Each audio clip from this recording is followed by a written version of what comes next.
Will the House come to order? Mr. Clerk, please call the roll.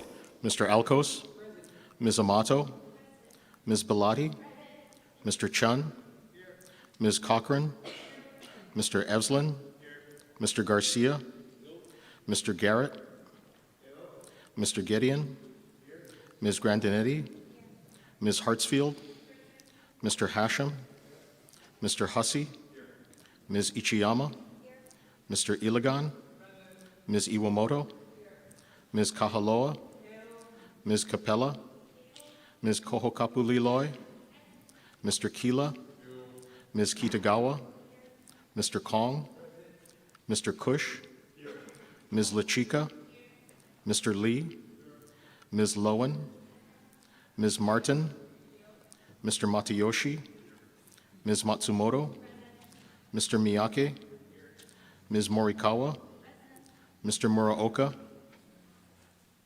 Mr. Olds, Ms. Peruso, Mr. Pirik, Ms. Poepoe, Mr. Quinlan, Ms. Reyes-Oda, Mr. Sayama, Mr. Shimizu, Ms. Souza, Mr. Takeyama, Ms. Takenouchi, Mr. Tam, Mr. Tarnas, Ms. Templo, Mr. Todd, Mr. Woodson, Mr. Yamashita. Madam Speaker. Here. Madam Speaker, 50 members are present.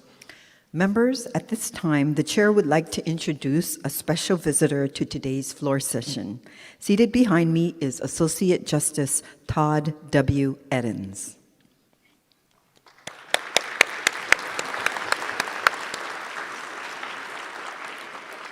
Item number 2, reading of the journal. Representative Morikawa. Madam Speaker, may this matter be deferred. So ordered. Item number 3, messages from the governor. Mr. Clerk, are there any messages from the governor? Yes, Madam Speaker, we're in receipt of Governor's Message Number 1103, informing the House that Senate Bill Number 3225 was signed into law on April 13, 2026, and designated as Act 3. May this matter be received and filed. So ordered. Mr. Clerk, is there another message from the governor?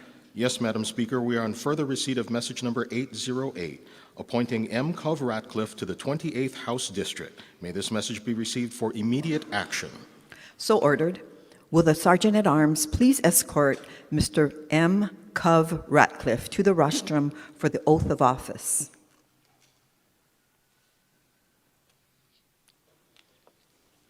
Associate Justice Todd W. Edens, please proceed. Please repeat after me.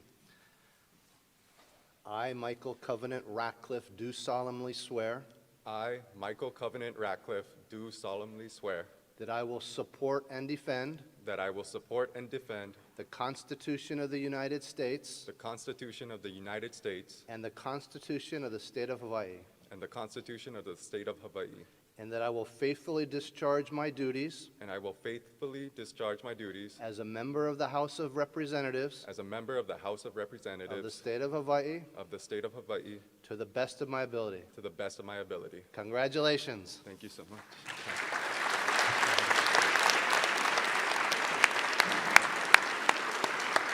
Thank you, Associate Justice Edens. Will the Sergeant-at-Arms please escort the new representative to his seat and the Associate Justice from the rostrum? Vice Speaker Ichiyama, will you please present the new representative with lei on behalf of the House?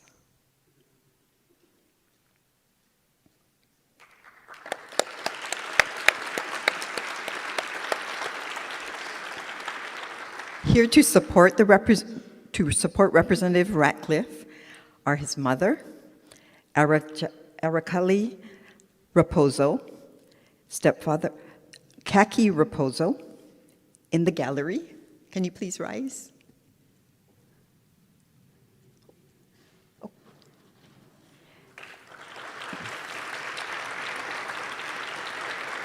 And his friends, Colin Brown, Lorna Strand, Breeze Morita, and Justin Kimata.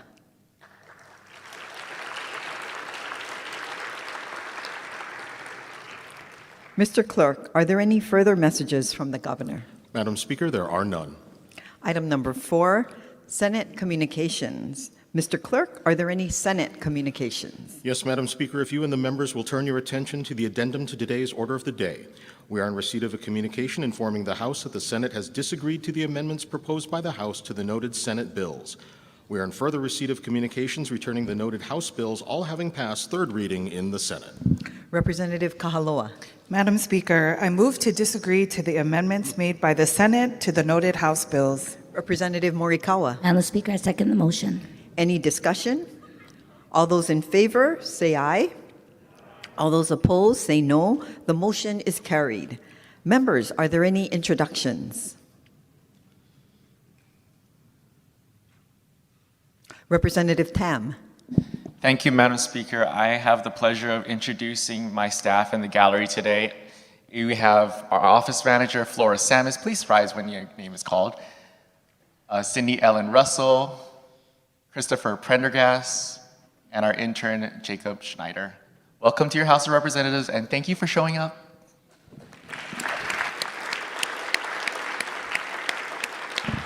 Representative Kila.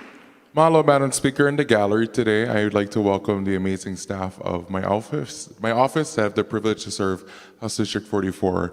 Joining me this session, I have Mehana Kapoy, Auntie Christine Watanabe, and my UH intern, Akamu Campbell. Madam Speaker, Akamu also celebrated his birthday, so Akamu, happy birthday, and welcome to your folks' House of Representatives.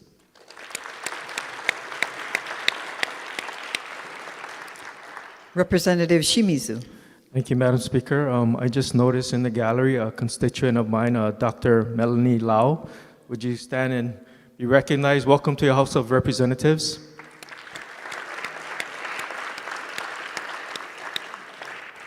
Madam Speaker, can I have a second? Please proceed. I also would like to recognize a longtime advocate for our incarcerated population, Kat Brady from the Alliance of Prison. I messed that up. Where is it? Community Alliance on Prisons. Welcome to your House of Representatives. Representative Iwamoto. Thank you, Madam Speaker. I'd also like to welcome another community advocate, Henry Curtis of Life of the Land. Thank you very much. Welcome to your House of Representatives. Representative Capella. Thank you, Madam Speaker. In the gallery today, there are advocates and friends of public education from HSTA. We have our HSTA president, Osa Tui. We also have Jason Bradshaw and Millie, and someone very special joining us all the way from NEA in DC. We had Lindsay Pfeiffer. She came and joined us on Hawaii Island this last weekend, and it was such a privilege to have our local students in rural communities supported as change makers by NEA. So thank you and welcome to the House of Representatives.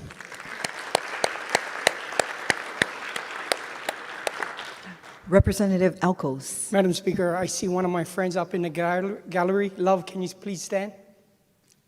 Welcome to the House of Representatives.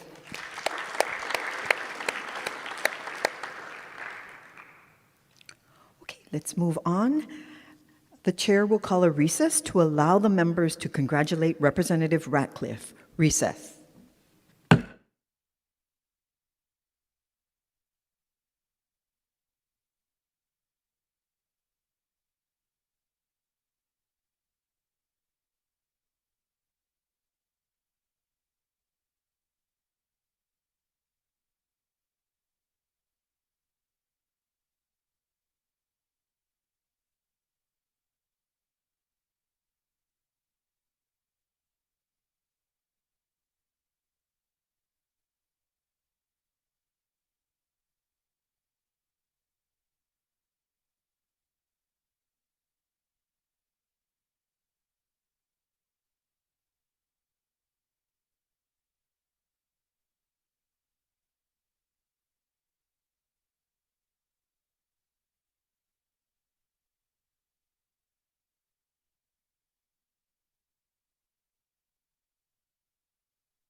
Will the House come to order? We're on the order of the day, 5A, unfinished business. Members, we are on Part 1, consent calendar, 5A and 6A. Representative Morikawa. Madam Speaker, I move to suspend the rules of the House in order to consider certain Senate bills for third reading by consent calendar. Representative Garcia. Madam Speaker, I second the motion. Any questions? All those in favor, say aye. All those opposed, say no. The motion is carried. Representative Kahaloa. Madam Speaker, I move to adopt standing committee reports listed on pages 1 through 11, and that the Senate bills listed on page 1 through 13, as may be amended, pass third reading. Representative Morikawa. Madam Speaker, I second the motion. Members, there will be no discussion as these are items agreed to by this body for placement on the consent calendar. Representative Morikawa for the vote. Thank you, Madam Speaker. On the measures before us, all majority members vote aye with the exception of the following. On page 6, Stand-Com Report number 2086-26, SB number 2595, SD1, HD1, Rep. Amato votes no. Representative Garcia. Madam Speaker, on the measures before us, all minority members vote aye with the exception of one bill, and at this time, I'll yield to the Assistant Minority Floor Leader. Representative Reyes-Ota. For HSCR 1827, SB 3262, I vote no. Have all votes been cast? Said Senate bills?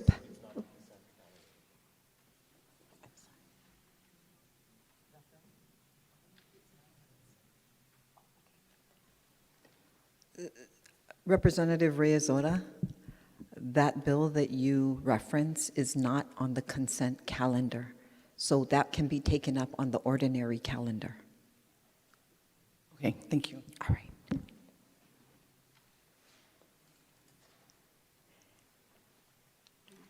Have all votes been cast? Said Senate bills pass third reading. Members, please remember to submit to the clerk the list of Senate bills on the consent calendar for which you will be inserting written comments in support or in opposition. This must be done by the adjournment of today's floor session.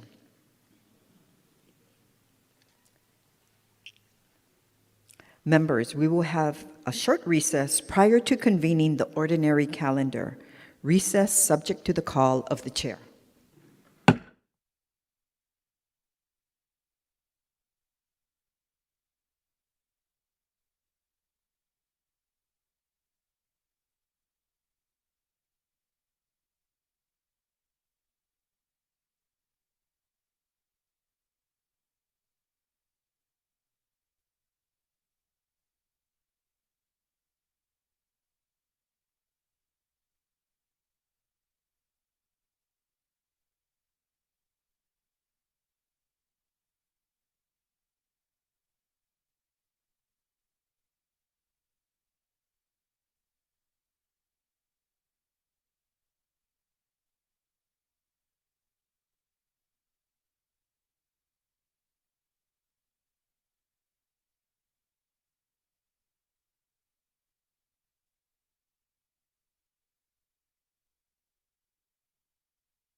Will the House come to order? Members, we are on page 14, Part 2, Ordinary Calendar. 5B, Unfinished Business. Representative Kahaloa.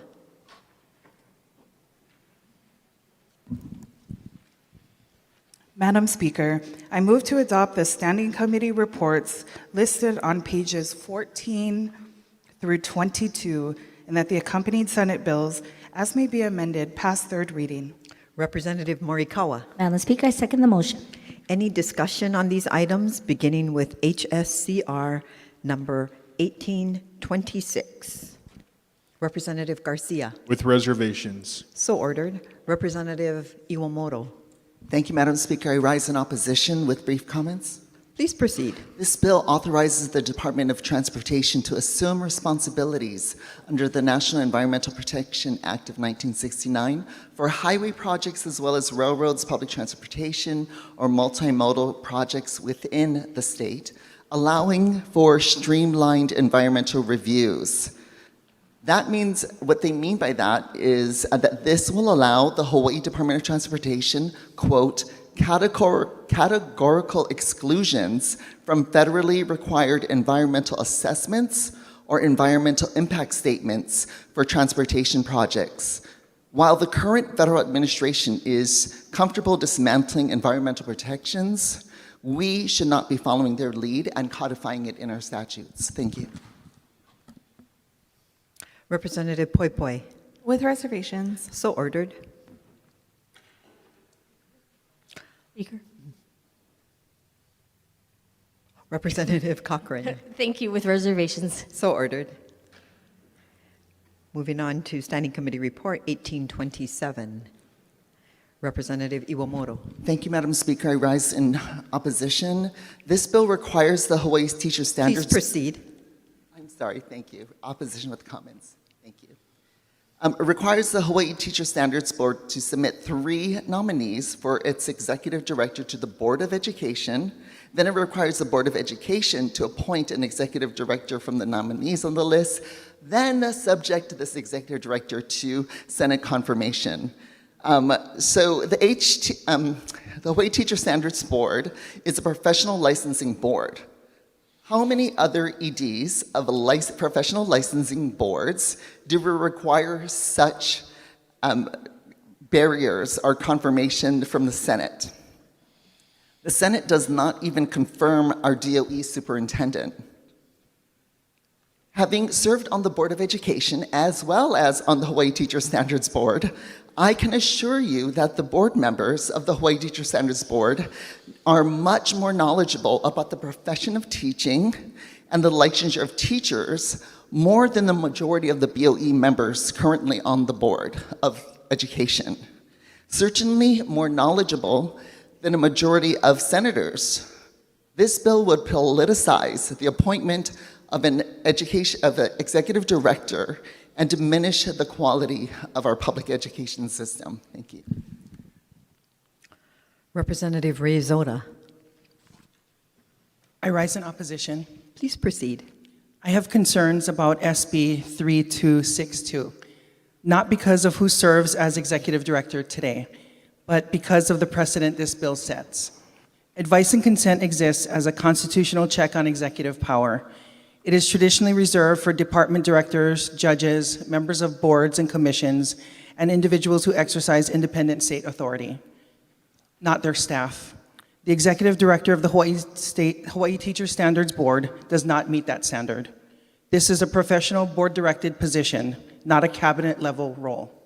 For example, we do not require Senate confirmation for the superintendent of education who oversees the largest department in our state. Yet this bill would require legislative confirmation for the executive director who reports to a board and implements policy rather than setting it.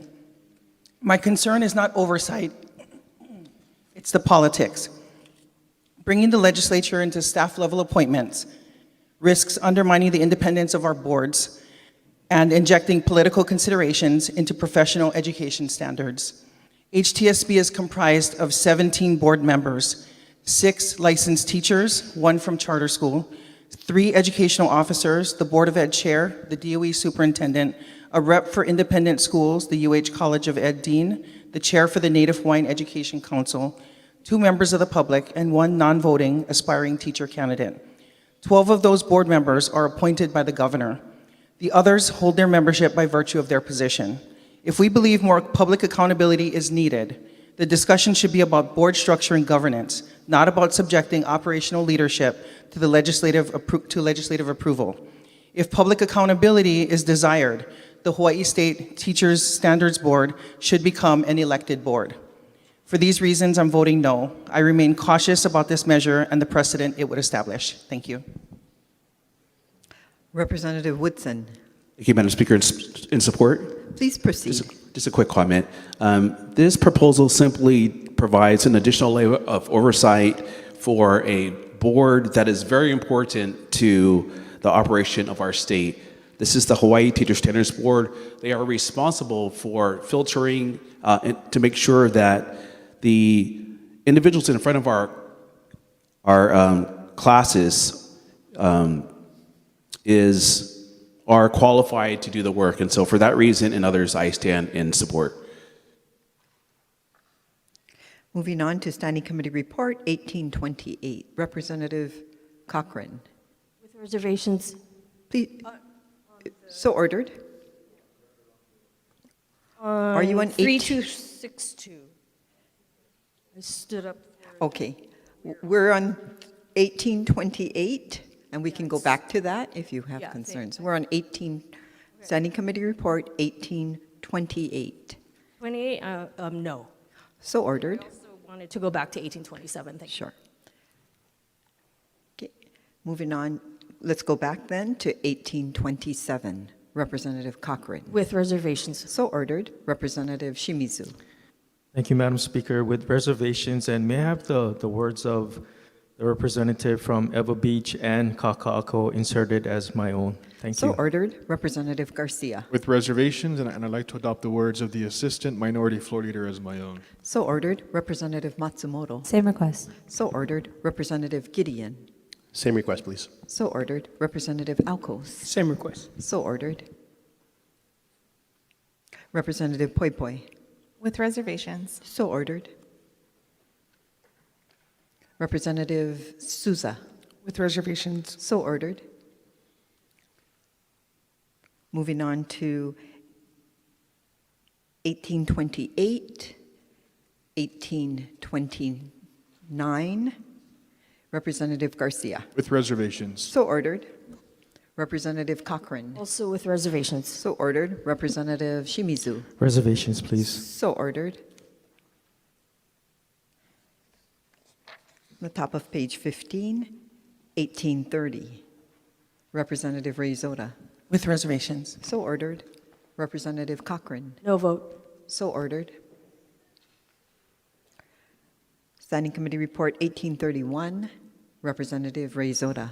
With reservations. So ordered. Representative Cochran. No vote. So ordered. Representative Shimizu. I rise in support with reservations. So ordered. Please proceed. Thank you, Madam Speaker. In JHA committee, besides the DLNR providing comments, there were an additional 22 testifiers, with all supporting a night spearing ban. Testifiers include Friends of Hanauma Bay, Nakamakai, Hawaii Ocean Legislative Task Force, Hawaii Reef and Ocean Coalition, the Nature Conservancy, Hawaii Food and Policy, an additional 16 individuals that include an associate professor of marine biology at the University of Hawaii, a graduate student at the University Hilo, focusing in marine policy and science, a professor of marine biology at the University of Hawaii, and a chief scientist for the National Geographic Society's Pristine Seas program. Based on the primary purpose of protecting our coral reefs and the knowledgeable testifiers, I would implore the reintroduction of such provision into the bill. Thank you, Madam Speaker. Representative Muraoka. Reservations. So ordered. Representative Gideon. Reservations, and I would like to adopt the words of the representative from Honolulu, please. So ordered. Moving on to 1832. Representative Shimizu. I rise in support with reservations. Please proceed. Thank you, Madam Speaker. Instead of adding more bureaucracy in our government, I suggest for efficiency and cost purposes, instead of establishing a whole new committee, we have just one state arborist from DLNR leading the coordination and working together with the current county arborist advisory committees. I want to thank the wall chair for including that suggestion in the committee reports. And finally, I don't feel like we need to dictate to these county committees the number of members in their committee. Thank you, Madam Speaker. 1834. Representative Garcia. Reservations. So ordered. Representative Cochrane. No. So ordered. Representative Shimizu. Reservations. So ordered. Moving on to the top of page 16, Standing Committee Report 2020. 2021. 2022. Representative Reyes-Oda. With reservations. So ordered. Representative Iwamoto.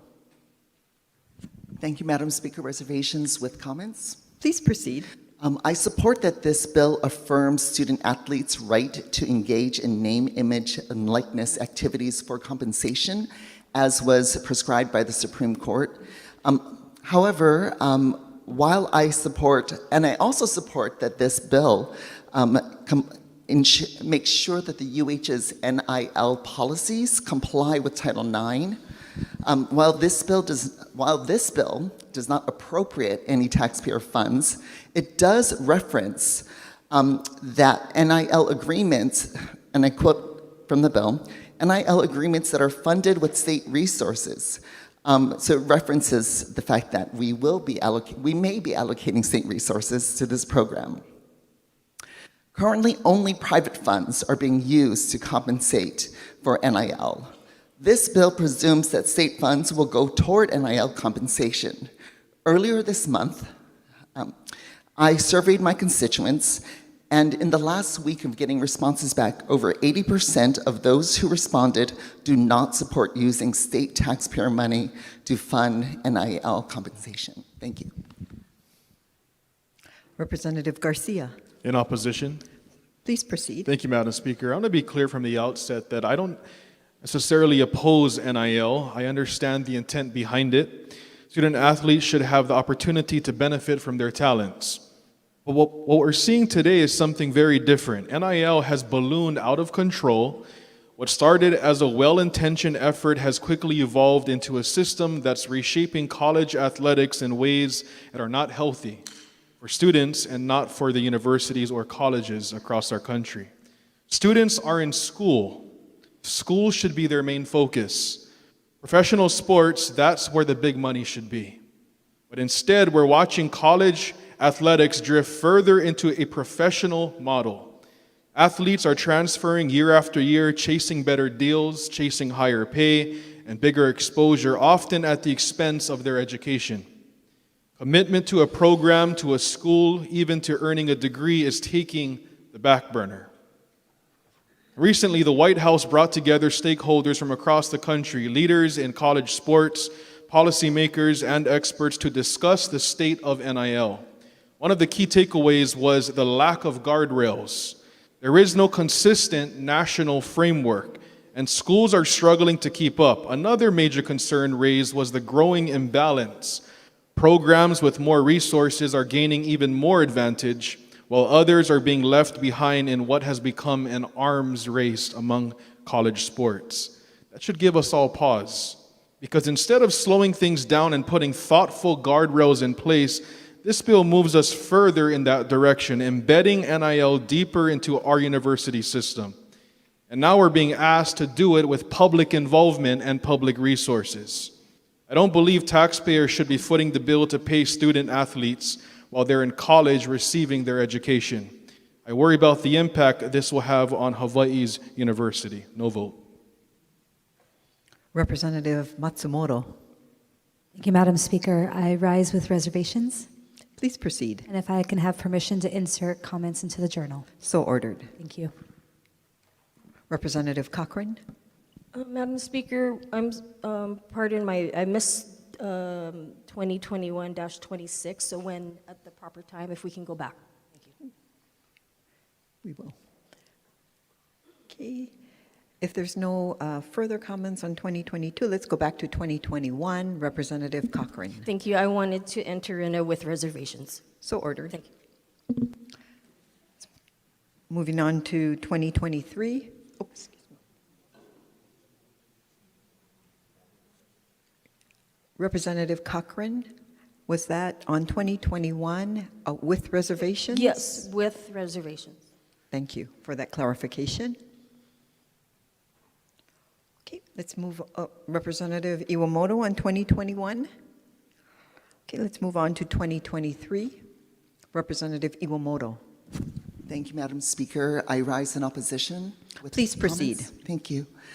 This bill requires that tuition-related course and fee charges, and other charges to students deposited into the University of Hawaii Tuition and Fee Special Fund, that on June 30th, 2029, that those unencumbered funds lapse into the general fund.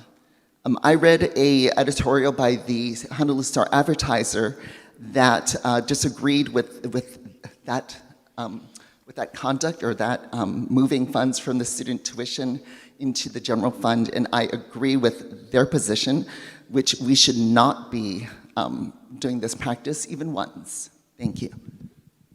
Representative Cochran. With reservations. So ordered. Representative Reyes-Ora. With reservations. So ordered. Okay, we're now at Representative Poipoi. With reservations. So ordered. Representative Garrett. Thank you, Madam Speaker. Rising in support. I'll be Please tepid. proceed.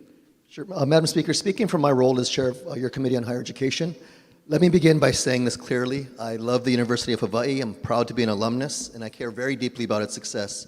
Few institutions matter more to the future of our state. But in this role, my responsibility is not just to support the university, it's also to provide thoughtful oversight and ensure accountability. This bill comes out of that responsibility. Over the course of this session, the Higher Education Committee has spent a significant amount of time engaging with the university on its finances. What we've seen is that the Tuition and Fee Special Fund has grown to a level that is now roughly double what is contemplated under the Board of Regents' own reserve policy, amounting to a surplus of over $200 million above what is called for. Madam Speaker, that is not a small discrepancy, and as chair, I believe it is my obligation to take that seriously. Madam Speaker, there are legitimate reasons for maintaining reserves: uncertainty in federal funding, concerns about enrollment trends, and the broader fiscal environment. Those are real risks, and the university is right to plan for them. But at the same time, when reserves grow well beyond the university's own targets, it is appropriate for this body to ask questions. Is UH holding more than they need? Are they striking the right balance between saving for uncertainty and investing in students today? And are they being transparent with the students and families who are ultimately contributing to these funds?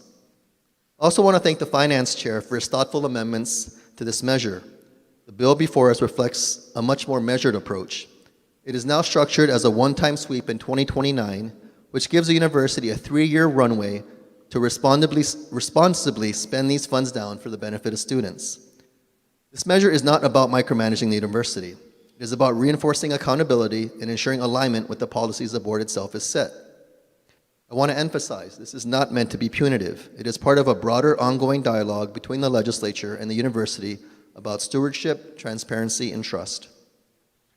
As chair of higher education, I take seriously both sides of that equation, being a strong advocate for the university and also ensuring that we are asking the hard questions when necessary. Supporting UH and holding it accountable are not mutually exclusive. In fact, they go hand in hand. Thank you, Madam Speaker. Representative Shimizu. Support with reservations. Thank you. So ordered. Moving on to the top of page 17, 2024. 2025. Representative Shimizu. I rise in support with a brief comment. Please proceed. Thank you, Madam Speaker. I'm glad that our public employees are able to get this hazard pay, and I would hope and advocate that we would be able to do the same for our teachers sometime in the future. Thank you, Madam Speaker. 2026. 2027. Representative Garcia. With reservations. So ordered. Representative Alcos. Same request. So ordered. Representative Ryuzona. With reservations. So ordered. Representative Gideon. With reservations. So ordered. Representative Shimizu. I rise in opposition. Please proceed. Thank you, Madam Speaker. Madam Speaker, I'm in support of our Aloha Stadium redevelopment, but based on opposition testimony from our current developer, I would share the following, which is important. I believe communication from our lead partner in this endeavor. This bill appears to add an additional layer of requirements and considerations to the development of the new stadium and the surrounding lands. We are concerned that the unintended consequences of this measure will be to slow down the momentum that the project currently has, and request that this measure be deferred pending an analysis as to the potential impact of the measure on the overall development process and the impact on the timely delivery of the stadium and surrounding lands. We are also concerned that these additional requirements may make the project unfinanceable. Additionally, there is an inconsistency and possible overlap in areas of responsibility to the extent that infrastructure and public facilities are integral parts of any development. Although SB 2599 SD2 HD2 references pending agreements, it lacks explicit language that states the measure will not affect agreements already executed and/or that are contemplated prior to its enactment. Madam Speaker, the developer has worked earnestly and tirelessly to deliver this project to our state for the public's benefit. With such a complicated process accomplished to date, these serious concerns from our developer that could create delays and more costs to the state, I urge our body to defer this bill to give the developer the opportunity to more thoroughly review and prudently coordinate this legislation for our mutual benefit. Thank you, Madam Speaker. Representative Iwamoto. Thank you, Madam Speaker. I rise in opposition with a brief comment. Please proceed. This bill includes references to Aloha Stadium and state taxpayer appropriations. The survey, my constituent survey that I referenced earlier, also included a question regarding the new Aloha Stadium. A majority of the over 300 responses that I received in the last week, a majority indicated that they either do not want a new stadium or that the stadium should be built only with private funding, not state taxpayer funds. Thank you very much. We're on the top of page 18, Standing Committee Report 2028. Representative Ryuzona. With reservations. So ordered. Representative Garcia. With reservations. So ordered. Representative Gideon. With reservations. So ordered. Representative Matsumoto. Reservations. So ordered. Representative Shimizu. Reservations, please. So ordered. Representative Cochran. No, opposition and enter written comments, please. So ordered. Representative Muraoka. Reservations. So ordered. 2029.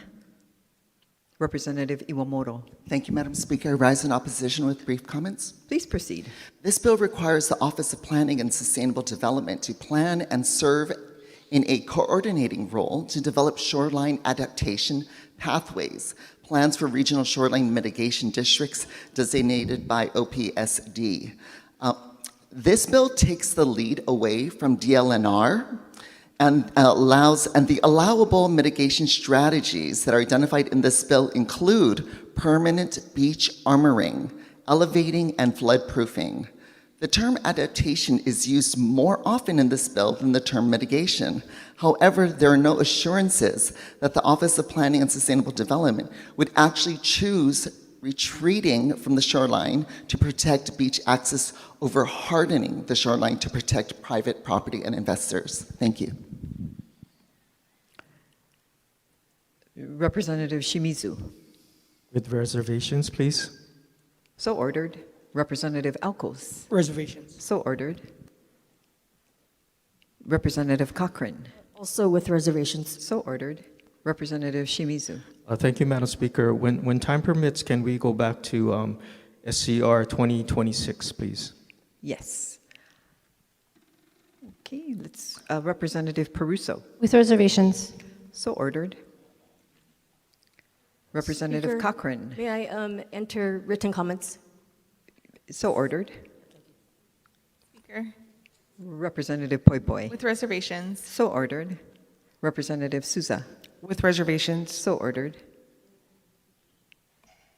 Representative Capella. With reservations. So ordered. Okay, let's move back to, excuse me. Speaker? Representative It was with Cochrane. reservations, but I guess I'm going to put in opposition so I can enter words into the journal, written remarks. So ordered. Okay, thank you.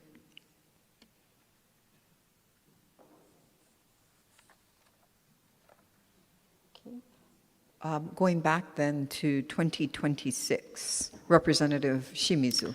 Thank you, Madam Speaker. With reservations. So ordered. Moving on to Standing Committee Report 2032. 2032, Representative Poi Poi. With reservations. So ordered. Representative Cochrane. No. Moving on to Standing Committee Report 2033. Representative Shimizu. Rise in opposition. Please proceed. Thank you, Madam Speaker. This bill tries to address dishonest contractors who get the job by low bid, then achieve their low bid budget by cheating their workers of fair wages. This also takes away business from legitimate contractors. From conversation with labor and their testimony, this can be repeated multiple times from the same dishonest contractor. This bill addresses this problem by allowing the county to deny, revoke, or suspend the building permit as a means to expel this bad contractor. However, by addressing the problem like this, unless you catch this problem up front, which is unlikely because only after getting the job the contractor subsequently cheats by underpaying personnel, you are actually penalizing the owner who now has to find another replacement contractor, which is not an easy thing by any means.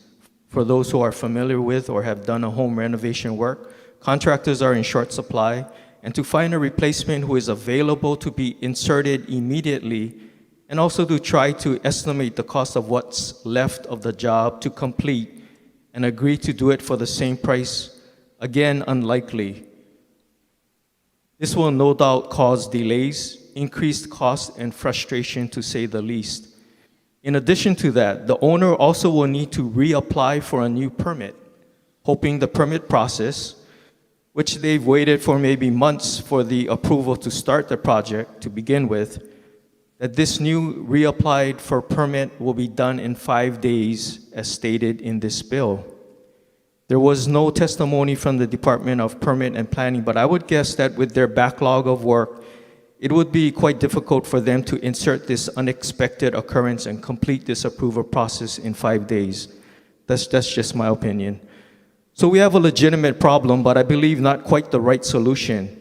What could or should be done is for the Department of Labor and Industrial Relations, who is tasked with this enforcement, to penalize any contractor who has been caught doing this dishonest practice, increase fines and penalties, and establish a reasonable time frame that this contractor is disqualified from doing business. By passing this bill, we will have the unintended consequence of penalizing the innocent owner instead. That is my perspective on it. Thank you, Madam Speaker. Representative Peruso. Madam Speaker, when we have a moment, can we go back to SCR 2032? Yes. With reservations, please. On Standing Committee Report 2032? Correct. Reservations. Thank you. Okay, so ordered. Let's move to Standing Committee Report 2034. Representative Reyes-Ota. With reservations. So ordered. Representative Cochran. Oh. Okay. On the top of page 19, Standing Committee Report 2035. Representative Shimizu. I rise in opposition. Please proceed. Thank you, Madam Speaker. At its core, this bill attempts to regulate how federal immigration enforcement operates within our state. While I understand the intent behind the measure, this approach raises important concerns. This bill creates a clear conflict with federal authority. Immigration enforcement is a federal responsibility, and policies that attempt to limit or redefine that authority risk preemption challenges and unnecessary litigation. The bill adds significant operational burdens on our law enforcement agencies. It requires new policies, reporting structures, training, and compliance mechanisms, all of which divert time and resources away from core public safety responsibilities. These are not small changes. They are ongoing administrative costs that agencies will have to absorb, and this is in addition to current manpower shortages and current challenges. The measure risks limiting cooperation between local and federal agencies in ways that could have real consequences for public safety. Whether it is information sharing or coordinated enforcement efforts, restricting collaboration can create gaps that bad actors may exploit. And we need to remember and realize that there are real hidden bad actors that need to be uncovered. There are still key ambiguities in this bill, particularly around standards like reasonable suspicion and how enforcement boundaries will be applied in practice. We risk inconsistent enforcement and confusion for the very officers we rely on to keep our communities safe. Thank you for your indulgence. I'll read a short statement from Police Chief from Hawaii Island County, who says it pretty clearly. HPD respectfully recommends that the legislature delegate development of statewide policies on facial coverings, identification standards, and civil immigration-related procedures to the Law Enforcement Standards Board. This approach maintains transparency and public trust while preserving officer safety, operational effectiveness, and consistent implementation across the state of Hawaii's law enforcement agencies. The Law Enforcement Standards Board is designed to consult with practitioners, assess operational implications, update best practices, and issue uniform statewide policies. Embedding highly detailed operational rules into statute reduces flexibility, may lead to unintended consequences, and complicates rapid adaptation to changing legal or tactical circumstances, end quote. Members, this bill introduces more uncertainty than clarity. It complicates enforcement, increases costs, and exposes the state to legal risk, all without clear, measurable benefits. And for this reason, I respectfully urge a no vote. Thank you, Madam Speaker. Representative Tarnas. In support. Please proceed. Thank you. Your Judiciary and Hawaiian Affairs Committee was very careful in crafting this measure so that it does not direct or limit what the federal agents can do regarding immigration. Immigration law is federal law, and this bill does not limit what federal agents can do. What it does is provide clarity for our local law enforcement, state and county, as to what they can do. And it actually makes sure that they focus on the areas of enforcement that they have responsibility for, which is state laws and county laws, and not get distracted by trying to work on immigration law. This measure establishes provisions limiting state and federal collaboration for purposes of immigration enforcement operations. It requires state and county law enforcement agencies to establish and publicly post written policies regarding civil immigration enforcement.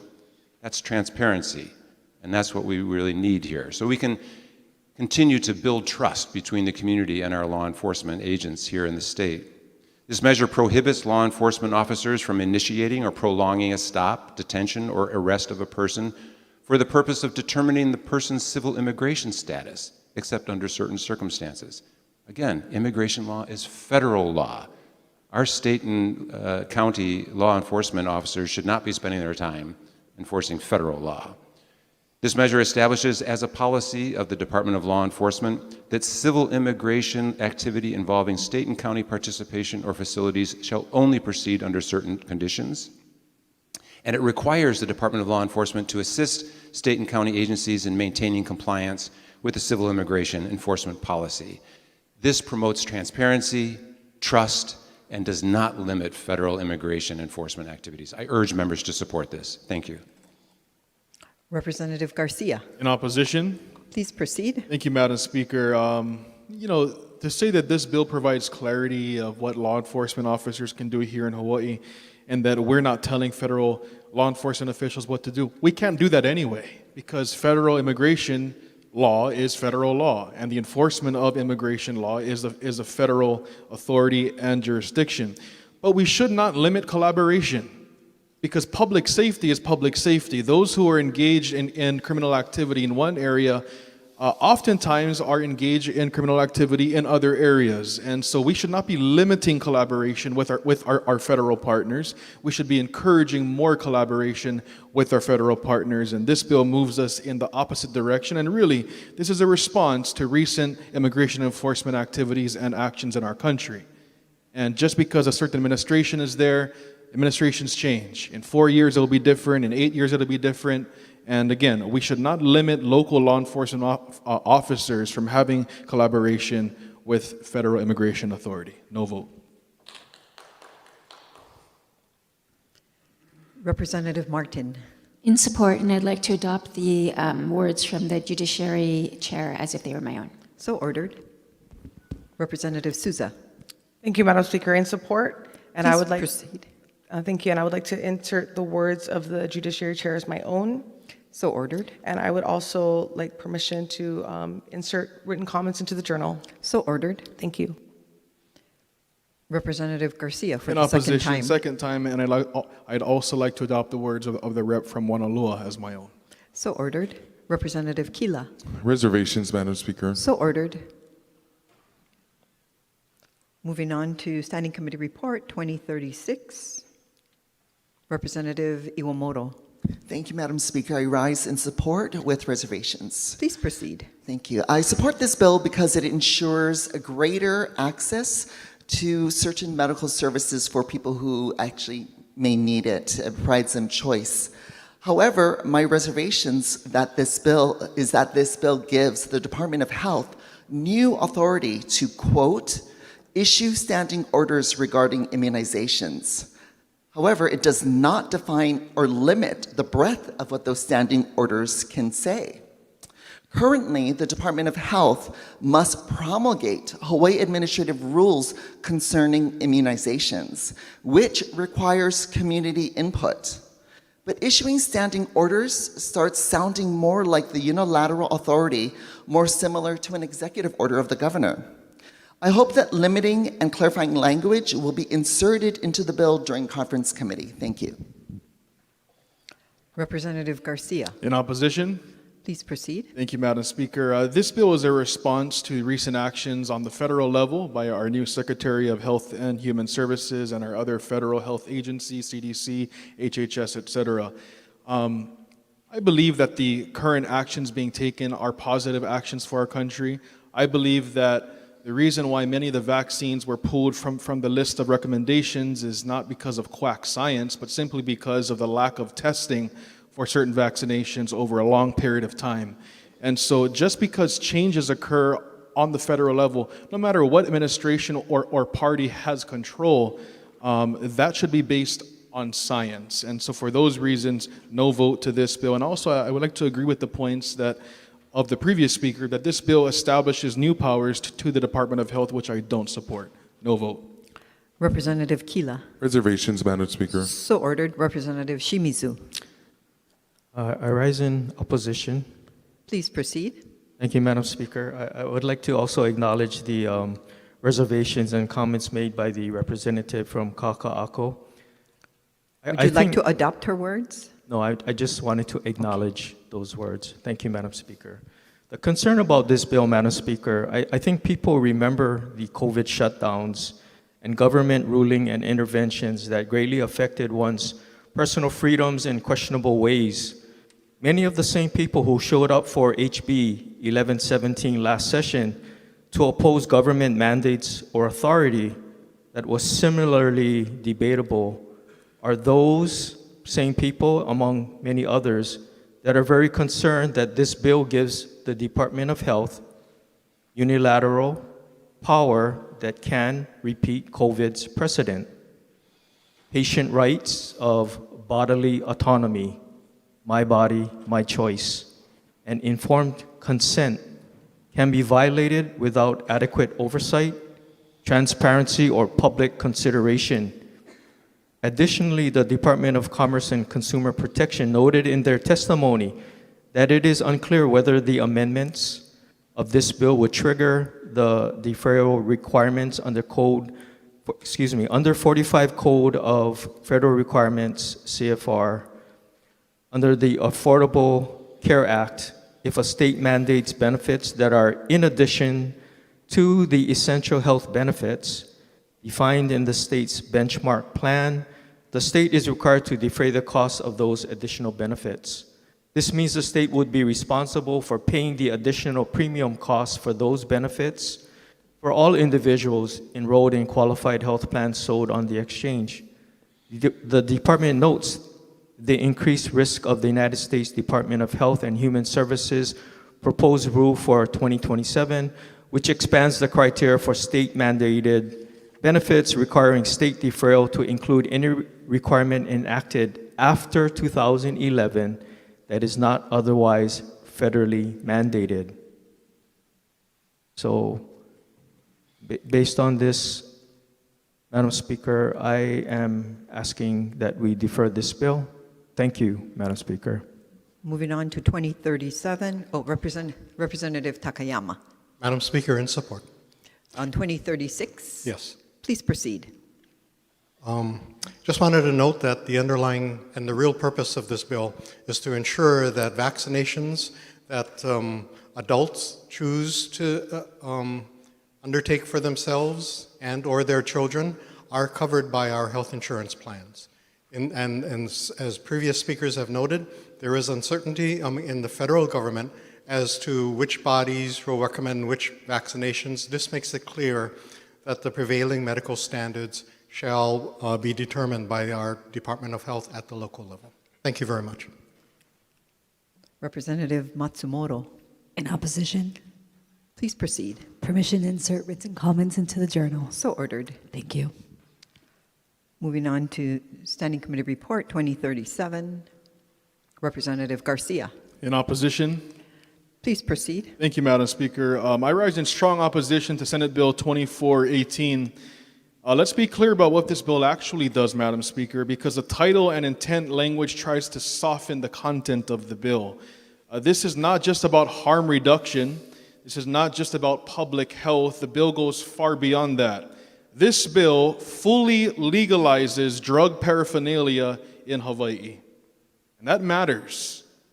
Because under current law, possession of drug paraphernalia is already decriminalized. It's not a crime. There is no jail time. At most, it's a minor violation with a small fine. That's current law. So the argument that we must decriminalize the issue is simply not grounded in reality. That has already been done in previous legislatures. What this bill does is something very different. It removes the guardrails entirely. The AG has raised serious concerns about this bill, and I believe we should be listening to those concerns. Under this bill, we would be repealing felony protections that exist today to protect Hawaii's keiki. Right now, it's a Class B felony for an adult to provide drug paraphernalia to a minor. This bill eliminates that. An adult could give a child the tools to use meth, crack, cocaine, heroin, or other hard drugs, and it would no longer be a felony. It would also be repealing the prohibition on advertising drug paraphernalia. That means open promotion, marketing, and yes, targeting. Not just to adults, but inevitably reaching Hawaii's youth. The Hawaii County prosecutor made it very clear that this bill opens the door to normalizing drug use, and worse, exposing minors to it in ways we currently prohibit. And for what? Because the public health justification doesn't hold up either. We already have a syringe exchange program, which I disagree with. We already allow access to sterile needles, which I disagree with. We already provide immunity for participants in those programs. Those protections already exist.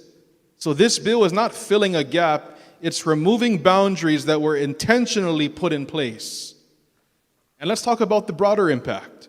When you legalize the tools for drug use, you are not operating in a vacuum. You are lowering the barrier to entry. You are normalizing drug behavior that we should be discouraging.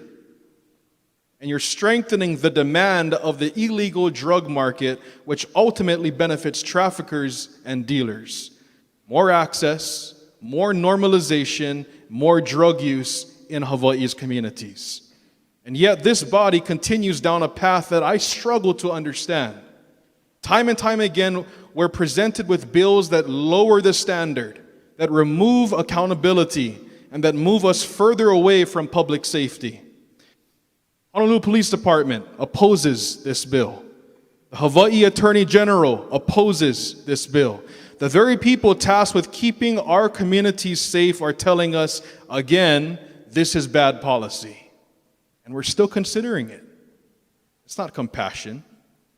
It's not balance, and it's certainly not common sense.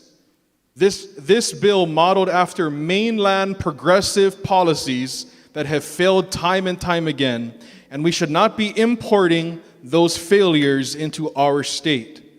We do not want more drug activity in our communities. We want less drug activity. We don't want to normalize drug use or drug culture. We want to restore accountability to protect Hawaii's families.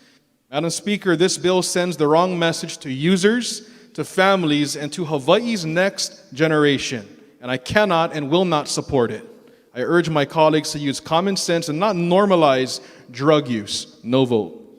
Representative Matsumoto, In opposition. please proceed. And if I can have the words of the previous speaker inserted into the journal as if they were my own. So ordered. Thank you. Representative Muraoka.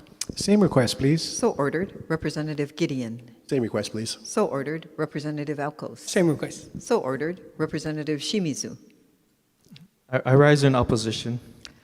Please proceed. Thank you, Madam Speaker. Hawaii has already taken meaningful steps in this area. In 2017, our legislature, we reduced simple paraphernalia possession from a felony to a violation. This was a balanced approach, one that acknowledged the issue without fully removing accountability. This bill goes much further, and I believe we should not proceed down that path. Finally, I believe we should consider the broader message we are sending. Full repeal may signal that we, the legislature, our state, is normalizing drug use infrastructure without ensuring the safeguards, treatment capacity, and recovery support necessary to address the root problem. Members, this is not about rejecting compassion. It is about ensuring that policy is balanced, effective, and responsible. Madam Speaker, I would also request that the words of the minority floor leader be inserted as my own. So ordered. And I would close with saying, for these reasons, I respectfully urge a no vote. Thank you, Madam Speaker. Representative Tarnas. In support. Please proceed. Thank you. Your Judiciary and Hawaiian Affairs Committee is moving this bill out because it is compassionate. It is focused on harm reduction. It is focused on helping those who are addicted to drugs to get treatment. Substance abuse is a health problem. Criminalizing it doesn't solve the problem. This measure reduces penalties that can discourage people from seeking health care, harm reduction services, or overdose prevention support, while keeping limits on equipment used for drug manufacturing. It aims to shift the response more towards safety and treatment and less toward punishment for people who use drugs because they have a health problem.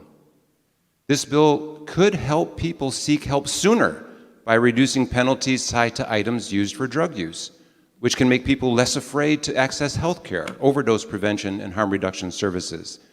This bill keeps restrictions on any items used to make illegal drugs while supporting a more health-focused response for people who use drugs. It can help prevent overdoses and help prevent the spread of infectious diseases while encouraging treatment and connection to services. We need to recognize that substance abuse is a reality in our community. We should not turn our back on these members of our community who are our constituents. We need to help them find treatment. Yes, we do need to support treatment services and expand those, absolutely. But we need to remove the barriers for those who have substance abuse problems so that they can actually get that treatment. This bill achieves that, and I urge members to support it. Thank you. Representative Shimizu. Thank you, Madam Speaker. Opposition, second time. I'd like to... Please proceed. Thank you. I'd like to acknowledge and give my respects to the Judiciary and Hawaiian Affairs Chair. I agree that we need to help people who are not able to help themselves. My argument would be that if we are really serious about showing compassion and addressing and helping these people, then we should be funding programs and nonprofits, increasing services that really addresses the problem in a focused and increased measure. And that's my concern, is that we can pass these bills, Madam Speaker, with great intentions, but unless we really get to the root of the problem by funding specific solutions that are working and are already short-staffed and underfunded, programs that are showing results, helping people, those are the things that we need to do as a body. So that's my position, and thank you. I want to thank you, Madam Speaker. Representative Garcia. In opposition, second time. Please proceed. Thank you, Madam Speaker. The chair of the Judiciary and Hawaiian Affairs Committee says that this bill is compassionate. This is not a compassionate bill. This is insanity. It's lunacy to think that legalizing crack pipes and meth pipes and syringes filled with paraphernalia is compassionate. I just don't get that. Being raised in a community where this substance abuse was prevalent, I can guarantee you that families who are impacted by this crap does not agree with this. Substance abuse is a reality, he says. Of course it's a reality. And he also says that this bill will help people get further treatment. Well, Madam Speaker, they can get treatment without a crack pipe. No vote. Moving on to Standing Committee Report, Representative Alcos. In opposition. So ordered. Please proceed. This bill would, they say that we're going to seek counseling for get more help, or maybe get medicine for more help. But then again, we're dealing with chronics on our street, and they have one mission in mind, trying to supply their needs with the bad medicine, with drugs.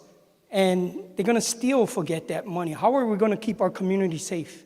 How are we going to keep our people safe in our community? Because right now, today, they can get help right now as it is, but they're not seeking for the help. They're not looking right now for that extra support that they can have, all they're looking for is how to get high the next day. And that's their mission in coming and get high.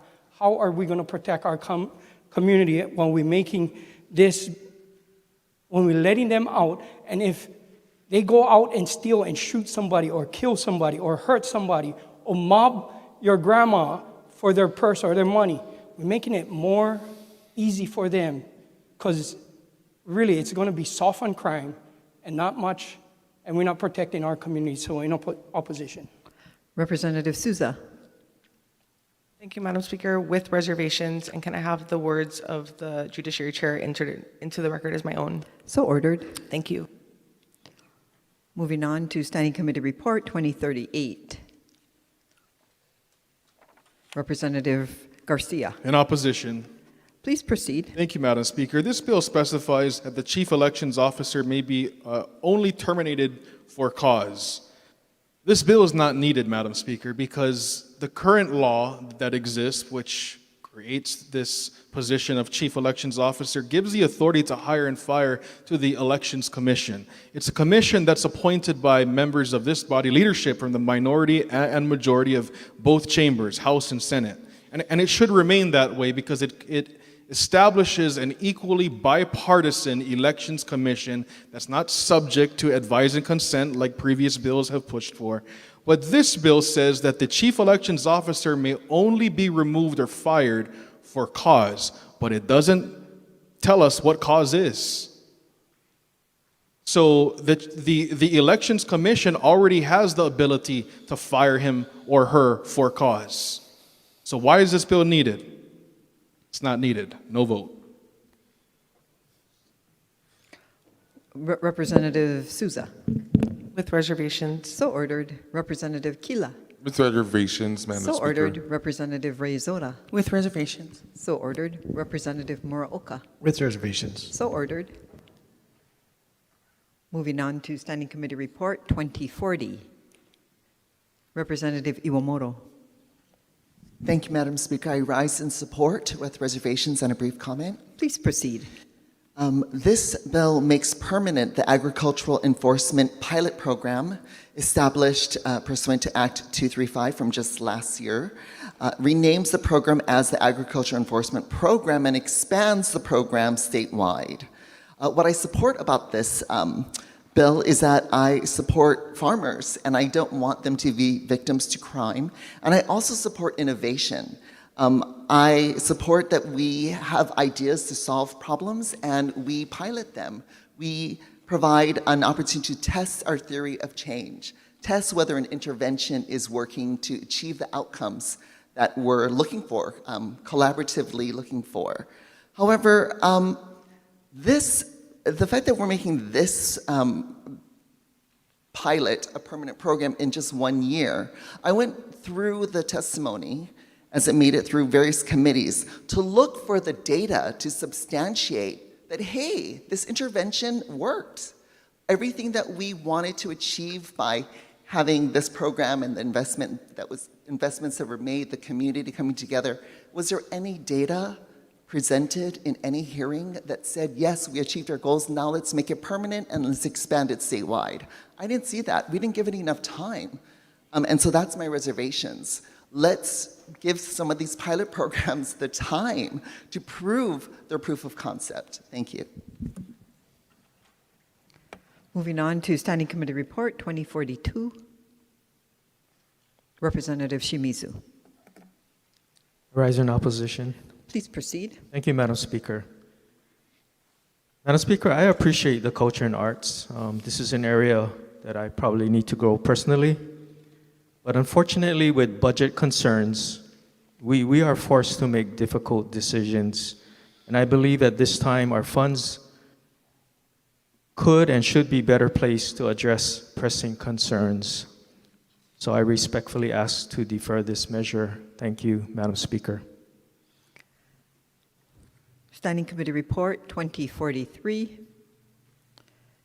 2045, 2046. Representative Amato. Thank you, Speaker, with reservations. So ordered. At the top of Page 21, 2048, Representative Iwamoto. Thank you, Madam Speaker. I rise in opposition with a comment. Please proceed. This bill authorizes the use of the University of Hawaii Tuition and Fees Special Fund to conduct donor evaluations. So as a major donor of the UH Foundation over decades, I am disappointed to learn that we would authorize the use of student tuition and fees to pay for donor evaluations. Instead of using the money that we donate to evaluate, we should be using the money that donors use to evaluate how we feel about the way our donations are being used. We shouldn't be using student tuition and fees. Thank you. 2049, 2050, Representative Cochran. Thank you, Speaker. I rise in strong support with On 2050? 2049. Okay, let's go back to 2049. Thank you very much. I rise in strong support, Speaker. So we cannot forget what occurred on August 23rd as Maui in Lahaina was hit, arguably one of the most traumatic natural disasters in our state's history. And while we continue to honor those who lost their lives, and many of these people I raised with, worked with, still breaks my heart today, because of the Maui fires. There is no question that this catastrophic event has left a tremendous impact on our island's population. Many of the residents experience ongoing health issues and concerns like respiratory problems, mental health challenges. So the Maui Wildfire Exposure Study and the Maui Health Registry have been extremely successful after the Lahaina wildfires in providing more than 2,000 residents with medical and mental health screening, biomonitoring, and referrals to needed care. Additionally, this measure will secure community-based and early detection services for residents who may not otherwise be able to access them post-fires. So this measure ensures to expand services for up to 3,000 individuals with a focus on children and our high-risk populations. Additionally, funding is needed to sustain the good work of the study and registry for this fiscal year. So with that being said, I urge my colleagues here to join me in voting yes on this measure. Thank you so much for this opportunity, Speaker. Moving on to Standing Committee Report 2050, 2054, Representative Hartsfield. Thank you, Speaker. I rise in opposition. Please proceed. Thank you.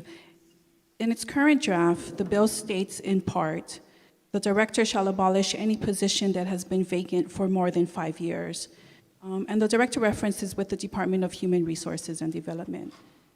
The bill provides no consideration from other departments in which positions may be vacant, takes into no consideration that departments may have had budget restrictions or hiring freezes imposed on them, and it also does not consider reasonable delays as to why the position remains vacant despite active recruitment.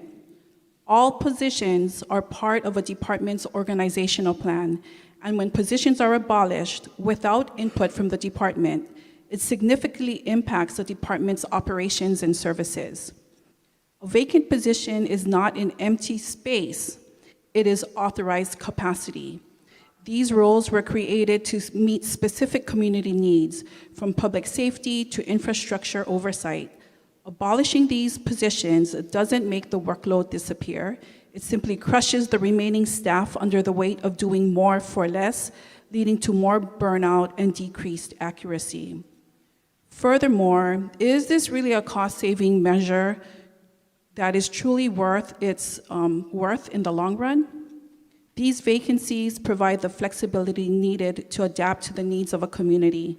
And if we eliminate a position today, the cost and bureaucratic hurdle of reestablishing it tomorrow, when a crisis hits or a new project launches, the cost is significantly higher. Departments know what is best and know what is needed, and unless they have a say in what positions should be abolished, we must protect our institutional framework to ensure that when a community calls, we have the structural readiness to answer. Thus, I am voting no on this bill as currently drafted. Thank you, Speaker. Representative Iwamoto, Thank you, Madam Speaker. I rise in opposition, please proceed. and I ask that the comments of the representative from Waipahu be entered into the journal as if they were my own. Thank So you. ordered. Representative Hussey, Same request. so ordered. Representative Keokapuliloi, Same request. so ordered. Representative Olds, Same request. so ordered. Representative Peruso, Same request. so ordered. Representative Reyes-Oda, With reservations. so ordered. Moving on to Standing Speaker. Committee. Representative Poipoi, With reservations. so ordered. Representative Souza, With reservations. so ordered. Moving on to the top of page 22, Standing Committee Report 2057. Representative Reyes-Oda, With reservations. so ordered. 2060. 2061, Representative Garcia, Reservations. so ordered. Representative Iwamoto, Reservations. so ordered. Representative Alcos, Reservations. so ordered. Representative Shimizu, I rise in support with reservations. so please proceed. Thank you, Madam Speaker. I'm not sure if this measure will be adding another layer of bureaucracy. And I was initially against this, and I'm still apprehensive to a degree. But in committee hearing, listening to DAGs and the construction industry staunchly behind this, to try this as a pilot program, even with considerations that this significant lift in funding and staffing with a 12.5 million and 90 full-time positions ask. I guess I'm willing to give this pilot program a try and pray for their success because obviously we need to consider different ways of doing things to get better results. So I stand in support with reservations. Thank you, Madam Speaker. Representative Muraoka, In support, please proceed. Madam Speaker, I think this is a really good opportunity for our state to save money, and I'll give you two words: the rail. You know, if we had people with experience in positions like these, we could minimize so much cost overruns. We could identify the bills up front, and we could do what the state, we could stop doing what the state notoriously does: screw up. If we could look at this bill ahead of time, identify this particular construction company is way too low. Why? Do they plan on doing change orders? That's exactly what they do plan. They get the contract and they stick it to us. They stick it to the taxpayers of the state by doing change orders. If we had somebody in these seats looking at the bids, looking at the proposals, and they could say, hey, this isn't right. This would save a lot of money. Yes, normally I would say no to the 12 million ask, but in light of a $12 billion rail system, this would have saved a ton of money. For those reasons, I'm in support.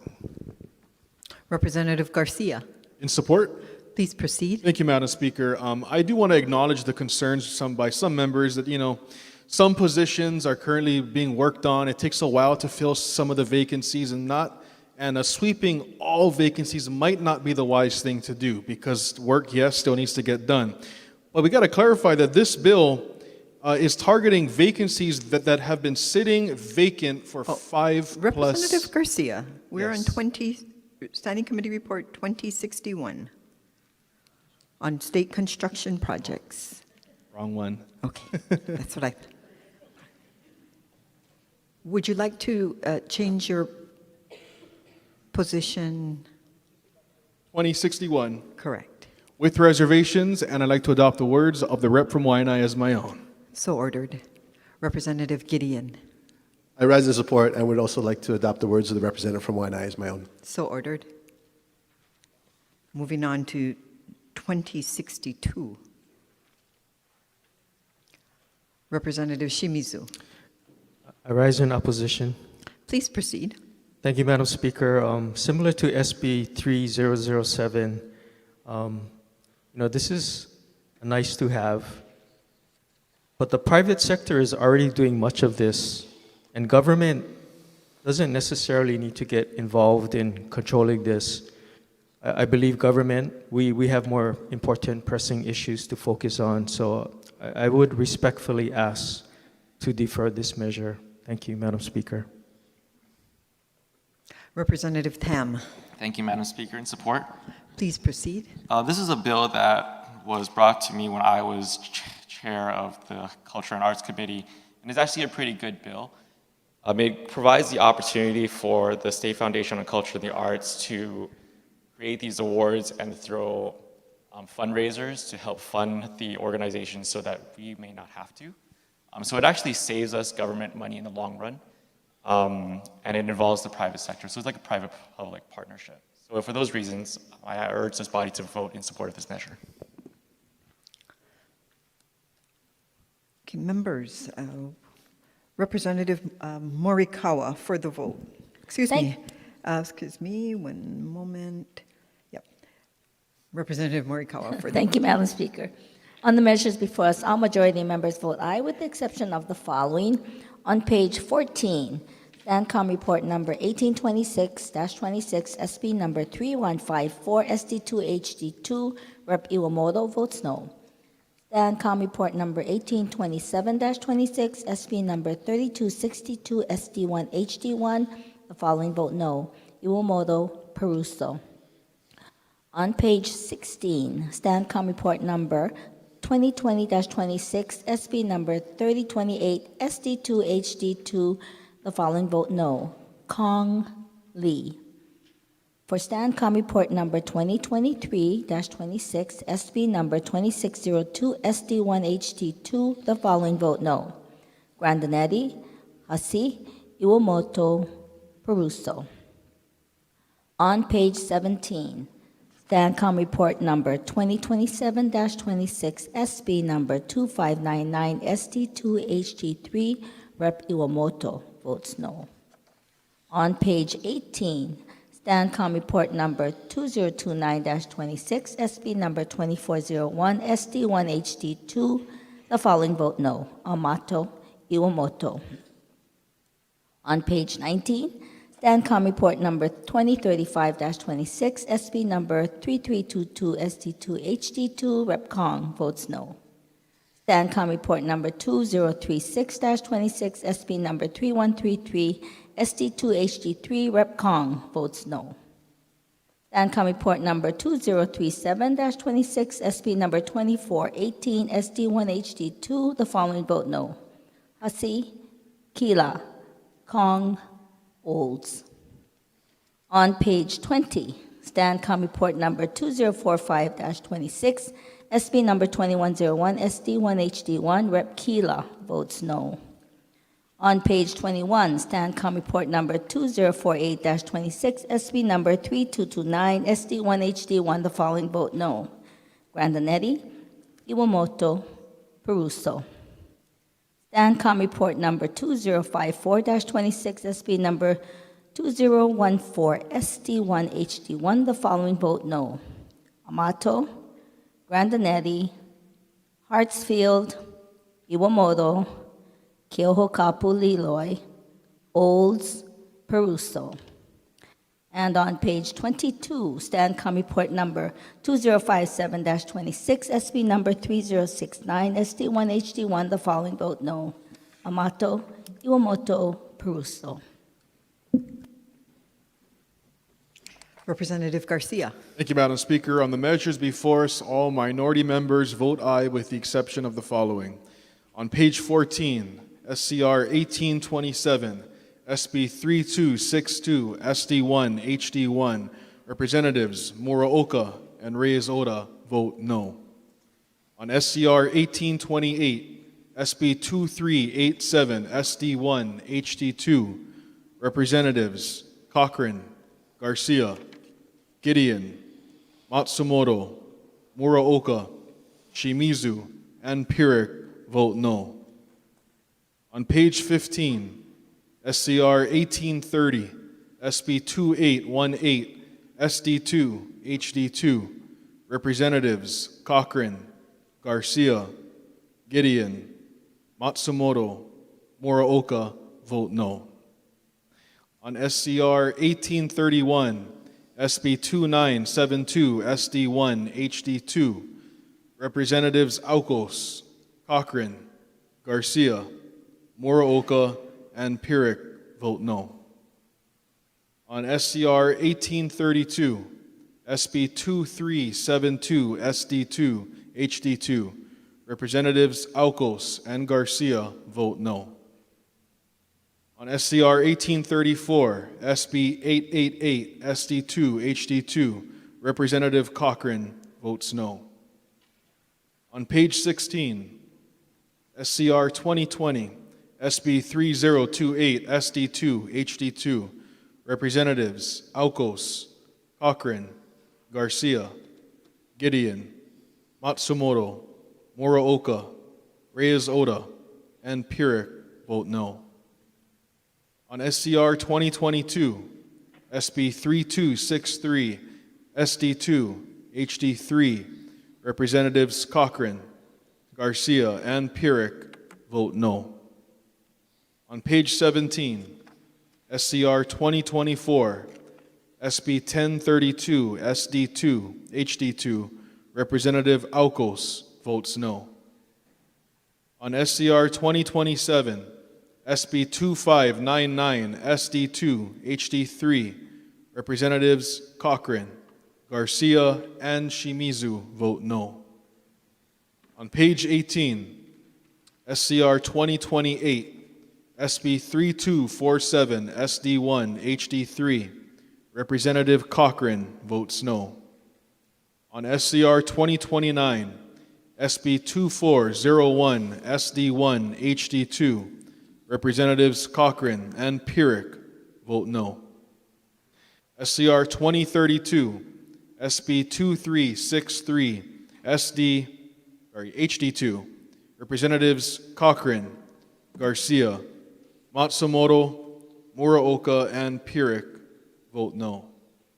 On SCR 2033, SB 2140, SD1, HD2, Representatives Cochran, Garcia, and Shimizu vote no.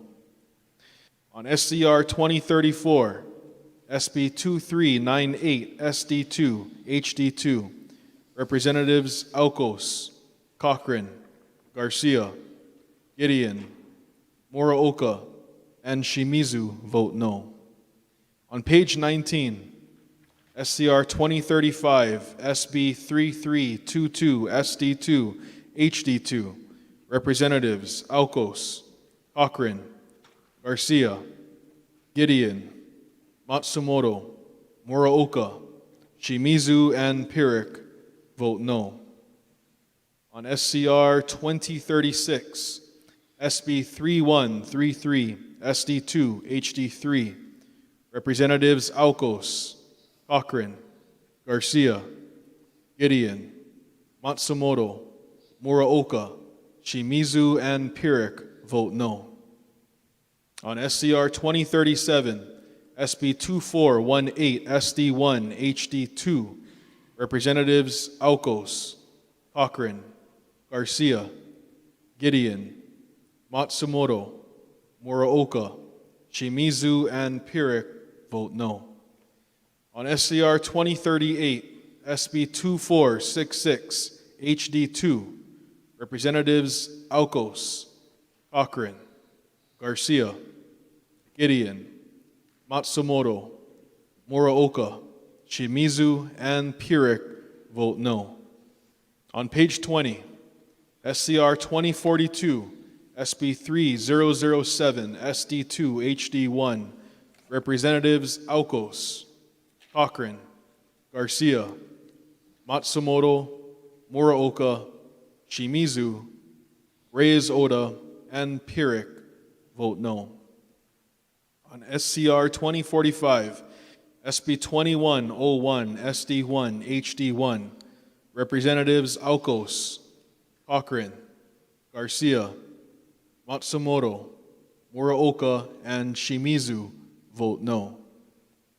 On page 21, SCR 2050, SB 3286, SD1, HD1, Representative Pirik votes no. On page 22, SCR 2057, SB 3669, SD1, HD1, Representatives Alcos and Garcia vote no. On SCR 2060, SB 2268, SD2, HD1, Representative Alcos votes no. On SCR 2061, SB 2543, SD2, HD2, Representatives Cochran and Pirik vote no. And on SCR 2062, SB 3022, SD1, HD1, Representative Shimizu votes no. Have all votes been cast? Representative Hussey. Would you please register a no vote for me on Standing Committee Report 2054, and that's Senate Bill 2014 SD1 HD1. So ordered. Thank you. Said Senate bills pass third reading. Calling a recess, subject to the call of the chair.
Will the House come to order?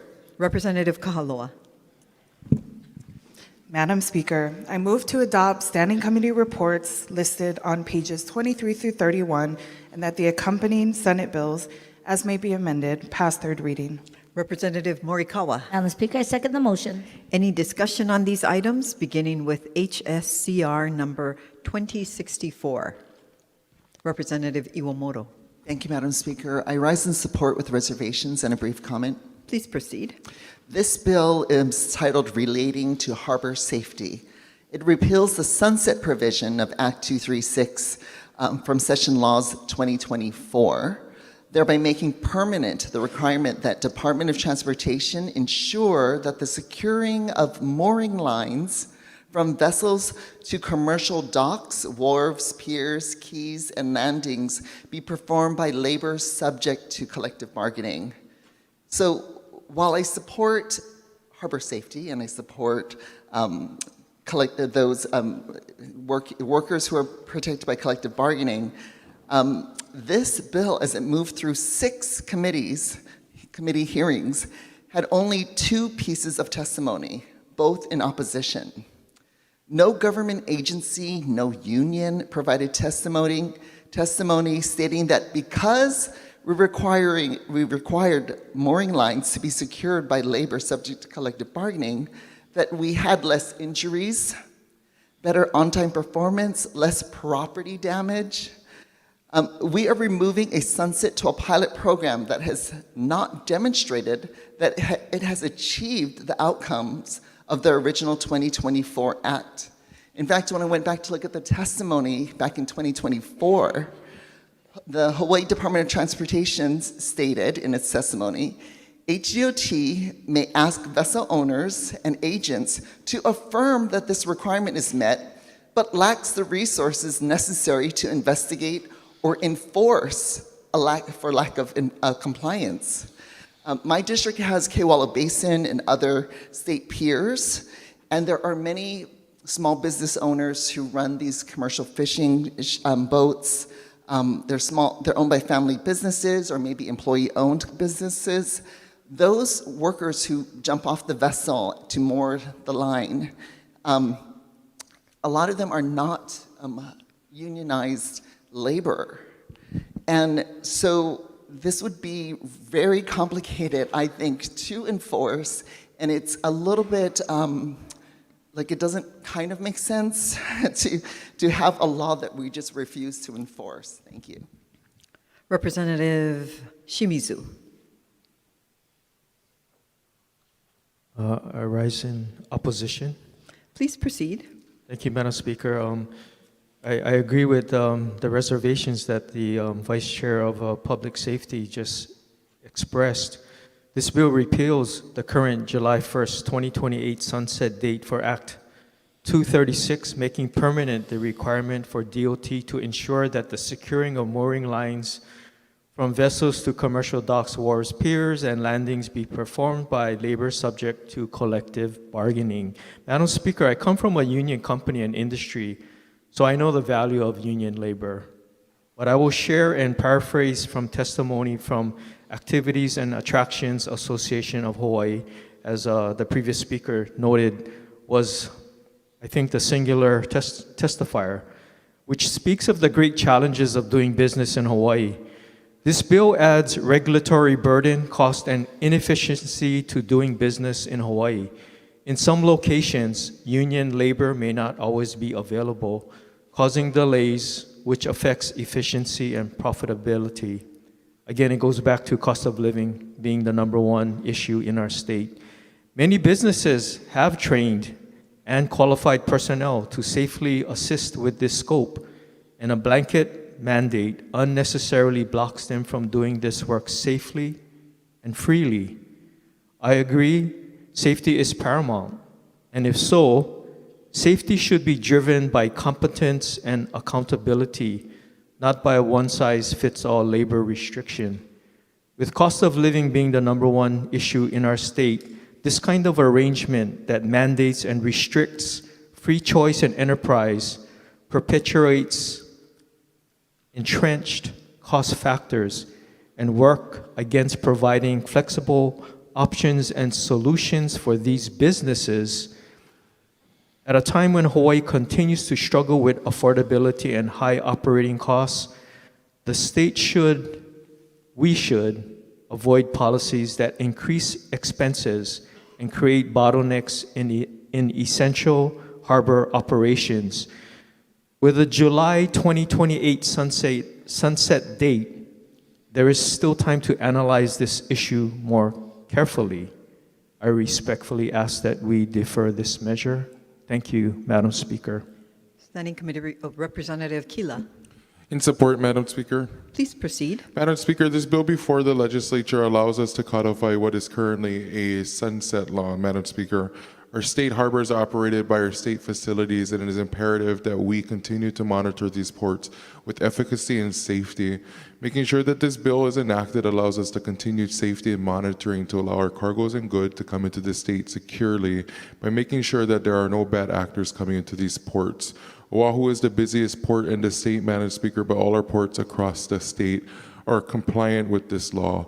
Largely what we are trying to accomplish is making sure that safety continues to be #1 priority and the folks working in our areas of state jurisdiction continue to be state certified employees. So for those reasons, I urge my colleagues to support this measure.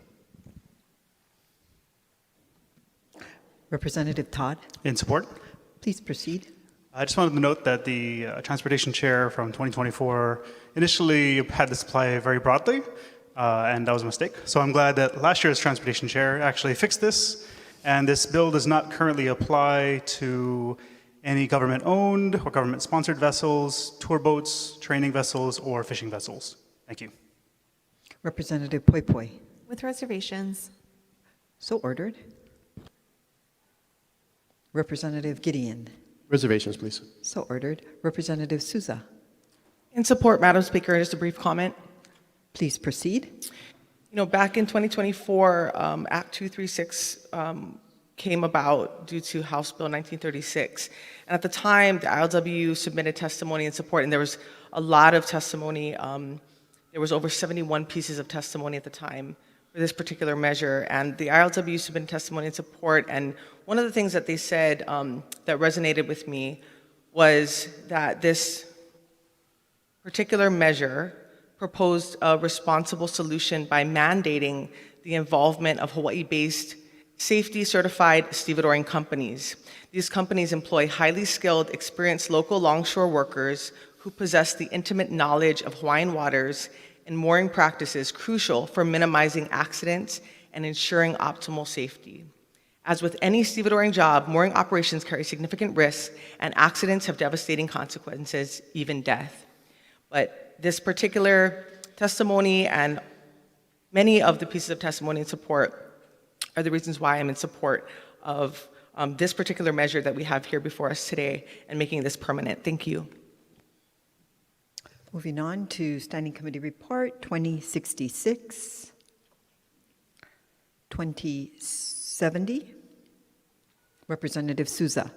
Let me go back to 2066, Madam Speaker. Okay. Let's finish up with 2070. Representative Shimizu. Thank you, Madam Speaker. I rise in support with reservation. Please proceed. Madam Speaker, I have observed a few measures addressing the construction process, focusing on the permitting process. I'd like to acknowledge the good and important work of the Economic Development and Technology Chair as he chairs the Speed Task Force. And I would hope that any related bills would be reviewed and coordinated with this task force so that we would work in a coordinated and efficient manner. Thank you, Madam Speaker. Representative Cochran. Thank you. Thank you, Speaker. I rise with reservations and please proceed. With comment. Yeah, thank you so much. So I had spoke to OPSD a little bit, and also I put word out to the counties. Unfortunately, didn't get any feedback there yet, but just for me, it looks very cumbersome and very labor intensive for, in particular, Lahaina and its rebuilding. So that's my main reasons for with reservations on this measure. Thank you. Okay, let's move back to 2066, Representative Souza. Thank you, Madam Speaker, with reservations. So ordered. Moving on to 2071, Representative Iwamoto. Reservations. So ordered. We're at the top of page 24, Standing Committee Report 2072. Representative Kila. Madam Speaker, reservations and permission to insert written comments. So ordered. Thank you. 2073, Representative Shimizu. Reservations, please. So ordered. 2075, 2076, Representative Kila. Reservations, Madam Speaker. So ordered. Representative Reyes-Oda. With reservations. So ordered. Representative Shimizu. I rise in opposition. Please proceed. Thank you, Madam Speaker. At first glance, this bill is presented as a technical update to modernize our penal code. But when you look closer, this is not a simple cleanup bill.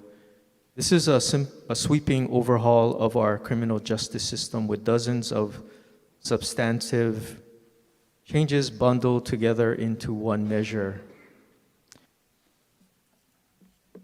I'm just concerned about any unintended consequences that affect our public safety, Madam Speaker, and that's my main concern in opposing this bill. Thank you.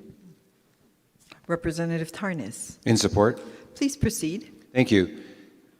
This measure is the result of very hard work by the 2025 Advisory Committee on Penal Code Review, which was appointed by the Chief Justice, former Chief Justice Rechtenwald. And it consisted of 61 members from a diverse cross-section of the community affected by criminal laws in Hawaii.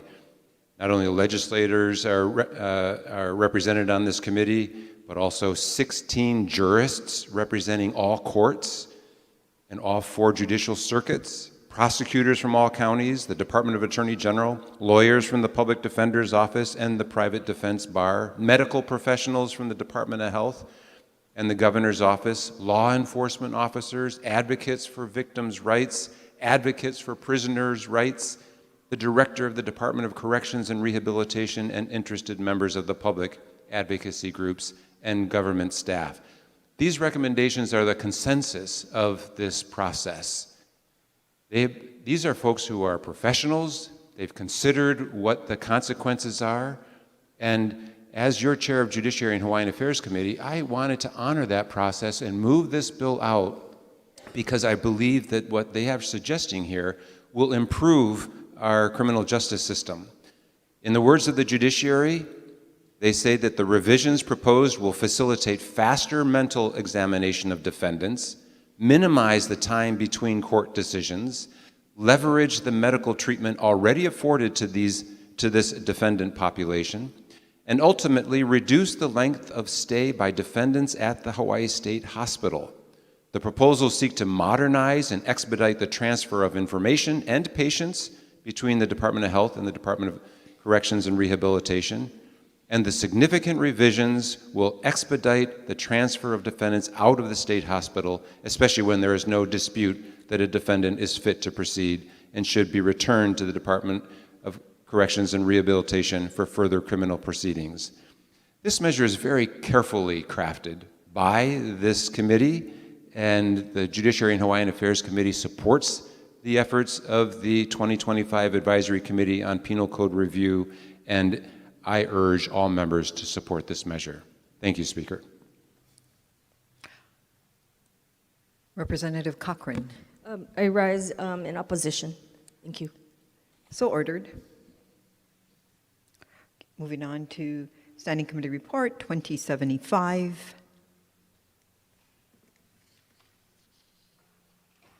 I'm sorry, we're at actually the top of page 25, 2077. Representative Cochran. No vote. So ordered. 2078, Representative Cochrane. No vote. So ordered. Representative Shimizu. I rise in opposition. Please proceed. Thank you, Madam Speaker.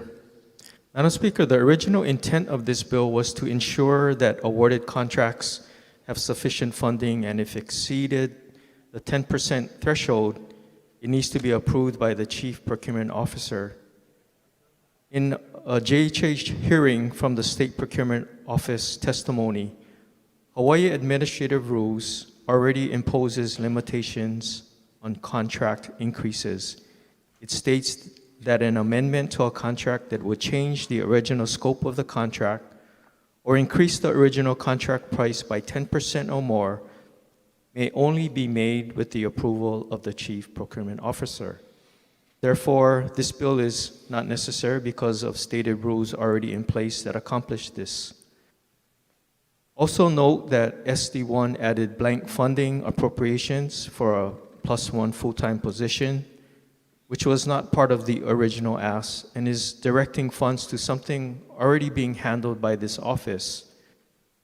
The last thing this original bill intended was to repeal criminal penalties in the Hawaii Procurement Code, thereby requiring penalties to be imposed through administrative processes.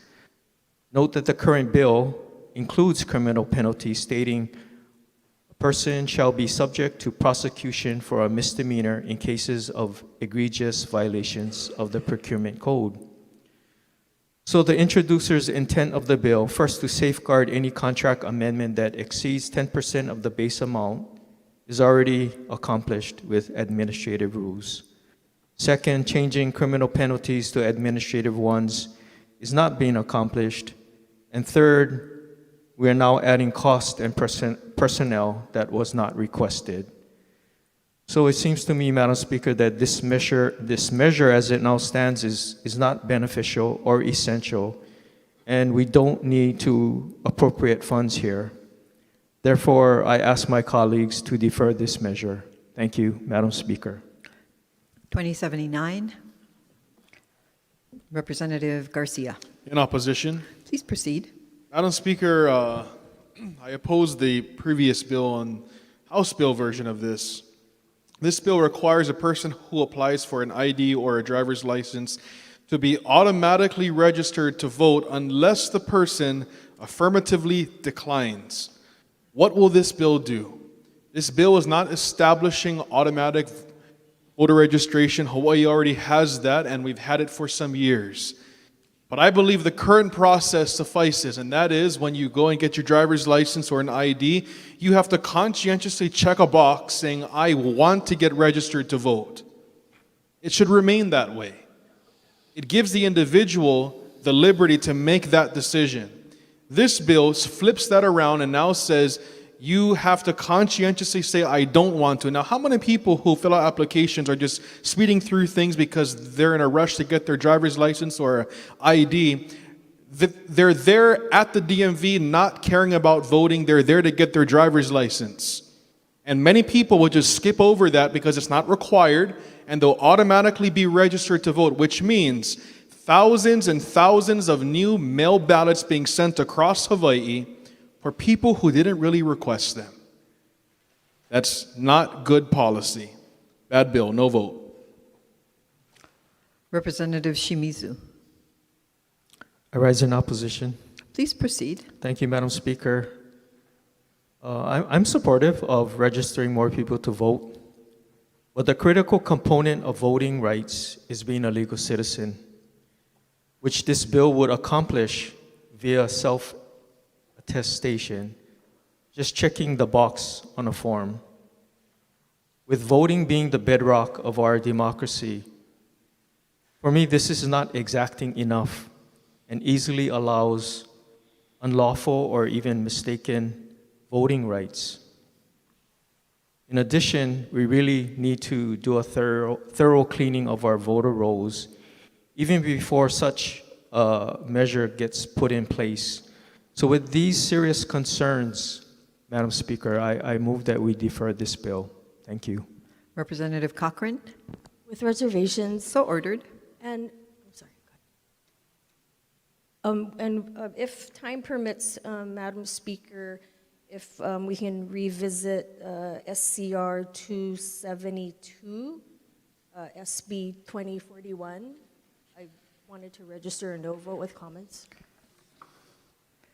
What number is that? Sorry, SCR 2072. Okay. SB. At the appropriate time, we will go back to that. Okay, thank you so much. Madam Representative Hartsfield. Thank you, Madam Speaker. I rise in opposition. Please proceed. Thank you. The community I serve have expressed that the choice to register to vote should remain with the individual and not automatically decided for them, which is why I'm voting no on this bill. Voter registration should be a deliberate act. When a citizen takes the step to register, they are making a commitment to participate in the democratic process. By making registration passive and automatic, we risk devaluing the significance of the ballot.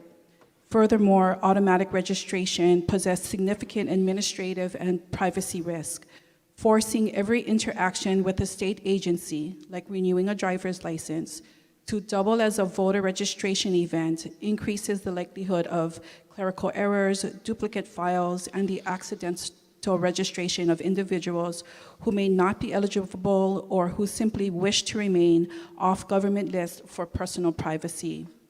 We should be focused on continuing to make registration accessible and easy for those who choose it, rather than making it a default setting of the state. Let us preserve the integrity of the voting process and the intentionality of our voters.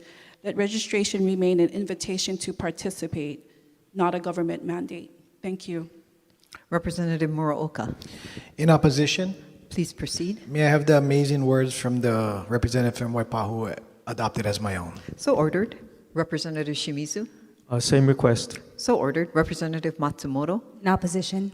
Please proceed. And in addition to the comments that were already put forth, there have been circumstances and people have shared that whether they're military or sometimes they're students, when they're going to get their driver's license, they have checked the box and they have gotten a ballot even though they are not eligible to vote here in Hawaii.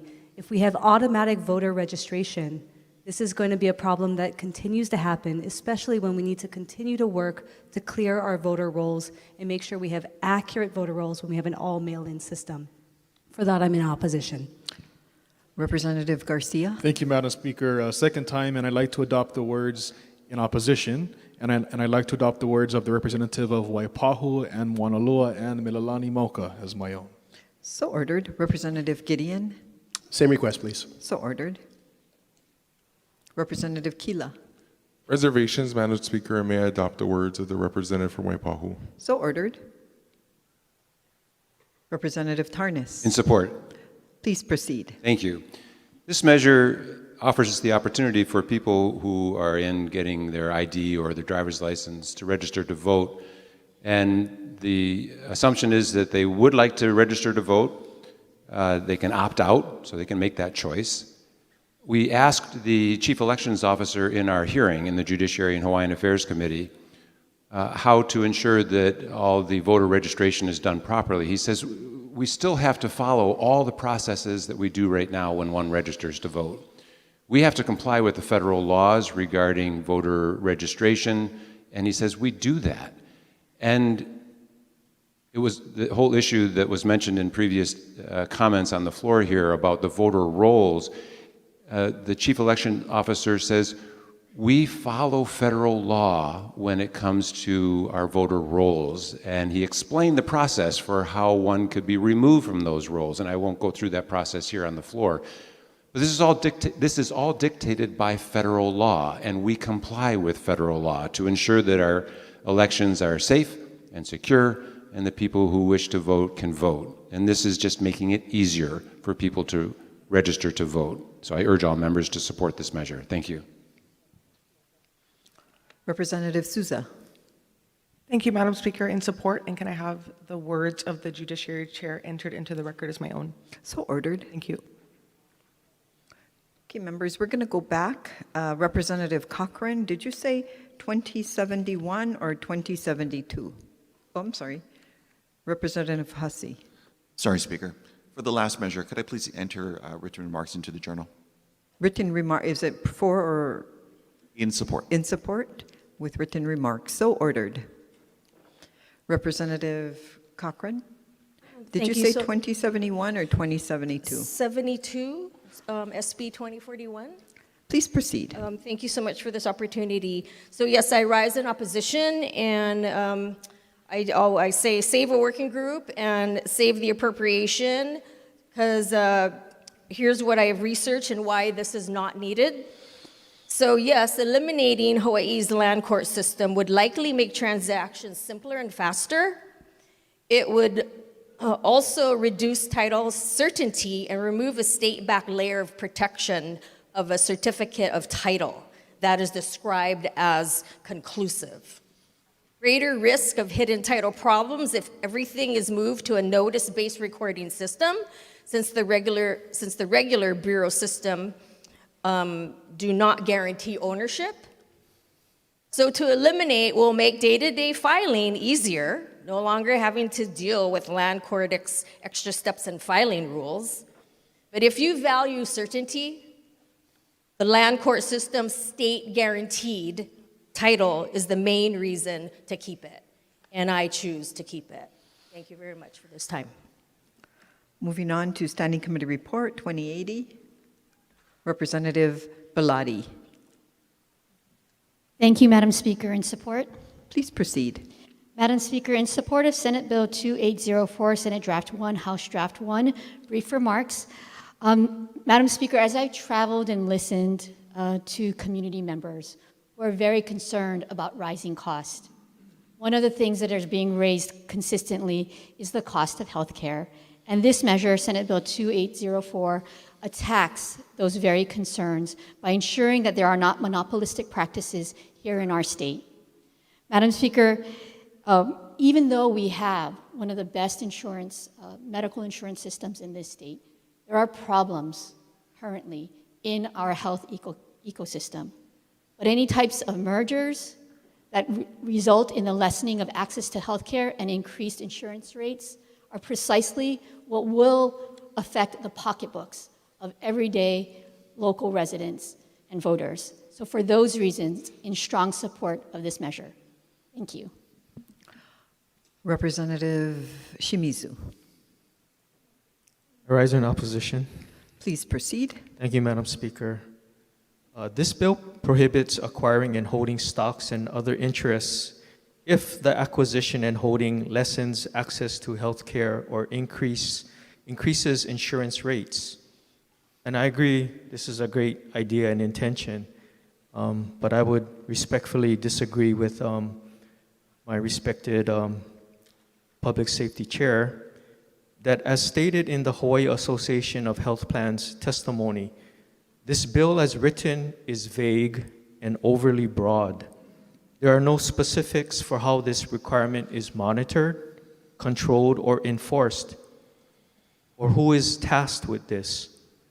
I'm open to hear discussion and learn more about this, but I believe at this point, this may be an idea that needs further processing, so I'm asking my colleagues to defer this measure. Thank you, Madam Speaker. Representative Souza. Thank you, Madam Speaker. I rise in support. Please proceed.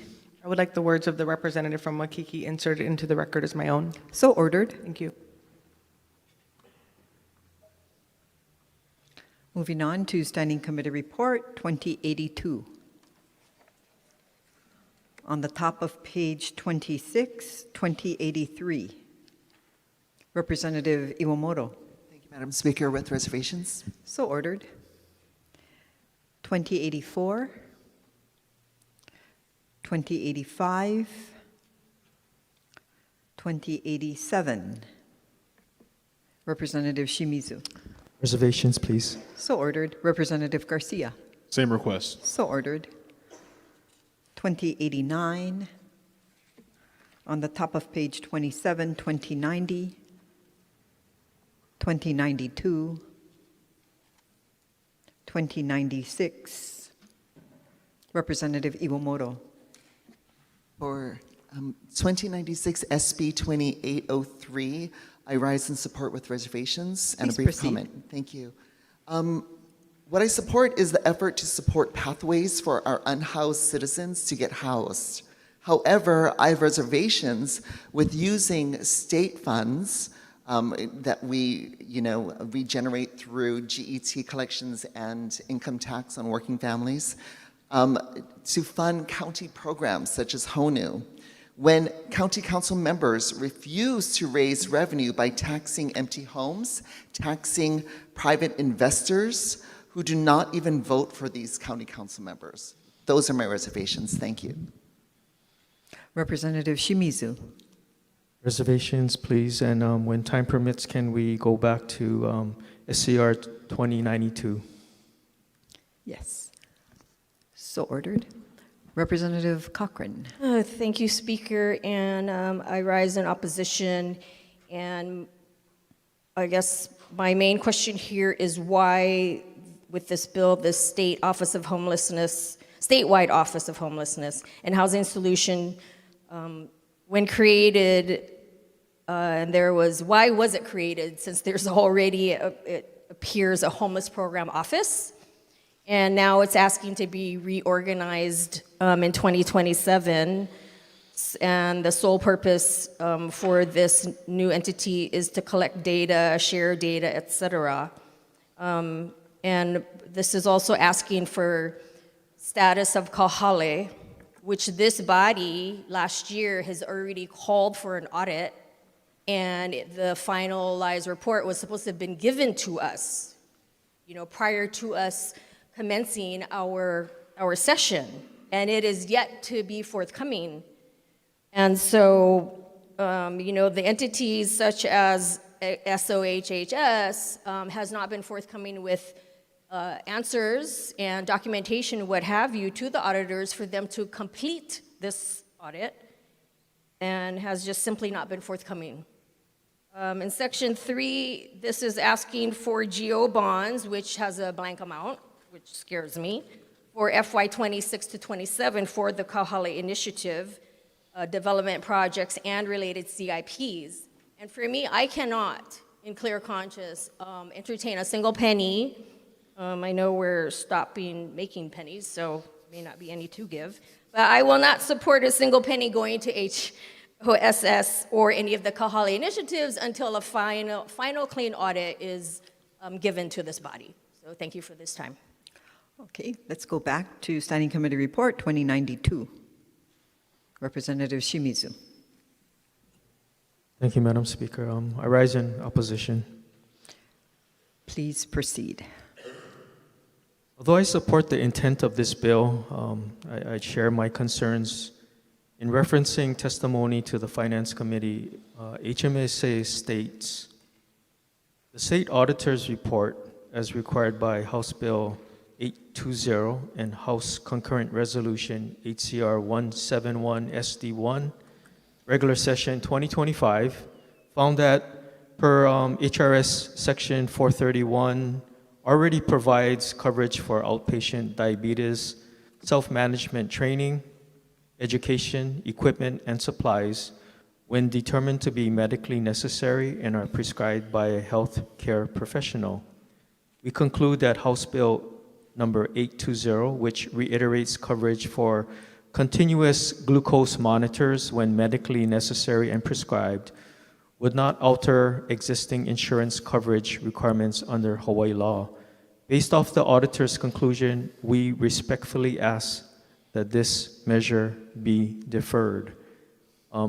Additionally, referencing the Department of Human Services testimony, for the committee's information, DHS currently provides medically necessary coverage for continuous glucose monitors, as well as related repairs, parts, and supplies. Benefits under the Medicaid program are provided without co-payments, deductibles, or co-insurance.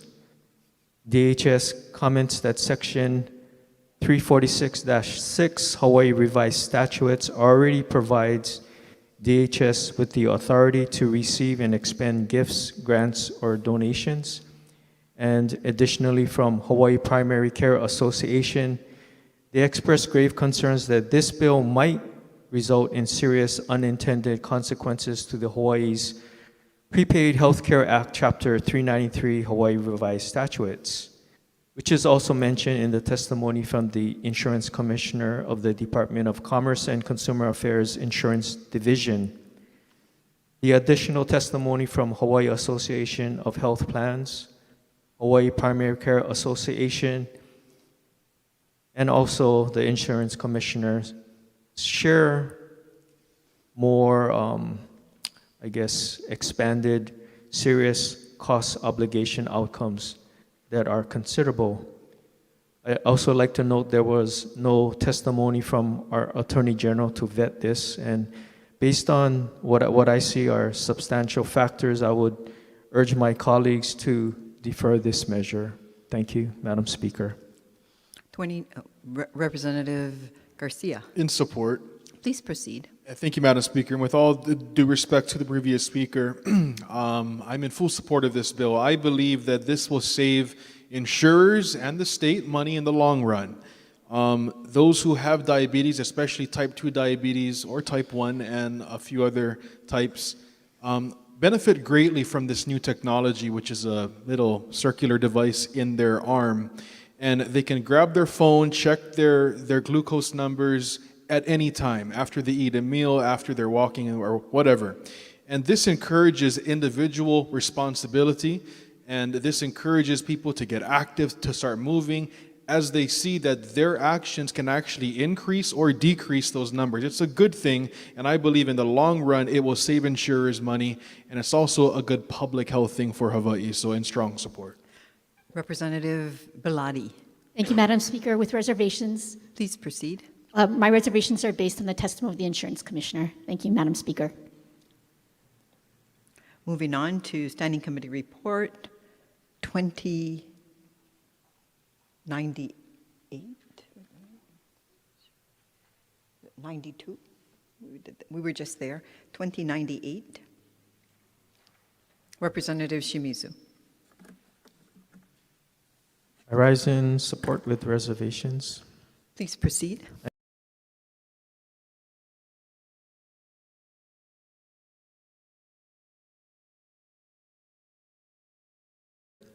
My concern is, how do we determine, without discriminating, for other justifiable needs and remains fiscally responsible for future considerations?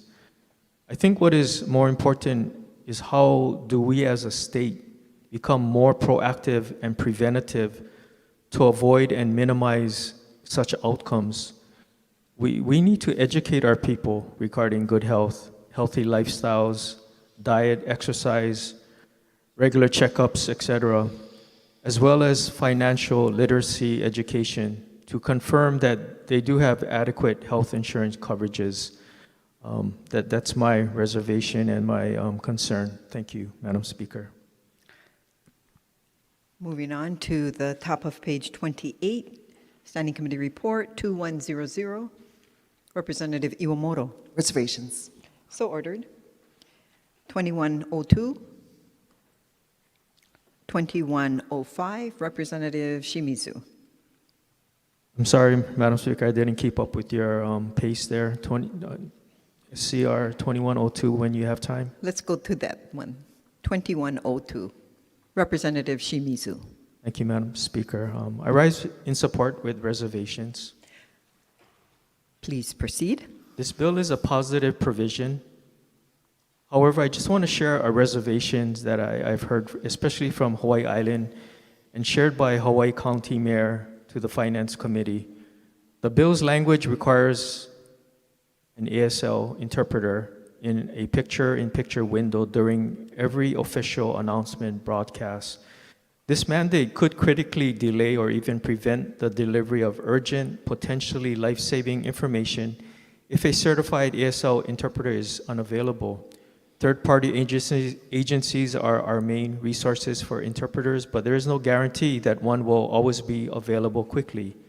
Nor can we always rely on video communication services to be online and operable during emergencies. We respectfully request that Section 6 be amended to allow for official announcement broadcasts to still be carried out without an ASL interpreter if all reasonable attempts to provide such interpreter in a picture-in-picture window have been made, but it's not possible to be provided in a reasonable amount of time in relation to the urgency of the state of emergency. We are in strong support of greater accessibility, but we believe this bill in its current draft could prevent us from providing urgent video information to the public during emergencies, risking public safety. I share that reservation. Thank you, Madam Speaker. Standing Committee Report number 2105. Representative Garcia. It was on the previous bill with reservations, but 2105 in support. So ordered. Representative Cochran. Madam Speaker, we're on 2105? Yes, we are. Okay, so yes, I stand in opposition, and my main reason is, again... So ordered. Oh, thank you so much, Madam Speaker. Forget a task force, and if we go back to Senate Bill 2030, this one, I think if we would scrap this bill I'm opposing and jump over to 2030 instead would end up in the best solution, I feel, at this time. It creates a master coordinated project spreadsheet, and that's why I prefer that bill, but oppose this one. Thank you. Representative Shimizu. I rise in opposition. Please proceed. Thank you, Madam Speaker. My question, Madam Speaker, is because we already have a current task force, SPEED, or Simplifying Permitting for Enhanced Economic Development, which was established just last year by Act 133, chaired by our Economic and Development Chair. Shouldn't we invest more effort and cooperation into this existing project before starting something that may overlap scope and spends more money and creates more bureaucracy? Madam Speaker, with our budget constraints, I don't believe we need more funding obligations, and I recommend we defer this bill. Thank you. Thank you, Madam Speaker. Going back to 2105, Representative Garcia. 2105, or did you want to go back to 2102? Yes, it was 2102. Please proceed. With reservations. So ordered. 2106, 2107, Representative Reyes-Oda. I rise in support. Please proceed. This bill extends licensing requirements for emergency hired teachers from 3 to 5 years. I was an emergency hired teacher for 3 years at Campbell High. Emergency hired teachers are probably at every single school around the state. There are also substitutes who teach the classes all year because there are not enough bodies to fill classrooms. Each year, the DOE is hiring more and more unlicensed teachers. Last year, nearly 48% of newly hired teachers were unlicensed. We should ask where these teachers are going. The DOE designated certain complexes as hard to fill, which means they face high vacancy rates and/or have a high number of unlicensed teachers. Where are these schools? In the complexes of Hana, Lanai, Molokai, Honoka'a, Ka'u, Kealakehe, Kohala, Konawaina, Lahaina Luna, Kea'au, Pahoa, Waianae at the Hawaii School for Deaf and Blind, and 2 where I worked, Nanakuli and Olomana School. We all want every child in our state to have a qualified teacher. This bill does just that. The superintendent stated that currently 1 out of every 3 emergency hired teachers obtains a license within the current deadline. These employees are actively working to become licensed. So if we pass this bill, there could be more licensed teachers in the future. The future of this state depends on our kids who rely on and deserve qualified teachers. Next up, the department needs to work on retaining them because 50% of teachers in the first 5 years quit. The DOE talks about recruiting more local teachers, but there also needs to be a focus on keeping the teachers and making sure that those teachers thrive in the workplace. Representative Garcia. With reservations. Please proceed. Thank you, Madam Speaker. And I'd like to adopt the words of the Assistant Minority Floor Leader as my own. So ordered. Representative Garrett. Thank you, Madam Speaker. Rising in opposition. Please proceed. Thank you. Every student in Hawaii's public schools deserves to be taught by a fully qualified licensed teacher. That must remain our North Star. In my view, this bill moves us away from that goal. I want to acknowledge that emergency hires serve an important purpose. They provide flexibility for teachers who move to Hawaii from out of state and need time to earn their license, as well as for other unique situations where schools must act quickly. That flexibility is appropriate and necessary. But extending this emergency hire pathway for otherwise unlicensed teachers from 3 years to 5 years is, in my view, a move in the wrong direction. Emergency hires were meant to be a bridge, a temporary solution while individuals work toward licensure. Yet this bill risks normalizing what has effectively become a shadow workforce to address our teacher vacancy problem. Today, more than 1,000 emergency hires are serving in our classrooms, many with no more than a bachelor's degree in a field outside of education. A disproportionate number of them are in Title I schools and in rural communities where achievement gaps are already most pronounced. That should give us all pause. Instead of accelerating the path toward highly qualified, licensed teachers in every classroom, we risk becoming comfortable with the stopgap solution. The existing 3-year window was designed to move individuals quickly into teacher preparation programs, most of which can be completed within 2 years. Extending this to 5 years does not solve the shortage. It simply delays licensure and reduces the urgency to build a fully qualified teacher workforce. Madam Speaker, in many ways, this is akin to pushing back a deadline for homework. These emergency hires knew they had 3 years to complete their licensure program.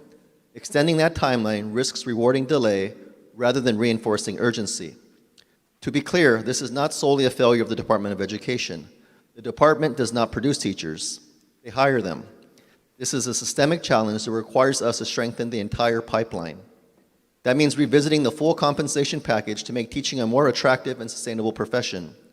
We cannot continue to rely on the altruism of those who understand the importance of shaping the next generation and expect that alone to solve a workforce shortage. When more than half of teachers leave the profession within 5 years, something is clearly wrong. Madam Speaker, emergency hires should remain available for truly unique circumstances, but moving from 3 years to 5 years risks normalizing what should remain temporary. For these reasons, I respectfully vote no. Thank you. Representative Woodson. Thank you, Madam Speaker. In support, Please proceed. I appreciate the prior speaker's concern. Your Committee on Education had to ask the question, what is the alternative to these emergency hires? And we know that the alternative is that these classrooms that are taught by these emergency hires, they then had to be taught by substitute teachers, some of which respectfully have no idea what they're doing. That is, to me, Madam Speaker, much worse. Or these classrooms are serviced by actually, they're not serviced by, they need to go to, apologies, Madam Speaker. These students then have to go to cafeterias in which they sit there, they may do homework, they may not, but they are not being serviced by any particular teacher. That is not the best and highest use of their time, or all of our times. The Teacher Standards Board submitted testimony in opposition. They are responsible, however, for making sure that the teacher pathways that we have in this state are of extreme rigor. They have voice, or they should have voice, with regards to our EPPs. They should be working with our institutions of higher learning to ensure that all of our educators are prepared to service our kids. That, unfortunately, is not the case. That is the role of the institution of higher learning. The Standards Board has control over our SATEPs. So we need not even have any alternate pathways. They can work with the department to make sure that once educators are actually in the classroom, and they're novice, they're properly supported with robust coaching, mentoring, and tutoring, which is the case for our pre-kindergarten classrooms.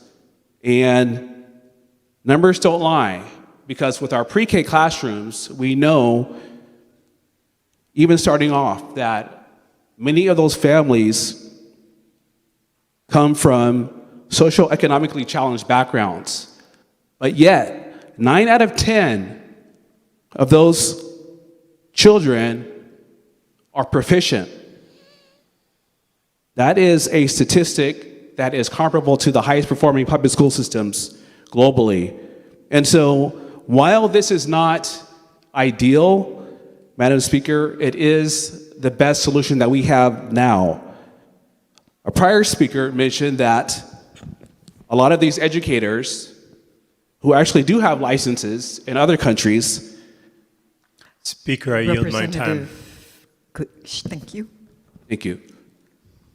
They have teachers that have licenses in other countries. They just need more time to complete this process. And so by allowing them to complete the process, by giving them a little bit more time, that is to the benefit of the students, that is the benefit to our communities, and that is the benefit to the state of Hawaii. And for that reason and others, I stand in support.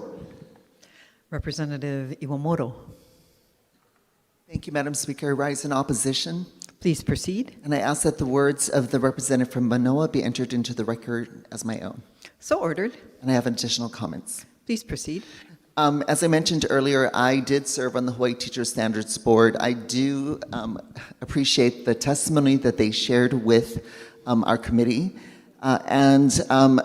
They made it clear that there is sufficient time for recruits, even recruits from outside of Hawaii, even international recruits. When they are recruited, they can immediately access educational information so that they can take the praxis, they can become certified, even before coming to Hawaii.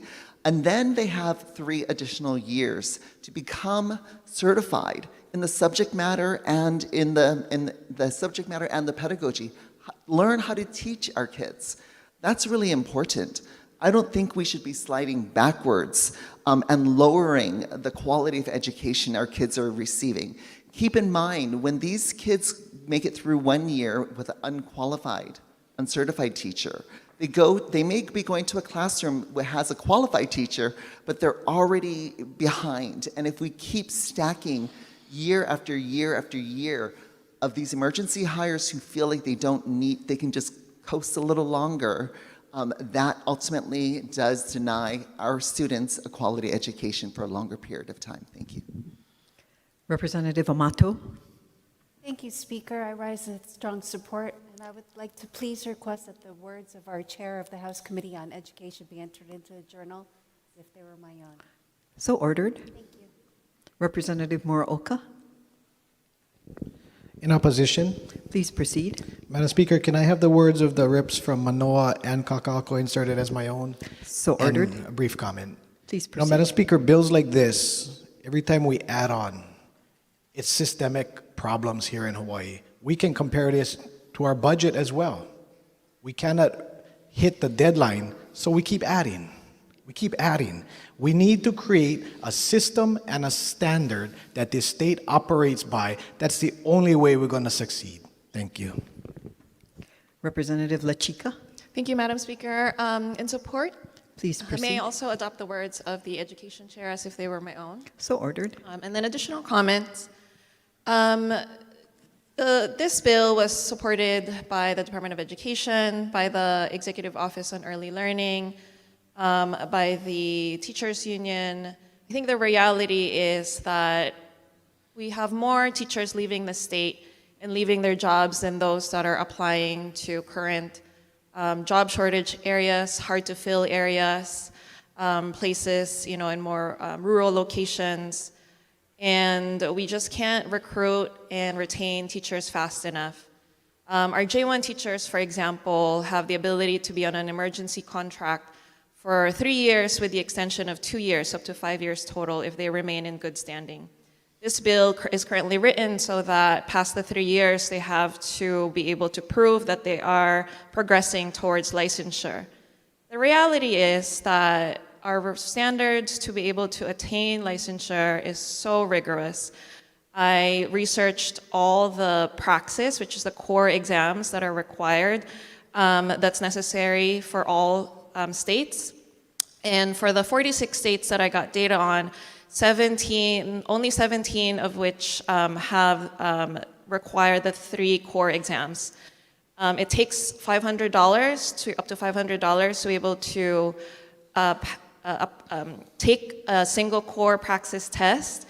And for a lot of our teachers who may be exceptionally qualified, have PhDs, have taught in many, many years, but who may not have served or been trained under a US system, questions under certain core tests such as philosophy, US history, US culture, like a lot of these things, they may be passing with flying colors in 2 out of the 3 tests and may need to be retaking that same test over and over again.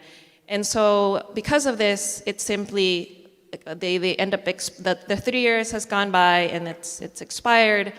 And as mentioned by our chair, we much would rather have continuity with a teacher who has already shown so much care, so much dedication, so much hard work in a single classroom than just ending that contract, even because, and being replaced by a substitute teacher who's new to the classroom, new to the students, and haven't had the ability to be part of that school. Again, the Department of Education is the employer. They hold them to a standard, they hold them to evaluation, and it's up to the principal. And whenever we've encountered similar legislation like this before, so many principals have reached out to us and said that this is, and attested to the quality of teachers that they've received through this program and through the current process.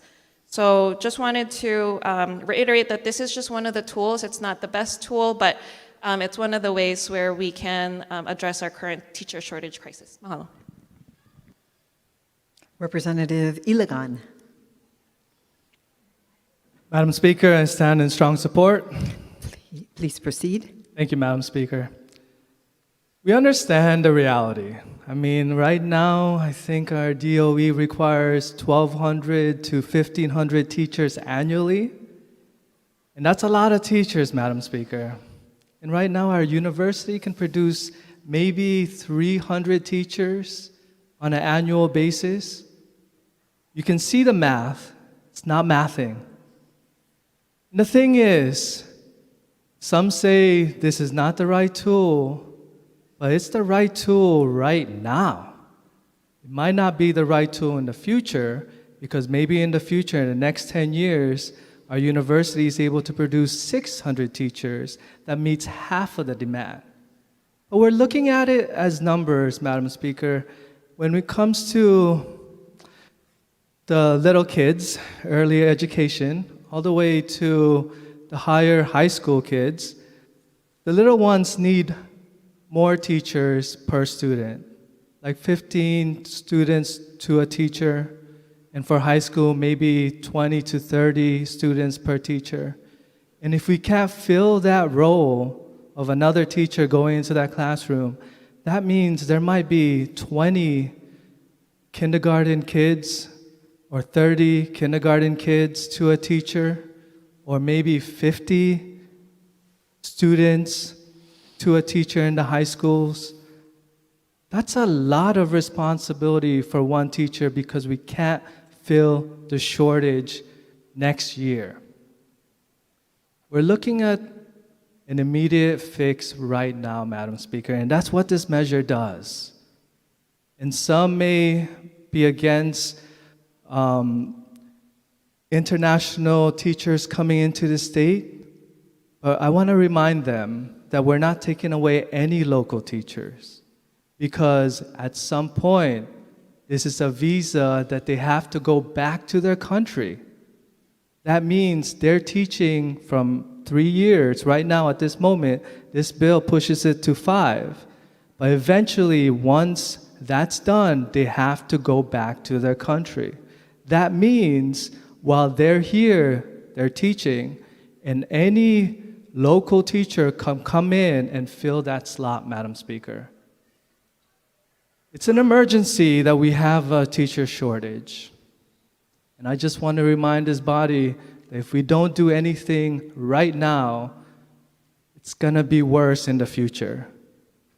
We need a long-term plan, and that's a separate bill. That should have been done 10 years ago. But we're in this situation, and we got to get to next year and the year after, and that's why I support this measure. Thank you. Representative Souza. Thank you, Madam Speaker. I rise in support. Please proceed. I would like the words of the Education Chair entered into the record as my own. So ordered. And I would also like the words of the representative from Puna inserted into the record as my own, with an emphasis on the math is not mathing. Thank you. So ordered. Representative Peruso. Madam Speaker, I rise in opposition, and I'd like to have the words of the representative from Manoa entered into the record as my own. And I'd also like to encourage us to, as a legislature, embrace our responsibility and to remind folks that the Hawaii Teacher Standards Board is not responsible for developing policy that addresses this problem. We are. Representative Matsumoto. With reservations. So ordered. Representative Poi Poi. With reservations. So ordered. Representative Matayoshi. In support. So please proceed. I was not always in support of this bill, but the language added between last year and this year is that these teachers will need to be enrolled in a continuing education course, so they will become better teachers. They're required to do this.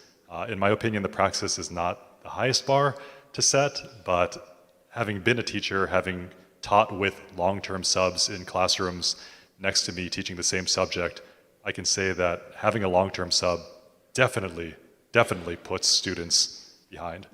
Having a qualified teacher in the classroom is obviously the ideal, but we're not dealing with just two choices here.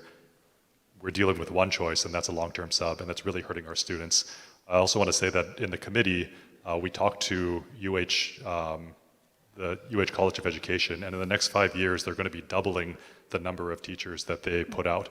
So I'm hoping that this is a temporary fix, and this is not meant to be a permanent fix, and I'm hoping we can bring ourselves out of this. Thank you. Representative Todd. In support. Please proceed. I was actually going to be a teacher, and instead I had to go get a job because the pathway to becoming a teacher would have meant deferring income. If we had something like this in place at the time, I would have saved you about 20 seconds. Representative Lowen. Thank you, Madam Speaker. In support, and I'd like to adopt the words of the Education Chair. So ordered. Representative Capella. Thank you, Madam Speaker. Same request. In support.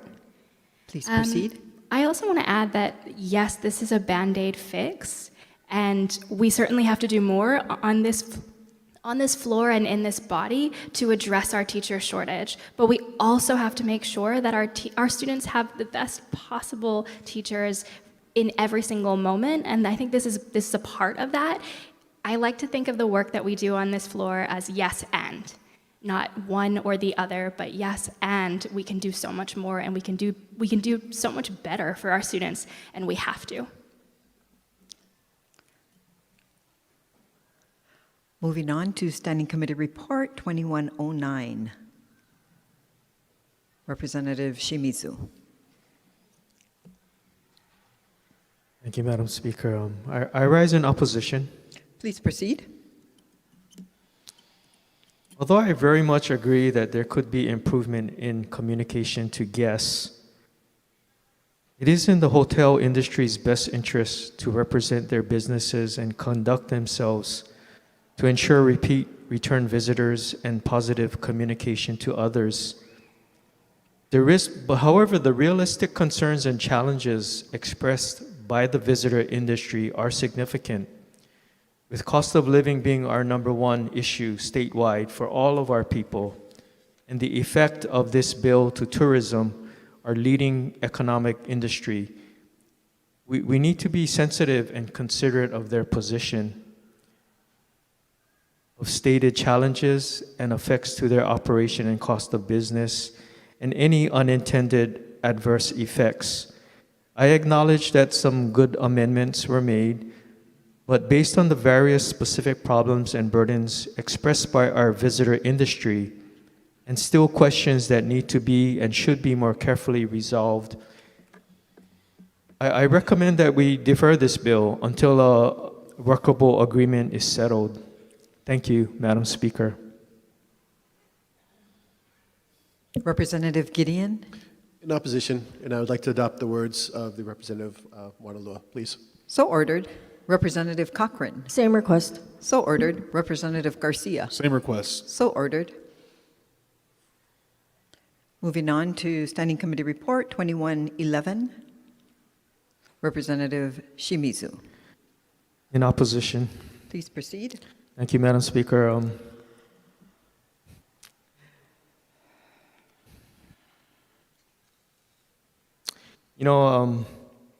I don't know about you, but when I was hiring my session staff, I didn't expose a set compensation when doing the search process.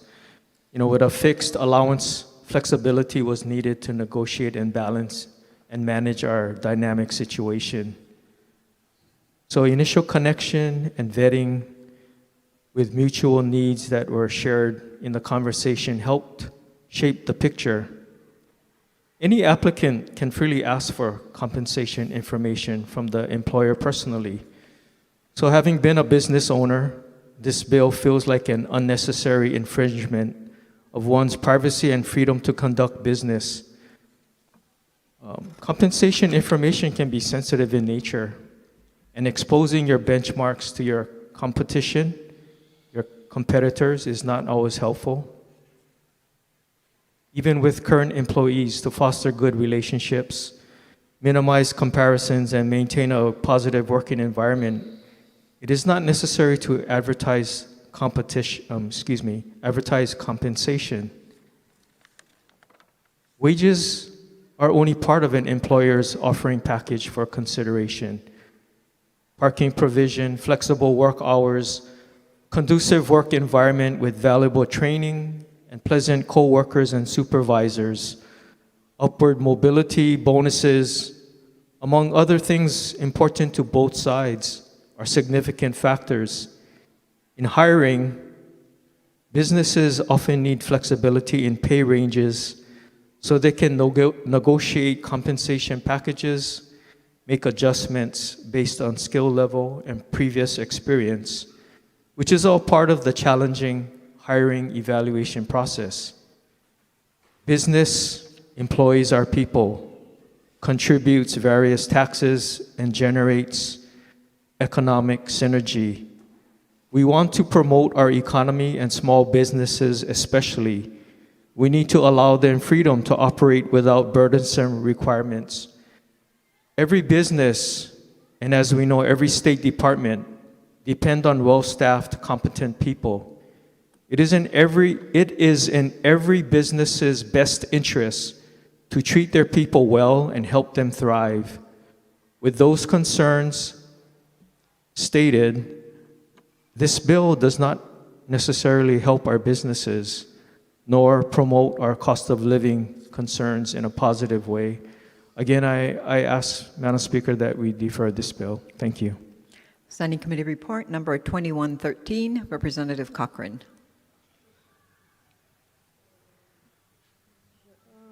Can we go back to the previous Okay, bill? 2111. Oh, wait, sorry. No, never mind. Sorry, wrong number. We're on 2113 then. 2114, Representative Garcia. With reservations. So ordered. Representative Iwamoto. Reservations. So ordered. 2116, Representative Iwamoto. Thank you, Madam Speaker. I rise in support. Please proceed. I was going to vote with reservations because I was under the impression this bill has to do with it permits hospitals to demonstrate compliance with all licensing inspections required by the state through accreditation or certification by any accreditation or certification organization approved by the Centers for Medicare and Medicaid Services. So my previous concern was that safe staffing ratios were not considered in this bill. And in fact, they currently are not being considered by the Medicare and Medicaid services. However, I was assured from the health chair that testimony did demonstrate that it will be in the upcoming year that safe staffing ratios regarding nurses will be part of the certification and accreditation process. I appreciate that. Thank you. Standing Committee Report 2117. Representative Iwamoto. Reservations. So ordered. 2122. Representative Reyes-Oda. With reservations. So ordered. Representative Shimizu. Thank you, Madam Speaker. I rise in opposition. Please proceed. This bill allows for automatic rate increases for water carriers outside of the full transparent rate case process that typically protects consumers. Again, we are already in cost of living problems that we face statewide. You know, if we are going to allow rate increases, they should be transparent, justified, and fully reviewed. One of the concerns I saw in the PUC's testimony is that by approving automatic increases, we reduce the incentive to reduce operating costs and the Commission's authority to properly evaluate them. So for these reasons, I respectfully urge a no vote. Thank you, Madam Speaker. Representative Iwamoto. Thank you, Madam Speaker. I rise in opposition. Please proceed. Currently, the PUC has the discretion to approve a multi-year auto adjustment. In fact, they have considered this, and because of the facts at hand in that particular contemplation, they denied it. However, what's really important is that I do not agree with removing that discretion from the PUC, and a majority of testifiers representing customers support the PUC maintaining this discretion instead of this body mandating that the PUC approve multi-year auto adjustments. Thank you. Moving on to Standing Madam Representative Cochrane. Yeah, thank you. For 2122, I'd like Please in opposition, and I'd like to adopt the words from District 32, I believe, into as my own. So ordered. Moving on to Standing Committee Report 2123. Representative Shimizu. Reservations, please. So ordered. 2124. Representative Cochrane. 2124, yes. Thank you. And I rise in opposition with comments. Please proceed. Thank you very much. So this is about an owner-occupied residential building to be built by Hawaii Public Housing Authority, HPHA, who is funded by federal HUD monies and state funds to run public housing. This bill deletes, actually it rather allows rentals and subleasing units without penalty, which currently now is penalized. You can't rent to a tenant. This bill is saying you can't rent to a tenant or lessee in the building. This means anyone else in the entire outside world can now be a renter. Currently, there is a 99-year lease in place. This bill would give HPHA the purview to decide what the duration of occupancy is. And for me, then that may not be for 99 years. And my question is, could this be opening up a short-term rental type use of such building? HPHA can create its own additional terms, conditions, and requirement for defining eligible buyers, qualified residents, etc. And all the bullet points in this bill have a quote, except as otherwise provided by rule, quote, clause, which for me, they can just as well create a rule to waive rules. This bill also allows a person to own other real property, an investor. This public housing should not be an investment property. The buyback clause will use pricing similar to other state agencies' pricing formula. Who is this and what is this? And if HPHA doesn't purchase the unit, then it can be sold to anyone. Lastly, this bill asks to be exempted from Chapter 103D. The design, development, construction contracts will all be exempted. Prevailing wages will be determined by the director of DLIR. I believe the unions fought really hard to get their pricing and prevailing wage rates. The procurement code, so Chapter 103D is our procurement code. And this code is the rule book for public agencies like HPHA in Hawaii who use when spending public money. It is meant to make procurement more fair, transparent, and accountable. It's unbelievable for me that this bill asks for exemption from this Pono practice. So that's all my reasons for not supporting this. And for Section 6, this act should never take effect. Mahalo for this time, Speaker. Representative Iwamoto. Thank you, Madam Speaker. I rise in opposition. Please proceed. I rise in opposition because I do not support using taxpayer dollars to subsidize building affordable housing for investors to become landlords.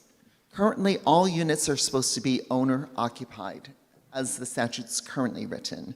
This bill will allow there to be a breakaway from that policy. The entire point of these 99-year leases was to make units more affordable, since we are taking out the cost of land ownership from the pricing.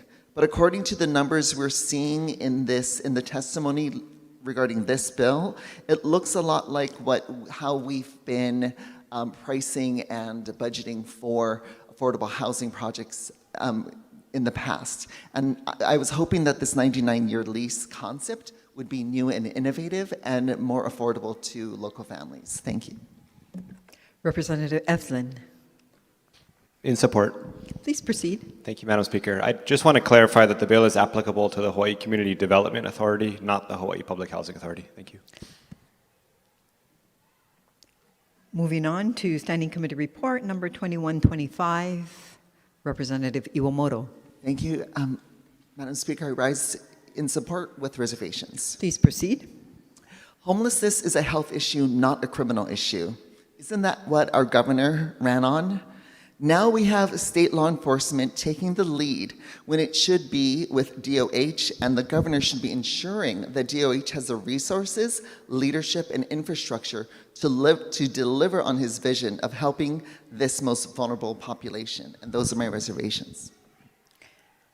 Representative Alcos. Reservations. Please. So ordered. Representative Cochran. No vote. So ordered. Moving on to Standing Committee Report 2127. Representative Souza. With reservations. So ordered. Representative Garcia. In support. Please proceed. Madam Speaker, as I said on second reading, this bill has been quite controversial, and I believe a big portion of that controversy is based upon a fundamental misunderstanding of the bill.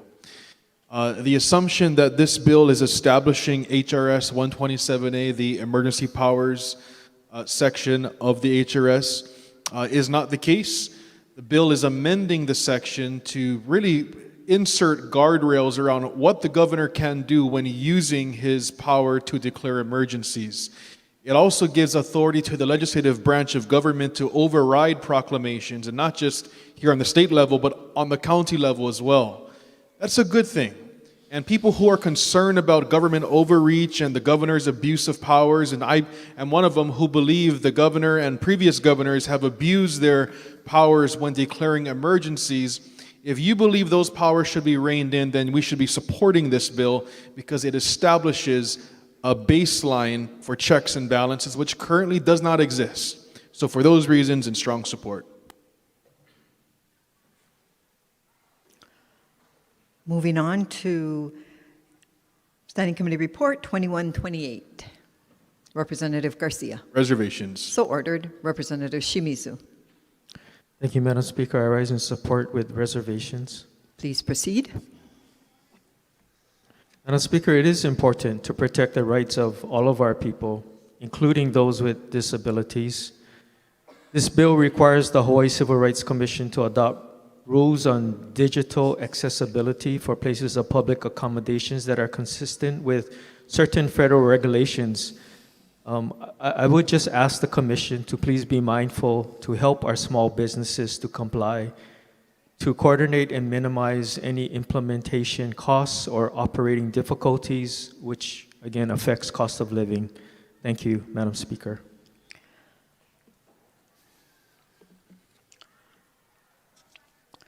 Representative Morikawa for the vote. Thank you, Madam. Thank you, Madam Speaker. On the measures before us, all majority members vote aye, with the exception of the following. On page 24, STANCOM report number 2076-26, SB number 2721 SD1, HD1, Rep. Matayoshi votes no. Page 25, STANCOM report number 2079, SB number 2239, SD1, HD1, the following vote no. Hartsfield, Kong, Olds. On page 29, STANCOM report number 2107, SB number 2125, SD1, HD2, the following vote no. Garrett, Iwamoto, Peruso. For STANCOM report number 2111, SB number 2386, SD1, HD2, Rep. Kong votes no. STANCOM report number 2114, SB number 2175, SD2, HD2, Rep. Kong votes no. On page 30, STANCOM report number 2117, SB number 847, SD2, HD2, the following vote no. Amato, Kong. STANCOM report number 2122, SB number 2694, SD2, HD2, the following vote no. Ilagan, Iwamoto, Capella, Lowen, Martin, Poi Poi, Tam. On page 31, STANCOM report number 2124, SB number 2061, SD2, HD2, the following vote no. Amato, Iwamoto, Kong. For STANCOM report number 2125, SB number 709, SD2, HD2, Rep. Amato votes no. Representative Garcia.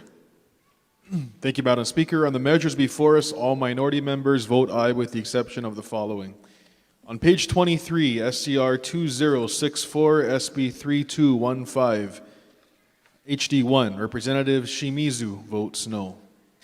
On page 24, SCR 2072, SB 2040, SD1, HD2, Representatives Aukos, Cochran, and Perrick vote no. On SCR 2073, SB 2919, SD1, HD1, Representatives Aukos, Garcia, and Perrick vote no. On SCR 2076, SB 2721, SD1, HD1, Representatives Aukos, Cochran, Garcia, Gideon, Matsumoto, Muraoka, Shimizu, and Perrick vote no. On page 25, SCR 2077, SB 2446, SD2, HD1, Representatives Cochran and Perrick vote no. On SCR 2078, SB 2601, SD2, HD1, Representatives Aukos, Cochran, Garcia, Shimizu, and Perrick vote no. On SCR 2079, SB 2239, SD1, HD1, Representatives Aukos, Garcia, Gideon, Matsumoto, Muraoka, Shimizu, and Perrick vote no. On SCR 2080, SB 2804, SD1, HD1, Representative Shimizu votes no. On SCR 2082, SB 2802, SD1, HD1, Perrick votes no. On page 26, SCR 2085, SB 2706, SD1, HD1, Representative Perrick votes no. On SCR 2087, SB 2781, SD1, HD2, Representatives Alcos and Gideon vote no. On page 27, SCR 2090, SB 2657, SD1, HD1, Perrick votes no. On SCR 2092, SB 3045, SD1, HD2, Representative Shimizu votes no. On SCR 2096, SB 2803, SD1, HD1, Representatives Alcos, Cochran, Garcia, and Muraoka vote no. On SCR 2098, SB 3025, SD2, HD3, Representative Perrick votes no. On page 28, SCR 2105, SB 2811, SD2, HD1, Representatives Cochran and Shimizu vote no.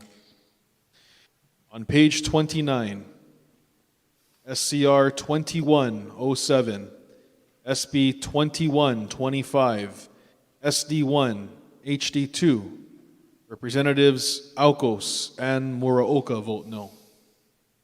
On SCR 2109, SB 83, SD2, HD3, Representatives Alcos, Cochran, Garcia, Gideon, Matsumoto, Shimizu vote no. On SCR 2111, SB 2386, SD1, HD2, Representatives Garcia, Gideon, Shimizu, and Perrick vote no. On SCR 2113, SB 3132, SD1, HD2, Representative Perrick votes no. On page 30, SCR 2122, SB 2694, SD2, HD2, Representatives Cochran, Garcia, Gideon, Matsumoto, Shimizu, and Perrick vote no. And on page 31, SCR 2124, SB 2661, SD2, HD2, Representatives Cochran, Garcia, Gideon, and Muraoka vote no. Have all votes been cast? Said Senate bills pass third reading. Recess subject to the call of the chair.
Thank you, Madam Speaker. This has been a very difficult decision on this bill. Colleagues, I have previously stated my firm belief that money should be removed from influencing government decisions, and it starts with campaign contributions. As much as I believe how wrong the Citizens United Supreme Court decision is, and that this decision is extremely detrimental to our voting process, allowing unlimited monies to manipulate voter perception.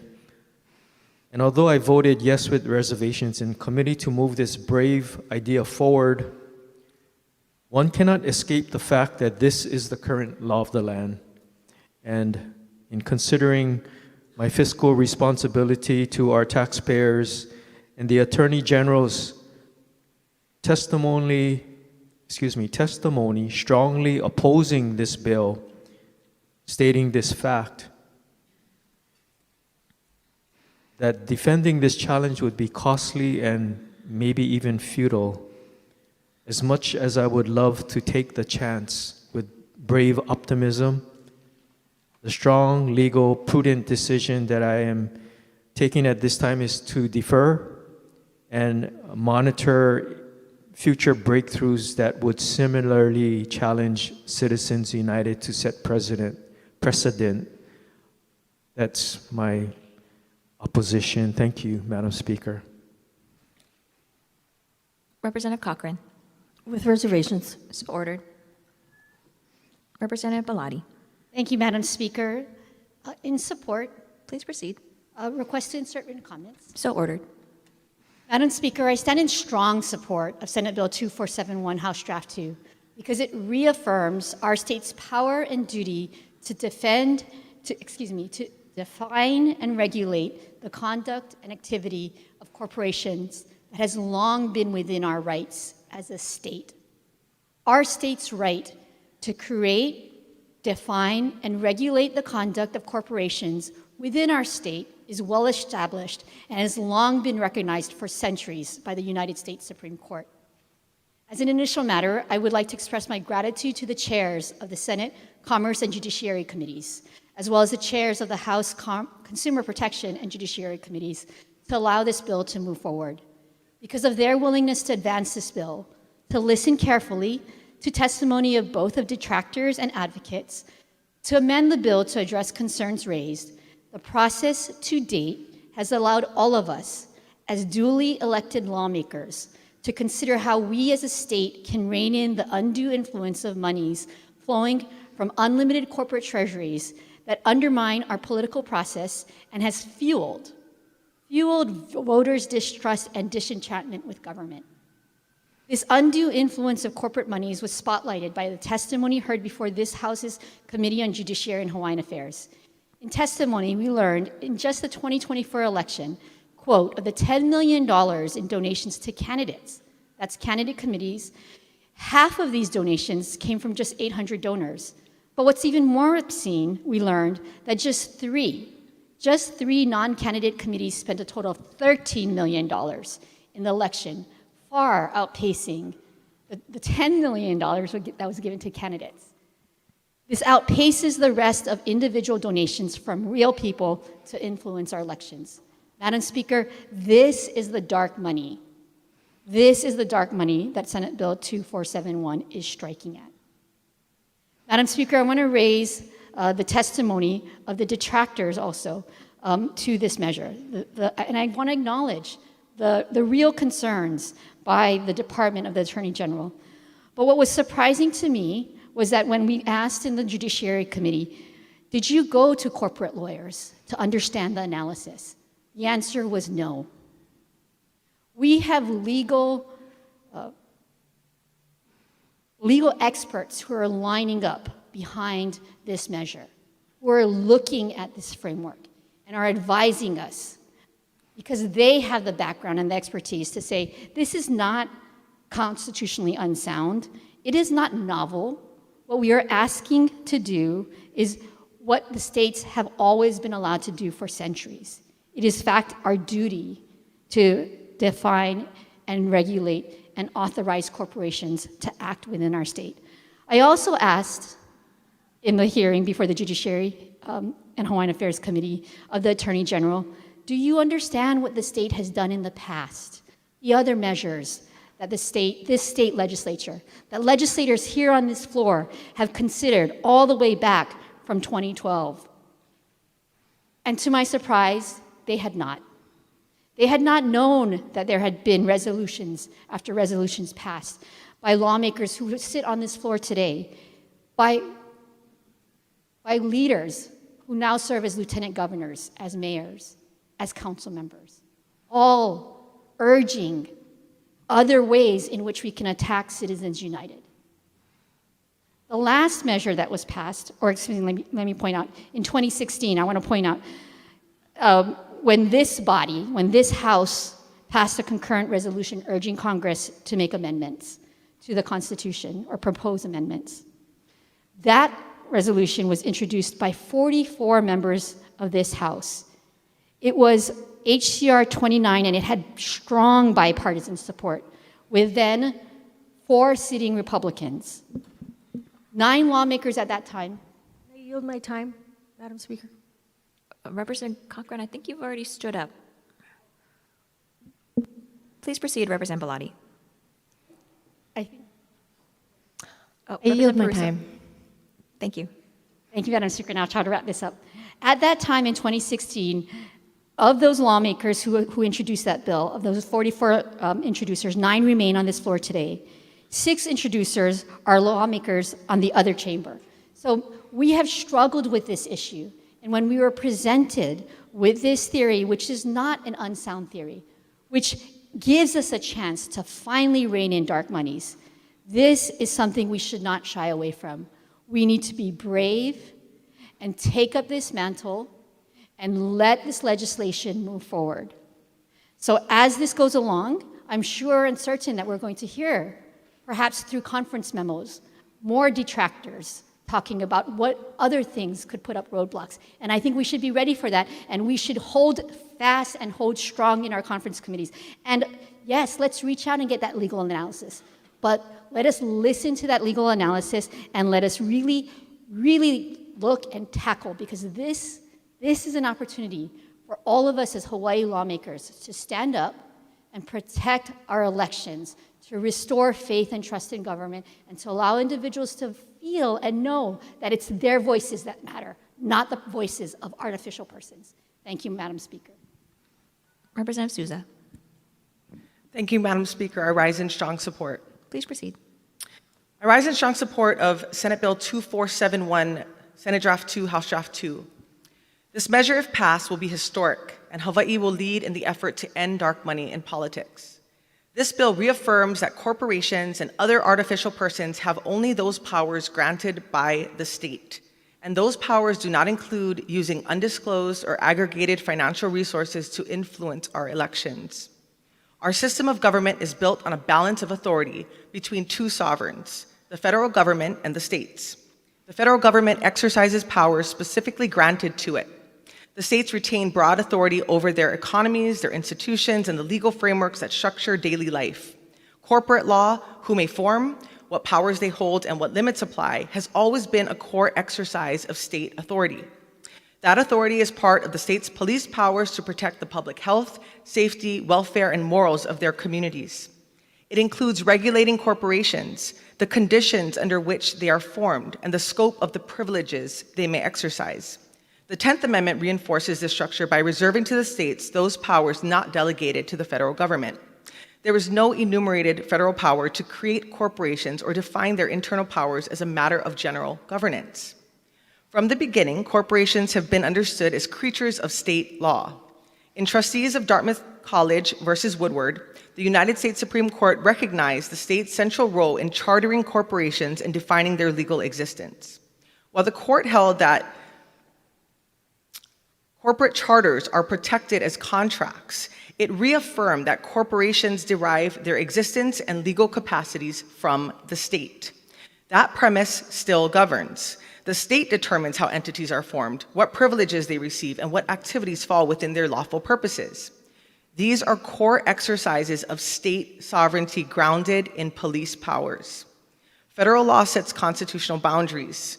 In Citizens United, the court held that certain corporate expenditures are protected under the First Amendment, but it does not require states to grant corporate entities the power to engage in election spending in the first place.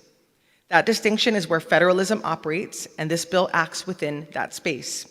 It does not regulate individual speech. It does not prohibit any person from participating in political life. It defines the scope of authority the state of Hawaii grants to artificial persons.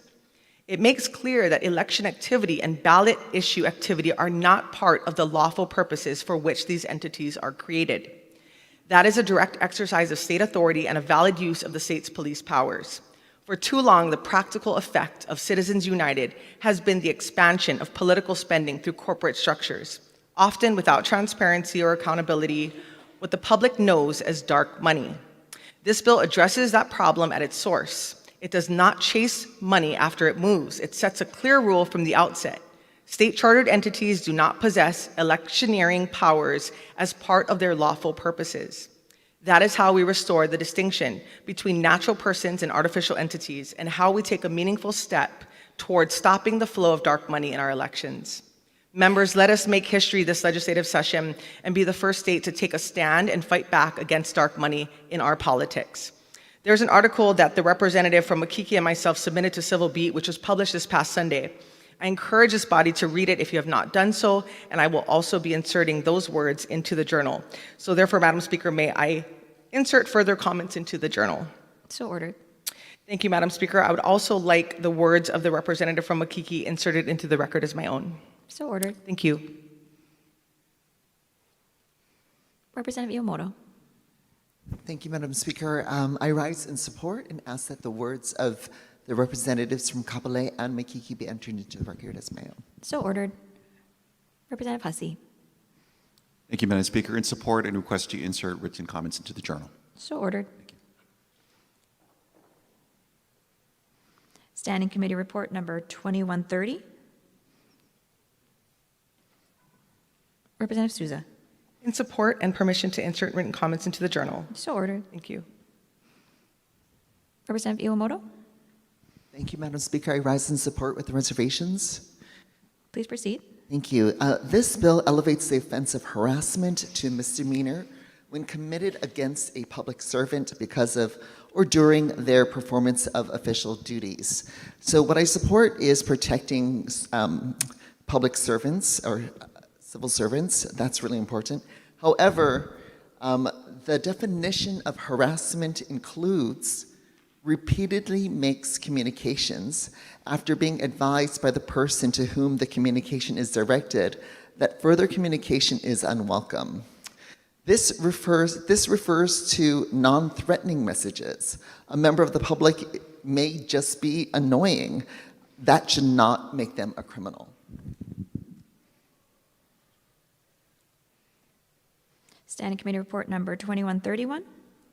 Representative Iwamoto. Reservations. So ordered. Report 2132. Representative Shimizu. Thank you, Madam Speaker. I rise in opposition. Please proceed.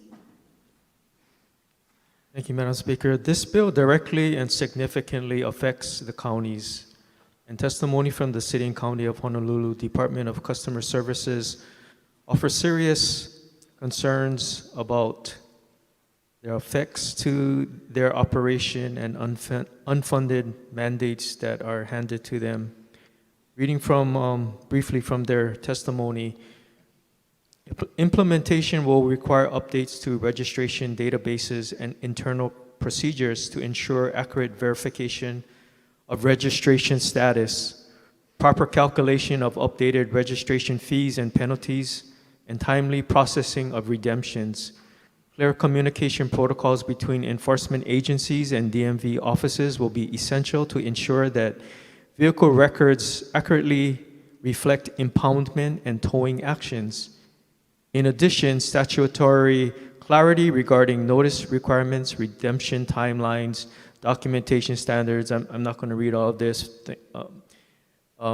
Just based on the testimony that this department very tactfully tried to comment on, is showing that this is going to affect them greatly. And I think it would be a really good idea that we would fully coordinate with the counties for good implementation without causing unintended consequences. So I respectfully urge that we defer even this very well-meaning bill. Thank you, Madam Speaker. Standing Committee Report number 2133. 2134. Representative Shimizu. I rise in opposition. Please proceed. Thank you, Madam Speaker. My concern with this bill, and I've expressed this before, among other similar bills that move public notice information to online communication, is that we seriously isolate and endanger our kupuna demographic. Many kupuna do not have a computer or a smartphone, and even if they do, they don't know how to fully operate it to access needed information. And just as we passed SCR 2128, SB 2852, in the opposite way, trying to make sure technology does not leave out the disabled community, I stand in opposition to this bill as an appeal for help to really address this growing problem. Our kupuna are an invaluable part of our lives and are significant in their numbers as well. As this community ages further and technology accelerates in the opposite direction, I believe we should be challenged to help our kupuna to not leave them behind. To make the point, if my elderly parents or grandparents didn't use text or email or social media, I will have to make the point to call them or stop by to reach them and fully communicate. So thank you for listening to my concern for the kupuna community. Thank you, Madam Speaker. Representative Cochrane. No vote. So ordered. Representative Gideon. Reservations. So ordered. Standing Committee Report 2135. Representative Garcia. Reservations. So ordered. Representative Gideon. Reservations. So ordered. Representative Cochrane. Reservations too. So ordered. Representative Muraoka. Reservations, please. So ordered. Representative Shimizu. Reservations, please. So ordered. Standing Committee Report 2136. Representative Cochrane. No vote. So ordered. Standing Committee Report 2137. Representative Shimizu. Reservations, please. So ordered. Representative Cochrane. No vote. So ordered.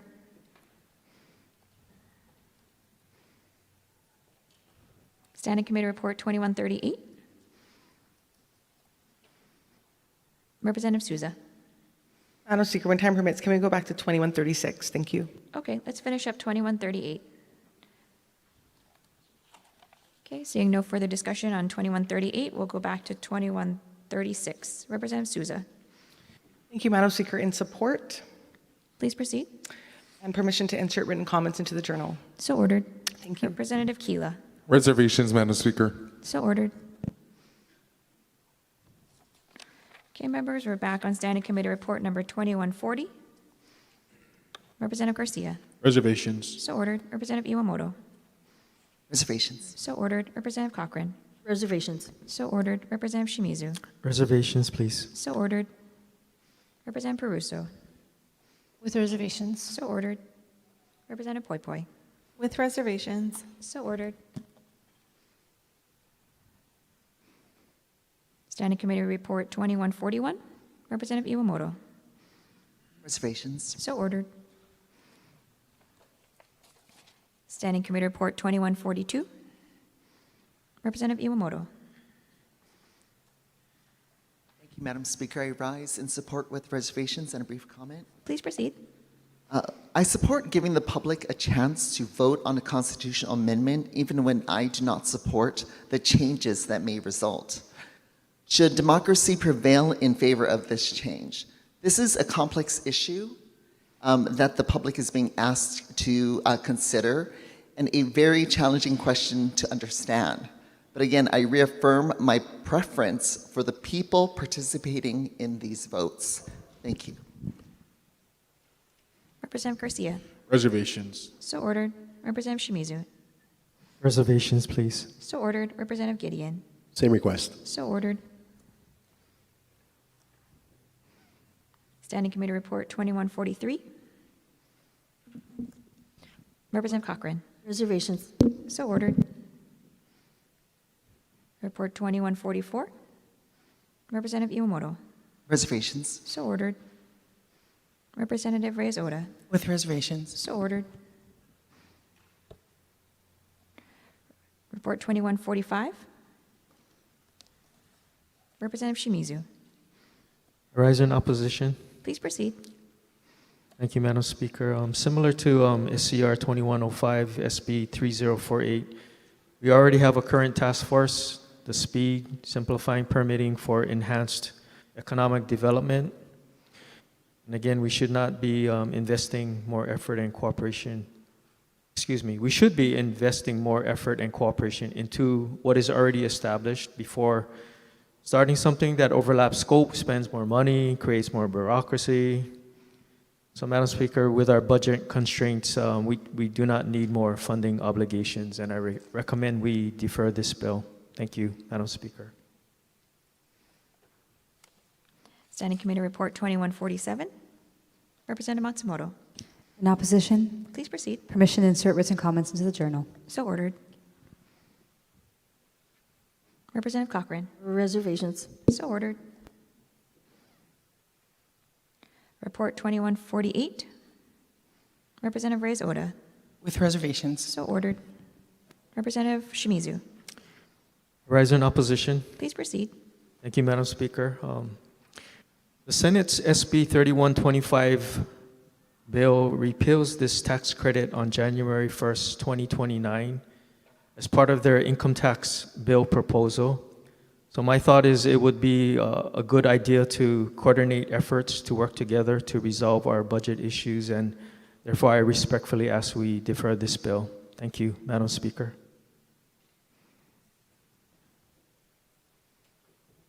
Representative Cochran. Reservations. So ordered. Standing Committee Report number 2149. Representative Garcia. Reservations. So ordered. Representative Cochran. Same reservations. So ordered. Representative Shimizu. Thank you, Madam Speaker. I rise in support with reservations. Please proceed. This bill is another benevolent and generous provision to help those in need. My reservation with this bill is that it states that the administrator of the Public Utilities Commission shall, among other things, provide an energy audit at the request of a recipient, and secondly, if requested by the recipient. So my belief is that if we are providing monetary relief for these recipients, among the other things that we are providing as a service and a provision, this energy audit should be part of this relief and not at the request of the recipient or if requested by the recipient.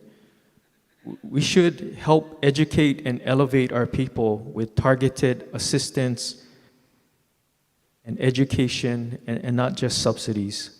Thank you, Madam Speaker. Standing Committee Report number 2150. Representative Iwamoto. Reservations. So ordered. Representative Cochran. Reservations. So ordered. Standing Committee Report 2151. 2152. Representative Reyes-Oda. With reservations. So ordered. Report 2153. Representative Reyes-Oda. With reservations. So ordered. Representative Iwamoto. Reservations. So ordered. Representative Souza. With reservations. So ordered. Representative Shimizu. My apologies, Madam Speaker. When time permits, can you go back to 2152? Okay, let's finish 2153. Any further discussion? Okay, we'll go back to Report 2152, Representative Shimizu. In opposition. Please proceed. Thank you, Madam Speaker. As I review this bill, I'm looking at DCCA's testimony, which expressed some concerns, and also the National Association of Mutual Insurance Companies stating we are concerned with the proposed legislation which would directly connect insurance company decisions about whether to pursue various legal subrogation actions to the insurance rate making and the regulatory rate approval process. The bill would establish a concerning legal and public policy precedent of directly connecting an insurer's legal subrogation decision to a politically charged issue, parentheses, climate change liability, and the insurer's filed insurance rates, which are currently reviewed by the state insurance regulator to make sure that the rates are actuarially sound and not excessive, inadequate, or unfairly discriminatory. Insurance rate making needs to be strictly connected to analysis of risk of loss exposure associated with standard rating variables that are evaluated by considering claims loss histories and predictive risk models. I'm sure this issue is more complicated than I'm trying to explain here, but what I try to reconcile, and I have difficulty reconciling, is in our last session, we did, let me go back. This bill is trying to target fossil fuels entities for responsibility, and what I'm trying to reconcile is that in our last 2025 session, the governor and state of Hawaii, with approval from this legislature, settled the Lahaina wildfire litigation by protecting Hawaiian electric and local entities, which for me, it seems a little inconsistent or selective on how we base what is advantageous to us. And I just find that problematic. So I stand in opposition. Thank you, Madam Speaker. Representative Garcia. In opposition. Please proceed. Thank you, Madam Speaker. This bill allows Hawaii Property Insurance Association, the Hawaii Hurricane Relief Fund, and private insurers to bring claims against responsible parties for amounts paid by the insurers for losses resulting from climate disasters and extreme weather attributable to climate change. In my opinion, Madam Speaker, this is a political bill. In the old days, it was called acts of God, when climate disasters hit and, damages occurred. Now we're blaming climate change, and not only are we blaming climate change, we are now identifying who's responsible for the climate changing without any clear evidence. And there's people on both sides of this argument. This issue is debated thoroughly with scientists on both sides of the issue here. And so we're going to unilaterally say it's this particular industry that's responsible for the homes that were damaged by nature, by climate. That's just not feasible. And I also believe that if this bill passes, it will drive energy costs up for Hawaii residents. So no vote. Representative Martin. In strong support, with comments, please. Please proceed. So I do agree that this bill is trying to get a hold of some of the costs caused by climate events, extreme climate events, and that we are trying to go after those that are responsible for the costs. What I disagree with is the idea that there is any debate within the scientific community. And sticking our heads in the sand and pretending that there is just puts the burden on our taxpayers and our residents for something that is being profited by private entities. And this bill just tries to push some of that cost, which is only going to be more and more frequent in our state, on those that are profiting off of those costs. So therefore, I urge this body to vote in support. Representative Lowen. Thank you, Madam Speaker, in support. Please proceed. And I'll also adopt the words of the representative from Waimanalo. And I just want to reiterate that something like 99% of scientists agree that climate change is not only real, but caused by anthropogenic emissions, so caused by human activity, specifically of burning fossil fuels. And there's ample evidence that these companies that profited massively off of doing that had evidence dating back, to the mid-20th century of exactly what was happening. And now we're all paying the price. So when we have events like Lahaina fires or just the floods that we had this past month that cost us and our budget and our services and our ability to take care of the people in this state, taxpayers are paying for it while these fossil fuel companies still have all their profits. And so I think this is a reasonable measure to move forward to, try to rebalance that imbalance. Representative Grandinetti. Thank you. In support. Please proceed. Our insurance crisis is a product of our climate crisis, and both are contributing to our affordability crisis. And while the representative from Ho'opili still wants to debate climate change, like the chair of environmental protection shared, the internal documents of the fossil fuel companies who caused it show that they knew this was happening decades ago and they knew their products were responsible. Those same internal documents show that these companies orchestrated a massive misinformation campaign to protect their profits. And now we are paying the price, not just when a disaster hits, but every time we get an insurance bill. We just endured another billion-dollar disaster with the Kona low storms, and they're happening with such increasing intensity and frequency that we don't have time to recover from one before the next hits. Insurers are further assessing our market as a result of the last storms and of the upcoming hurricane and El Nino season, and we need alternative funding, and we can start by making the fossil fuel industry pay their fair share. This isn't actually that novel of an approach. We've gone after tobacco companies and opioid companies for damages caused by similar acts of deception and harm. So this bill would allow us to do the same for fossil fuel companies and hold them accountable, not just for their role in the climate crisis, which is accepted by scientists across the globe, but also their role in the affordability crisis that's impacting local families every day. Thank you. Representative Peruso. In support, and I'd just like to adopt the words of the chair of the Committee on Health, the chair of Energy and Environmental Protection, and the vice chair of CPC as my own. So ordered. Representative Tam. Same request. Representative Ratcliffe.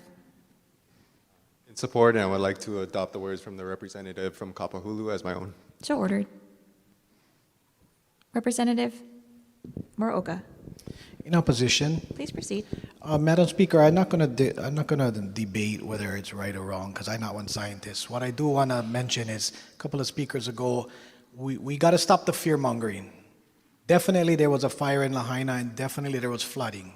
A lot of those weren't directly caused by companies, fossil fuels. They're caused by poor maintenance, gentrification, blocking of natural waterways from Mauka to Makai, which flow before any of us were here. So when certain things like that are said in regards to try and push something forward, that's where I disagree. Representative Souza. In support. Please proceed. And I would like the words of the representatives from Kapahulu, Waimanalo, and Hawaii Island inserted into the record as my own. So ordered. Thank you. Representative Bellotti. Thank you, Madam Speaker. In support, and may I have the words of the Human Services Chair, the Energy Chair, and the Vice Chair of CPC entered as if they were my own. So ordered. Representative La Chica. Madam Speaker, in support. Please proceed. And same request. Adopt the words of the Human Services EEP Chair and CPC Vice Chair. So ordered. Representative Garcia, second time. Second time, still in opposition, in strong opposition.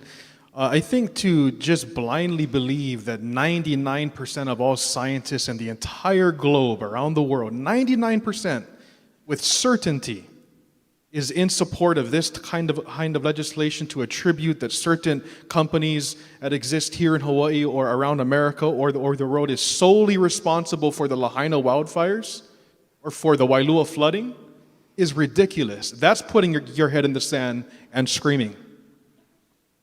Now, if we're going to do this, why just fossil fuel companies? Why not target hairspray companies? Why not target blow drying companies? Because all these things, according to Vice President Al Gore, affects the ozone layer. It affects climate change. This bill is targeting one industry, and it is not fair to do so. This will impact jobs in my community, it will impact families in my community, and it will drive energy costs up. No vote. Representative Grandinetti, second time. Still in support. Please proceed.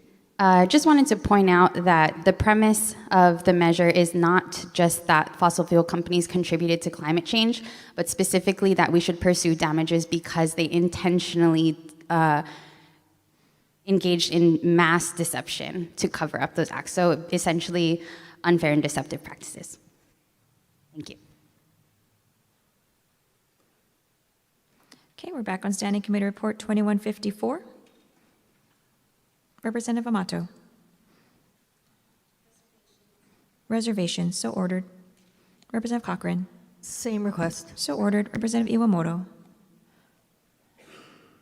I'm sorry, Speaker. When we have a chance, can we go back to 2153? Okay, let's finish up 2154. Representative Gideon. Reservations. So ordered. Representative Souza. With reservations. So ordered. Representative Shimizu. Reservations. So ordered. Okay, we'll go back to Standing Committee Report 2153. Representative Iwamoto. Reservations. Yes, we have your reservations. Okay, Standing Committee Report 2155.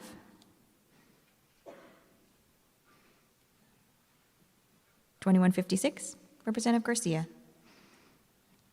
In opposition and permission to insert written comments. So ordered. Representative Reyes-Ora. With reservations. So ordered. Representative Amato. Thank you, Speaker. I rise in opposition. Please proceed. Madam Speaker, I understand and completely agree with the intention of this bill, but even as a task force, laws resulting from this bill could, as written, will not stand up in the courts. The proposed fines are excessive. The legal norm that punishment should fit the crime, known as proportionality, is rooted in the Eighth Amendment's prohibition of cruel and unusual punishments. The fundamental tenet of our legal system, supported by multiple Supreme Court decisions, requires that sentences must correspond to the gravity of the offense. If the Finnish speeding system is applied in Hawaii, a person earning $50,000 per year, which is $25 an hour, who is ticketed traveling 40 miles per hour in a 30 mile per hour zone would be fined $1,000. If next January, a member of this body is going 45 in a 35 mile per hour zone, the fee would be almost $2,000. Going 10 miles per hour over the limit should not result in such an outrageous fine. Madam Speaker, who amongst us thinks that is fair? I certainly don't. Additionally, and possibly more importantly, legally obtained personal income to determine fines are absolutely none of the local police's business. This bill is a gross violation of the U.S. Fourth Amendment right to privacy. I took an oath to uphold our Constitution. I vote no for this doubly unconstitutional bill. Thank you. Representative Garcia. Second time, still in opposition. I'd like to adopt the words of the representative of Kihei as my own. Very, very great argument, I think, in regards to the Eighth Amendment. But also, we should not be looking to Finland for our problems here in Hawaii. There's lots of things to learn from people around the world. I don't know about Finland. So ordered. Representative Iwamoto. Reservations. So ordered. Representative Shimizu. Thank you, Madam Speaker. I rise in opposition and am happy to agree with the representative from Kihei. Thank you. Standing Committee Report 2157, 2158, 2160. 2162. Representative Iwamoto. Thank you, Madam Speaker. I rise in support with reservations and a brief comment. Please proceed. This bill establishes a civil cause of action for interference with constitutionally and statutory rights through threats, intimidation, or coercion. My concern is with the private right of action to bring a person expressing what may be their First Amendment right to engage in an act of peaceful civil disobedience. And then they get dragged into a civil suit by a moneyed institution, and this little protester has to hire a civil attorney to defend themselves, and if they lose, they get stuck with the attorney fees for the moneyed institution. Of course, this will have a chilling effect on people engaging in civil disobedience.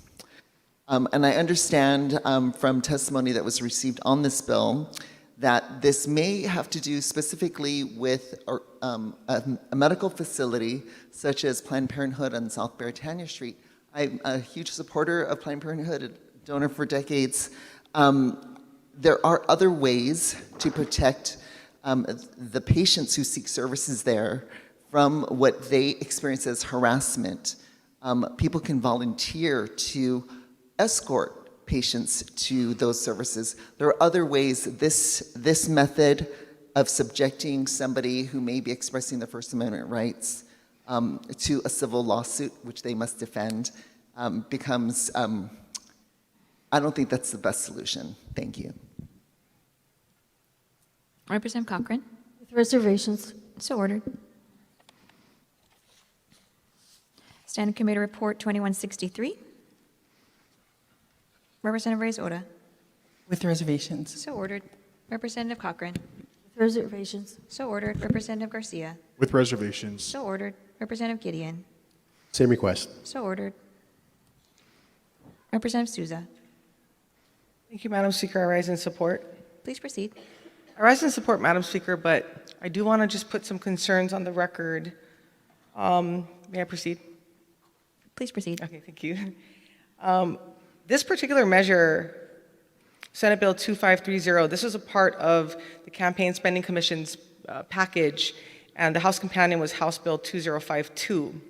And I just want to read the comments and the testimony of the Campaign Spending Commission from the House Committee on Finance hearing from Tuesday, April 7th, because I think that these concerns are very valid and we need to keep this in mind as this measure moves forward.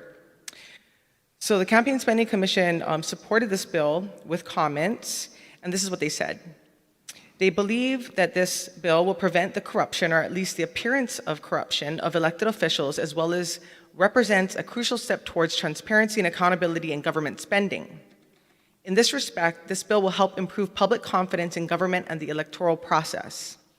House Draft 1 replaced the entirety of this bill with House Bill 1519, House Draft 1. The measure as amended as follows. 1, extends the ban on contributions to compensated officers of the state contractors and their immediate family members during the duration of the contract exceeding the small purchase threshold under the Hawaii Public Procurement Code. 2, extends the ban on contributions to state grantees and their compensated officers and their immediate family members during the duration of the grant exceeding $250,000. 3, limits the ban on officers and immediate family members to the branch of government awarding or administering the contract. 4, does not apply to county contractors and grantees, officers and their immediate family members. And 5, limits the scope to compensated officers of state contractors and grantees. The Commission is concerned that removing officers and immediate family members of county contractors and grantees from the ban, limiting the ban to the same branch of government, and limiting the ban to compensated officers undermines the intent of this bill and will not capture all possibilities of corruption. The Commission recommends 1, extending the ban to include immediate family members of officers of state and county contractors and state and county grantees. 2, removing the same branch of government restriction. And 3, removing compensated from the bill. I think these are really important considerations, considering that this is coming straight from the Campaign Spending Commission, and this particular bill was, or the bill language was replaced with House Bill 1519, House Draft 1, which was not originally a bill that the Campaign Spending Commission proffered in their package, even though I am a supporter and I did sign on as a primary introducer to that particular piece of legislation.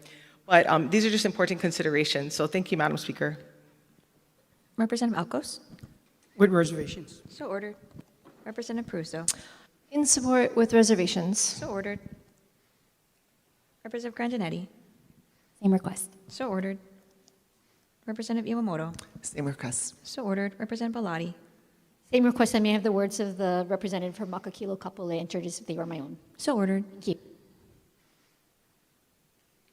Standing Committee Report 2164. Representative Kitagawa? With reservations. So ordered. Representative Reyes-Oda? With reservations. So ordered. Representative Keela? Reservations, Madam Speaker. So ordered. Representative Morikawa for the vote. Madam Speaker, on the measures before us, all majority members vote aye with the exception of the following. On page 32, STANCOM report number 2132, SB number 2697, SD1 HD2, Rep. Iwamoto votes no. On page 33, STANCOM report number 2136, SB number 2057, SD2 HD2, Rep. Kong votes no. On page 34, STANCOM report number 2138, SB number 2353, SD2 HD2, the following vote no. Amato, Garrett, Grandinetti, Iwamoto, Peruso. On page 35, STANCOM report number 2143, SB number 3218, SD2 HD2, Rep. Iwamoto votes no. On page 36, STANCOM report number 2148, SB number 2376, SD2 HD2, Rep. Iwamoto votes no. STANCOM report number 2150, SB number 2999, SD1 HD2, Rep. Kong votes no. On page 37, STANCOM report number 2152, SB number 1166, SD2 HD2, Rep. Kong votes no. STANCOM report number 2153, SB number 3157, HD2, Rep. Amato votes no. STANCOM report number 2154, SB number 2698, SD2 HD1, Rep. Iwamoto votes no. STANCOM report number 2156, SB number 2146, SD1 HD2, the following vote no. Amato, Kong, Olds, Radcliffe. On page 38, STANCOM report number 2162, SB number 2438, SD1 HD1, Rep. Kong votes no. And on page 39, STANCOM report number 2164, SB number 2688, SD1 HD1, Rep. Matayoshi votes no. Representative Garcia? Thank you, Madam Speaker. On the measures before us, all minority members vote aye with the exception of the following. On page 32, SCR 2129, SB 2471, SD2 HD2. Representatives Shimizu and Purick vote no. On SCR 2130, SB 2568, SD1 HD2. Representatives Alcos and Garcia vote no. On SCR 2132, SB 2697, SD1 HD2, Representatives Alcos, Garcia, Shimizu, and Purick vote no. On page 33, SCR 2133, SB 2429, SD1 HD2, Representatives Alcos, Garcia, and Purick vote no.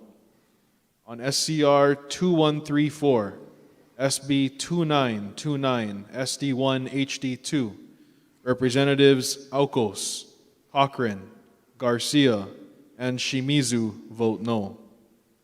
On SCR 2135, SB 3032, SD1 HD2, Representative Alcos votes no. On SCR 2136, SB 2057, SD2 HD2, Representatives Alcos, Cochran, Garcia, Gideon, Matsumoto, Muraoka, and Shimizu vote no. On page 34, SCR 2137, SB 148, SD2, HD3, Representatives Alcos, Cochran, Garcia, Muraoka, and Perrick vote no.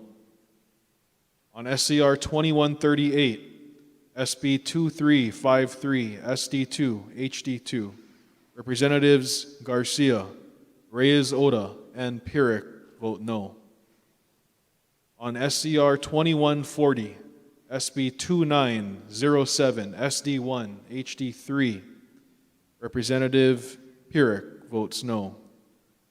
On SCR 2141, SB 2074, SD1, HD3, Representative Reyes Oda votes no. On page 35, SCR 2142, SB 3219, HD3, Representative Cochran votes no.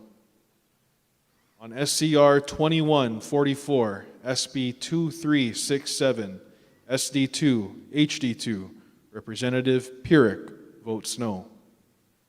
On SCR 2141, SB 2074, SD1, HD3, Representative Reyes Oda votes no. On page 35, SCR, oh, did I go back? We're good. SCR 2142, SB 3219, HD3, Representative Cochran votes no. On SCR 2144, SB 2367, SD2, HD2, Representative Perrick votes no. On SCR 2145, SB 3048, SD1, HD1, Representatives Garcia and Shimizu vote no. On page 36, SCR 2147, SB 3253, SD2, HD1, Representatives Alcos, Garcia, Gideon, Matsumoto, Muraoka, Shimizu vote no. On SCR 2148, SB 2376, SD2, HD2, Representatives Garcia and Shimizu vote no. And Perrick vote no. On SCR 2149, SB 3103, SD2, HD1, Representative Perrick votes no.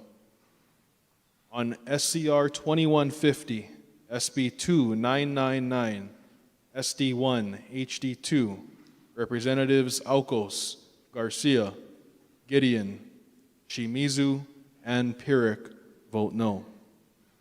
On SCR 2151, SB 3255, SD1, HD2, Representative Muraoka votes no. On page 37, SCR 2152, SB 1166, SD2, HD2, Representatives Alcos, Cochran, Garcia, Gideon, Matsumoto, Muraoka, Shimizu, and Perrick vote no. On SCR 2153, SB 3157, HD2, Representatives Alcos, Cochran, Garcia, Gideon, Matsumoto, and Muraoka vote no. On SCR 2154, SB 2698, SD2, HD1, Representatives Alcos, Garcia, Matsumoto, and Muraoka vote no. On SCR 2156, SB 2146, SD1, HD2, Representatives Alcos, Garcia, Gideon, Matsumoto, Muraoka, Shimizu, and Pyrrhic vote no. On page 38, SCR 2158, SB 3040, SD1, HD1, Representatives Aucos, Garcia, and Pyrrhic vote no. On SCR 2162, SB 2438, SD1, HD1, Representatives Aucos, Garcia, Gideon, Matsumoto, Muraoka, and Shimizu vote no. On page 39, SCR 2163, SB 2530, SD2, HD1, Representative Pyrrhic votes no. On SCR 2164, SB 2688, SD1, HD1, Representatives Aucos, Gideon, Muraoka, and Pyrrhic vote no. On SCR 1968. Oh, wait. Next vote. Oh, okay, that's it. Members, have all votes been cast? Representative Reyes-Oda. SCR 2154, SB 2698, SD2 HD1, I vote no. Standing Committee Report 2154. Thank you, Representative Reyes-Oda. Members, have all other votes been cast? Said Senate bills pass third reading. We're on item number 6B, third reading. Representative Kahaloa. Madam Speaker, I move that the Senate bills listed on pages 39 through 43 pass third reading. Representative Morikawa. Madam Speaker, I second the motion. Any discussion on these items, beginning with Senate Bill 2347? Senate Bill 2623? Senate Bill 2960? Representative Shimizu.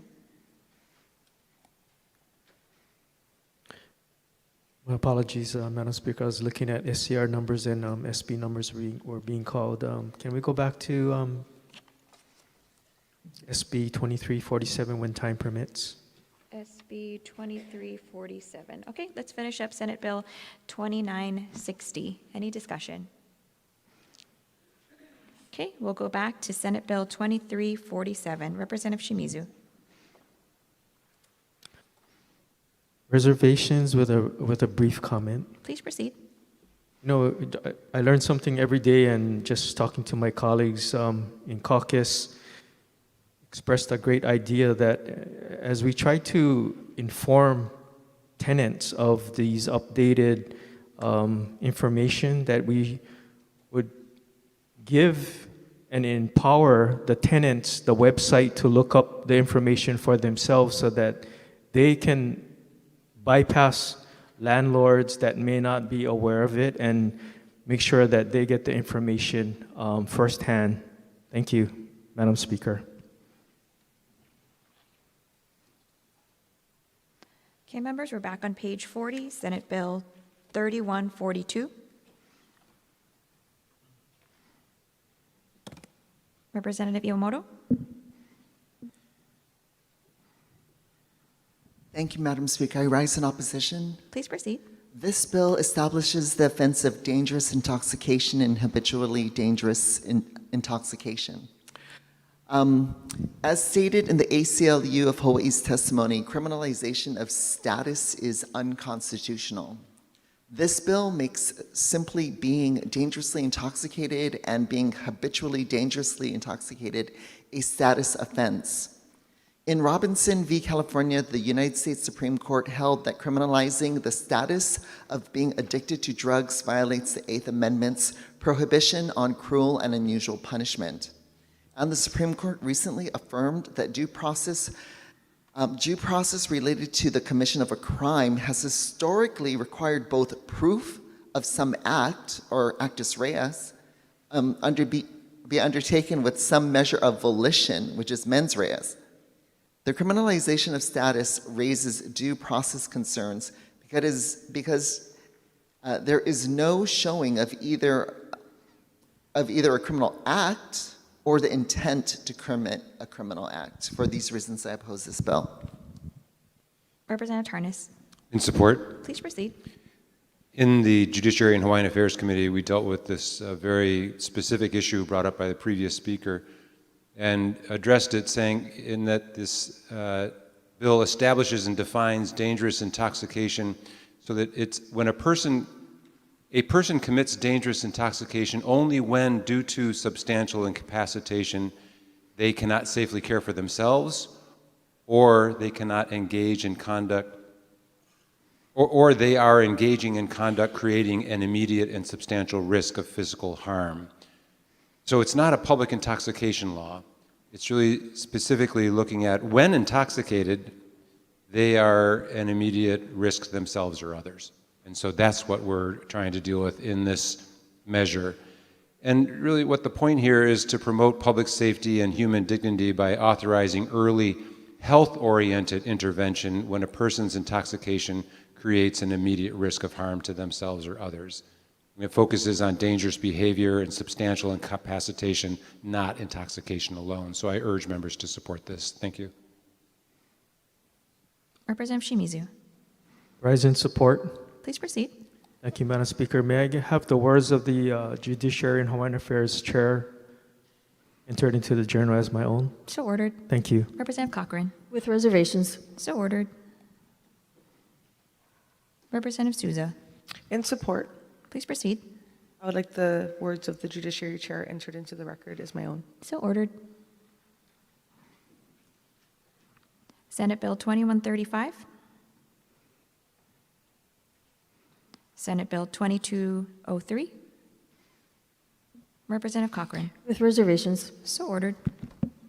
Representative Souza. In support. Please proceed. I would like to request written comments. So ordered. Thank you. Senate Bill 2517.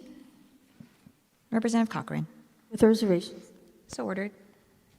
Representative Gideon. Reservations. So ordered. Senate Bill 2737.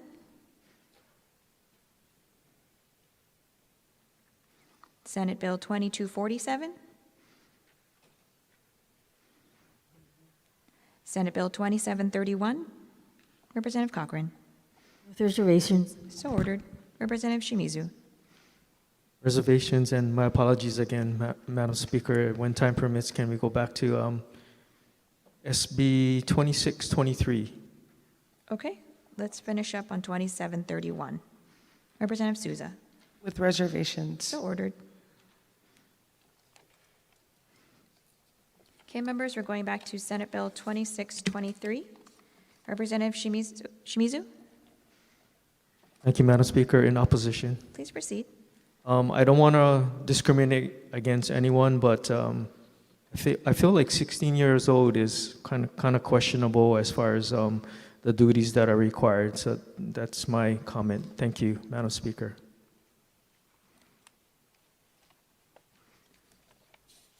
Okay, members, we're at the top of page 42, Senate Bill 2730.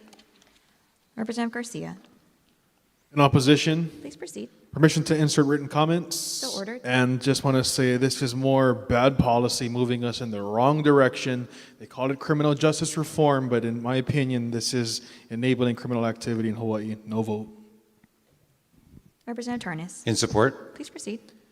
This measure is not unique just to this state. I think it's an idea that I learned from other states. There are 12 states that have a presumption of citation instead of an arrest for nonviolent misdemeanors. And they include states like Alabama, Georgia, Virginia, and Tennessee. It's been very successful in those states. Even with the presumption that the law enforcement officer would give a citation instead of an arrest, the officers still retain the discretion to arrest in all cases where an alleged offender presents a danger to himself or others and/or does not adequately provide identification. The obligation to show up for your court appearance remains exactly the same, whether issued a citation or arrested, and failure to appear will still potentially result in a bench warrant. This measure specifically exempts the offense of operating a vehicle under the influence of an intoxicant from being a presumption of citation, and it exempts the offense of abuse of family or household members from the presumption to cite. So I think this is a fair and balanced measure, and I urge members to support it. Thank you, Speaker. Representative Souza. With reservations. So ordered. And permission to, I'm sorry, I would like to insert the Judiciary Chair's comments as my own. Thank you. So ordered. Senate Bill 2983. Representative Cochran. Reservations. So ordered. Representative Gideon. Reservations, please. So ordered. Standing Committee Report, Senate Bill 2598. Representative Iwamoto. Reservations. So ordered. Representative Reyes-Oda. With reservations. So ordered. Senate Bill 3125. Representative Moroka. In opposition. Please proceed. Thank you, Madam Speaker. This bill touches on something that affects us all, our taxes and how the government manages its budget. First, let's talk about the importance of balancing the budget. We all know managing finances is about making tough choices. Choices we all make at home, I'm sure of it. Just like in our households, the government needs to prioritize spending and ensure we are not living or operating beyond our means. It's essential to maintain fiscal responsibility without compromising commitments we've made to our citizens. One of those commitments is the promise of tax cuts. These cuts were made to ease the financial burden of families and individuals across Hawaii. Reneging on these promises by adjusting tax brackets and deductions isn't the way forward. We need to honor our commitments and find ways to balance the budget without going back on our word. Before we ask the people to pay more, we should look at tightening our belts. This means scrutinizing government spending and finding areas where we can cut costs without sacrificing essential services. It's about being efficient and effective with the resources we have, ensuring that every dollar is spent wisely. We also need to focus on long-term solutions rather than quick fixes. For those reasons, I'm in opposition. Representative Garcia. Madam Speaker, I have a floor amendment to offer. Mr. Clerk, have copies of the floor amendment been distributed to the members? Yes, Madam Speaker, copies of floor amendment number 2 have been distributed. Representative Garcia. Madam Speaker, I move to adopt the floor amendment. Representative Matsumoto. Second the motion. Any discussion on the proposed floor amendment? Representative Matsumoto. I stand in support of the amendment. Please proceed. In my opening day speech for the session, I talked about the historic tax cuts that were made in 2024. I stated that we need to ensure that tax relief promised just 2 years ago is not taken away or even delayed. People need help now, and we as the legislature need to take a critical look at our budgets and government spending before asking our people to give up more of their hard-earned paychecks, and that when we make a promise, we should keep it. This amendment will revert the bill to the original SB 3125 SD1 that crossed over to us from the Senate. While I would prefer to retain the tax cuts in their entirety, this amendment would get us closer to that goal by continuing the income tax relief for 90% of our state's residents. This means that everyone making $350,000 or less as a joint filer and $175,000 or less as a single filer still gets to reap the full benefits of the historic and, quite frankly, long overdue tax cuts. Further, I agree that expanding or extending the tax credits, like the Earned Income Tax Credit, Food Tax Credit, and Household and Dependent Care Tax Credit, are beneficial for many families. However, the claim that the savings offset by the tax credit make up for the unexpected increase in income tax does not consider that many of Hawaii residents live paycheck to paycheck. Our residents cannot wait until they file their annual tax returns to experience the promised savings. They need to see the savings with more monthly take-home income throughout the year. This amendment would allow for that financial empowerment. With the standard deduction and tax bracket proposal in this amendment, the average paycheck will be $162 higher in 2031 than it was in 2024. That is about $4,000 more a year on average that people can keep of their hard-earned wages. Additionally, in order to even benefit from a tax credit, a filer has to 1. Qualify, 2. Be aware that it exists and that they qualify, 3. They have to file for it, 4. They have to outlay the money first, so they get a reimbursement instead of being able to keep it right away, and 5. They have to wait till their tax refund to receive it. On the other hand, to benefit from a lower tax bracket like this amendment lays out, the taxpayer doesn't have to do anything. They will automatically have less withheld from their paychecks and see those savings in every single paycheck. While not perfect, this amendment is a compromise reflecting our current budget constraints while focusing on stronger fiscal policy. It's about immediate relief and beginning to look at our government spending. I urge everyone to support this amendment so we can keep that promise of financial relief to the people of Hawaii while ensuring fiscal stability in our state for years to come. With these reasons, I stand in support of the amendment. Any further discussion on the floor amendment? Representative Todd. Thank you. In opposition? Please proceed. First, I'd like to adopt the words from the speaker from Waianae, except for being in favor of the floor amendment. Beyond that, there's a ton of merit in both the arguments made by the minority and in this Senate bill. And I look forward to doing my best to take the best parts of the Senate measure and the best parts of the House measure and figuring it out and reporting back in a couple weeks with something we can hopefully all support. I would just note that the facts on the ground haven't changed much since crossover. We did incur about $1 billion in flood damages. We also had a proposed federal budget that eliminates virtually all Native Hawaiian programming, which will have a direct impact on our budget and our priorities in conference. Still continuing to assess, but I'm confident we'll find a good way forward. Thank you. Representative Garcia. In support of the floor amendment. Please proceed. Thank you, Madam Speaker. I rise in strong support of this floor amendment, and again, this is to Senate Bill 3125, an amendment that restores the Senate version of this bill because it was gutted with the House version in finance, and more importantly, restores a level of balance and responsibility that's missing from the current version before us on the floor. Madam Speaker, we're dealing, yes, with a projected $1.8 billion shortfall, so they say, and yes, that is serious. It does require action from this body. It is the responsible thing to do to take action. But the real question is not whether we act, but instead how we act. And who do we ask to carry that burden first? Because the version of SB 3125 that came out of the House Finance Committee sends a very clear message to the people of Hawaii. When government comes up short, the first place we look is in your wallet. And that is exactly the approach I stood up against and opposed just weeks ago. I said then that it was a slap in the face to working families who were promised relief in 2024, and I truly meant it. Because we told the people of Hawaii that help was on the way, that we understood the cost of living crisis, that we were going to give them some breathing room, and now at the first sign of pressure, we turn around and say, never mind, we're taking all that back. That's not right. And the people of Hawaii know it's not right.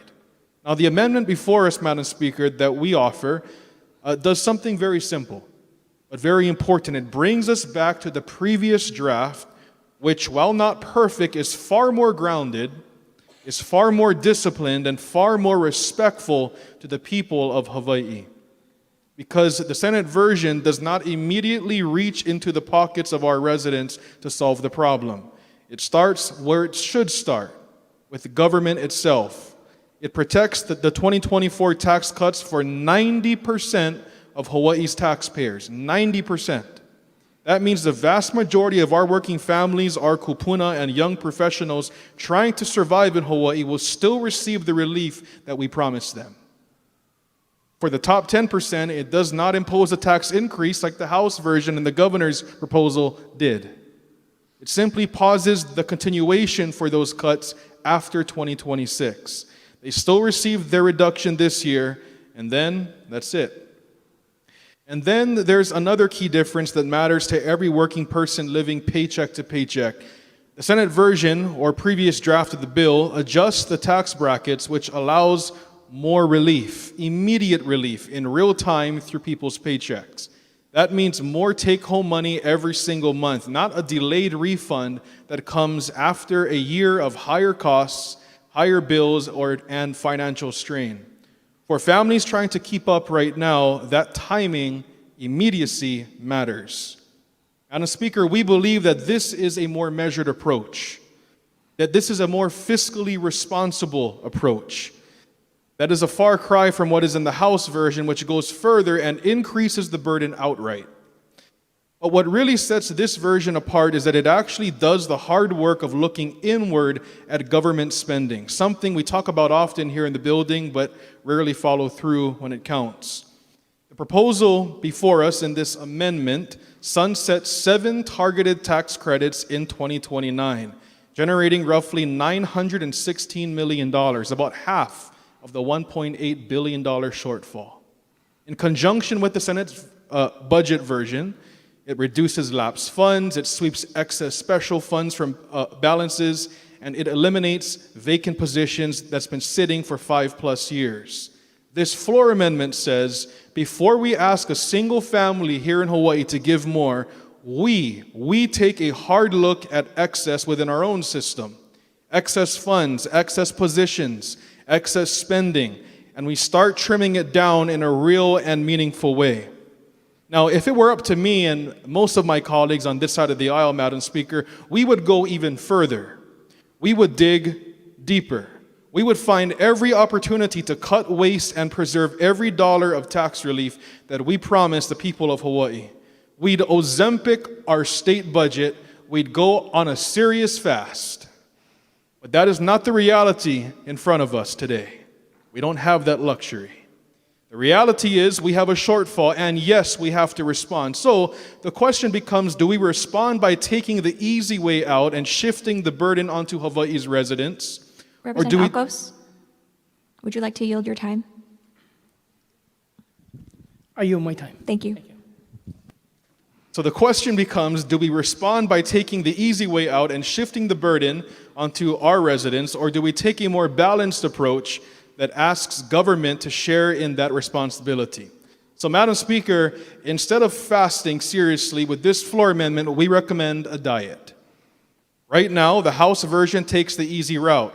It says government keeps growing, government keeps spending, and the people will make up the difference. But this version, the Senate version, in this floor amendment, flips that mindset.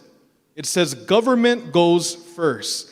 Government tightens its belt. Government looks inward before looking outward. It speaks to whether the people of Hawaii believe that we are actually trying to do right by them, or whether we are simply doing what is most convenient for us and feeding our addiction of overspending. At the end of the day, Madam Speaker, no matter what version passes this body and goes to conference, there will be an impact. There will be a burden. But this amendment, we believe, offers a path that softens the blow, that protects 90% of Hawaii's taxpayers, and that finally begins to address the size and scope of government spending in a serious way. So I'll end with this. Before you cast your vote, Madam Speaker and colleagues, ask yourself whether we have truly done enough as a legislature to clean up our own house before asking the people to sacrifice even more. If the answer is no, then this amendment is the right path forward. Vote yes, even if that means going against leadership. Let's choose the path that puts the people first, not last. In support. Any further discussion on the floor amendment? Okay, members, we're going to take a voice vote. Vote aye if you are in favor of the floor amendment. Vote no if you are opposed to the floor amendment. All those in favor say aye. Aye. All those opposed say no. No. The floor amendment has failed. Members, we are back to the main motion. Any further discussion on Senate Bill 3125? Representative Gideon. In opposition, Madam Speaker. Please proceed. We need to be reminded of the significance of Act 46. In 2024, the legislature enacted the largest income tax cut in state's history. This included incremental adjustments to the standard deduction and income brackets over 7 years. The structure of the tax cuts provided targeted relief across all income brackets, with the most dramatic savings benefiting lower and middle income earners. A family of four earning $50,000 a year today would see their income tax liability go from $2,025 before tax cuts to just $300 by 2031, if we allowed full implementation. That's an 86% tax reduction. If the current tax relief provided under Act 46 were to continue across all income levels, it would return $1.5 billion to Hawaii families this year and $5.4 billion over the next 5 years. Act 46 was a powerful statement from the legislature. We hear the concerns of the people, we see their needs, and we act accordingly. This tax cut provided financial relief and peace of mind, which likely meant the difference between staying in Hawaii and moving to the mainland for many families. A heartbreaking reality we know so many residents must face. We cannot go back on this promise. It is in moments like these, the hard decisions, that the legislature demonstrates its true priorities. Thank you. Representative Cochran. Thank you, Madam Speaker. I rise in opposition. Please proceed. Hawaii has been dependent on federal funds far too long. This situation is a wake-up call that the state needs to have more economic independence. Yes, federal support is crucial, but we also need to stand on our own 2 feet. We should be working toward a strong, independent economy that can weather any storm. It's about building resilience and stability for us all. Based on current projections, the state faces a $1.8 billion budget shortfall. However, the state has been spending more than it's been collecting in revenue. It is not right to consider withdrawing from the promised tax relief when there are other options to be explored. The Grassroots Institute of Hawaii has identified various money-saving and revenue-generating tools available. First, the state could save nearly $500 million by repurposing the special funds identified by the auditor as being able to be transferred to general fund without impacting essential programs. Second, the state could eliminate the hundreds of vacant state positions, which add up roughly to about $350 million.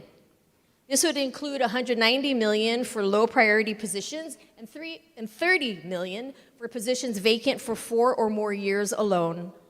Other tools include increasing the budget restriction from 10% to 14%, which could save almost $90 million. Finally, the budget could be reduced to its pre-COVID spending levels, saving $120 million. These are just some of the ideas that deserve exploration before increasing taxes, should even be considered. Mahalo for this time.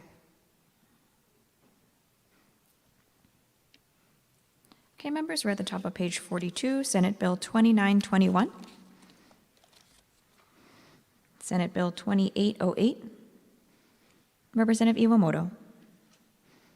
Reservations, and when you have a chance, can we go back to the 2921? Okay, let's finish up 2808.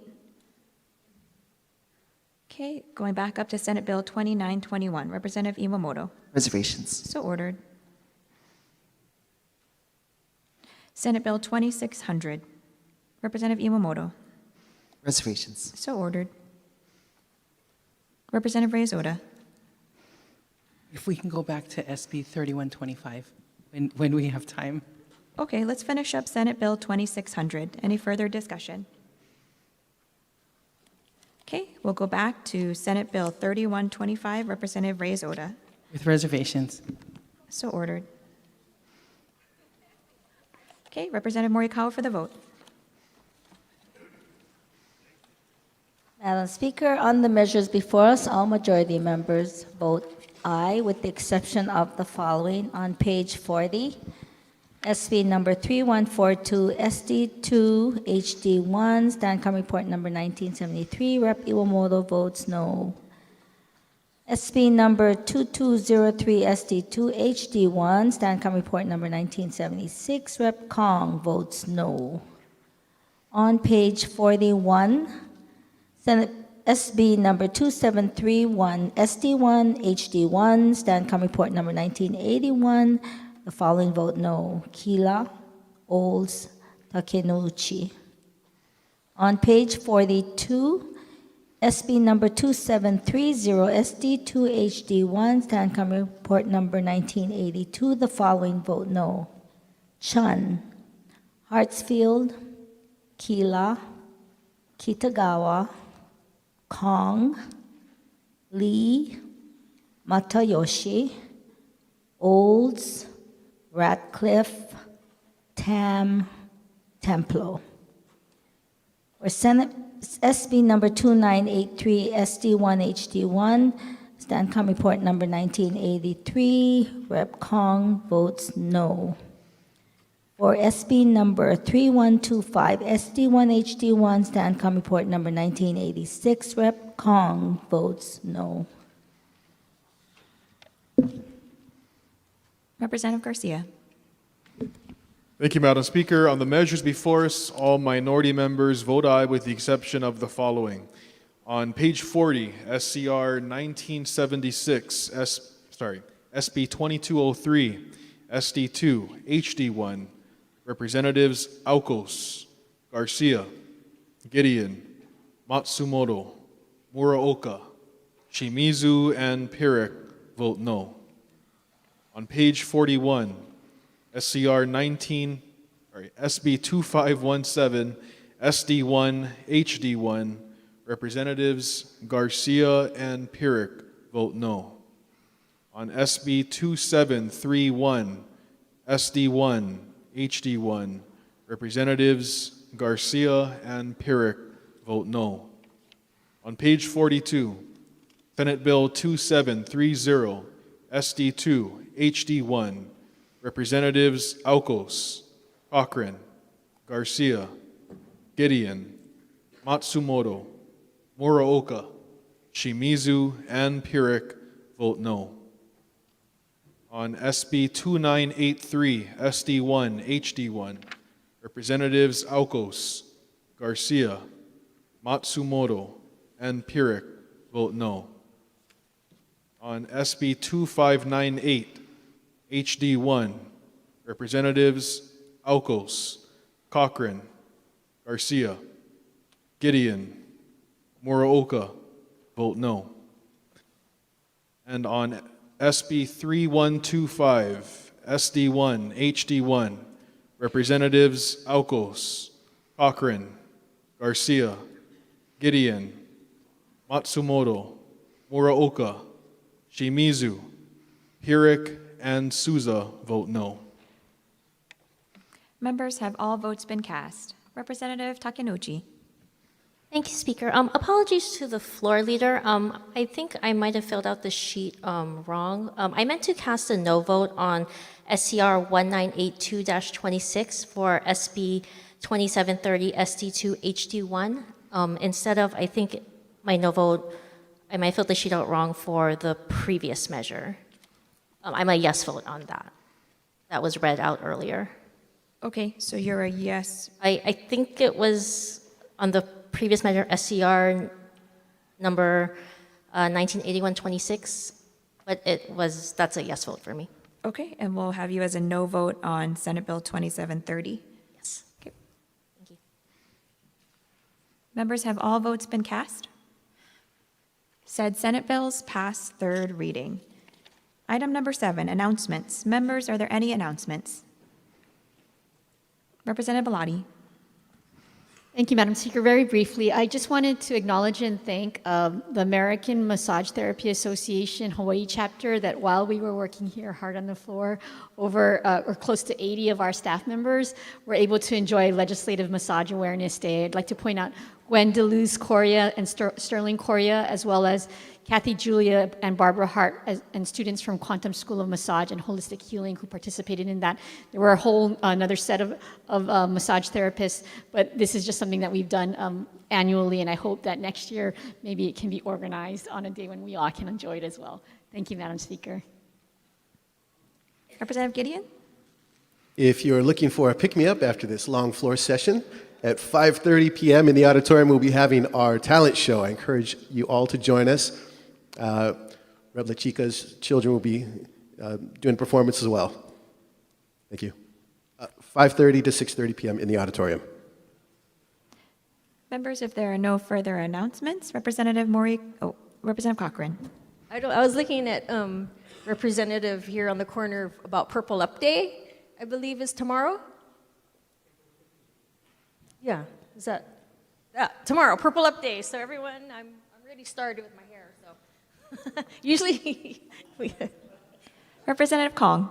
On April 15 is, we're going to recognize the military members for Purple Up Day. That's what she's speaking of. So Purple Up, everybody. Thank you.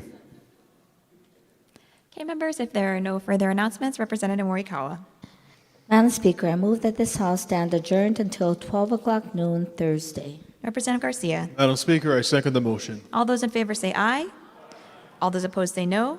The motion is carried. The House stands adjourned until 12 o'clock noon Thursday.